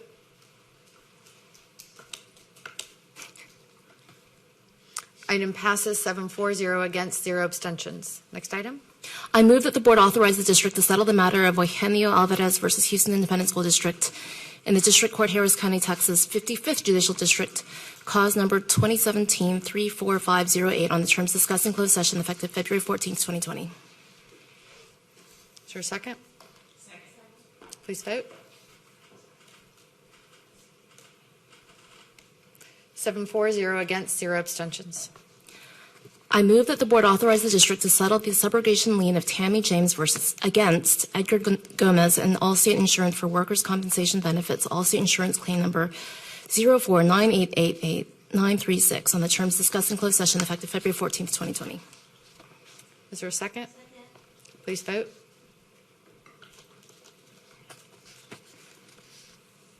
Item passes 7-4-0 against 0 abstentions. Next item. I move that the board authorize the district's attorneys to settle the subrogation lien of Cheryl Campbell against Metro Clean Commercial Building Services for workers' compensation benefits, on the terms discussed in closed session effective February 14th, 2020. Is there a second? Second. Please vote. Item passes 7-4-0 against 0 abstentions. Next item.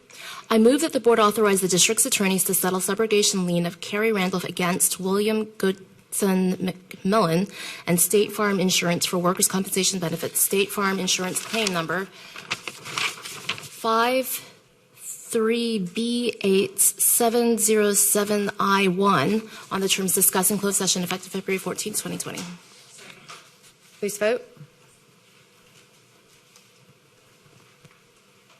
Item passes 7-4-0 against 0 abstentions. Next item. I move that the board approve a finding of no good cause for educators to resign or abandon employment contracts without district consent under sections 21.105C, 21.160C, or 21.210C of the Texas Education Code as discussed in closed session, and authorize the interim superintendent or her designee to submit a written complaint to SBEC to impose sanctions effective February 14th, 2020. Please vote. Item passes 7-4-0 against 0 abstentions. Next item. Last one. I move that the board approve the balance of the closed session personnel agenda, including specifically that the board approve proposed terminations of continuing term and probationary contracts, that the board approve proposed non-renewals of term contracts, that the board approve issuance of fourth-year probationary contracts, and authorize the interim superintendent or her designee to provide notice of the same, that the board approve separation and release agreements, that the board approve withdrawals of contract recommendations and any reissuance of the same, and that the board approve issuance of final orders on contract terminations and non-renewals as discussed in closed session effective February 14th, 2020. Please vote. Item passes 7-4, 0 against, 0 abstentions. That was the last one. Awesome. We look forward to seeing you at our next regular board meeting on March 12th, 2020. Agenda review for that meeting will be held on March 5th, 2020. There being no further business, this meeting is officially adjourned at 9:17 p.m.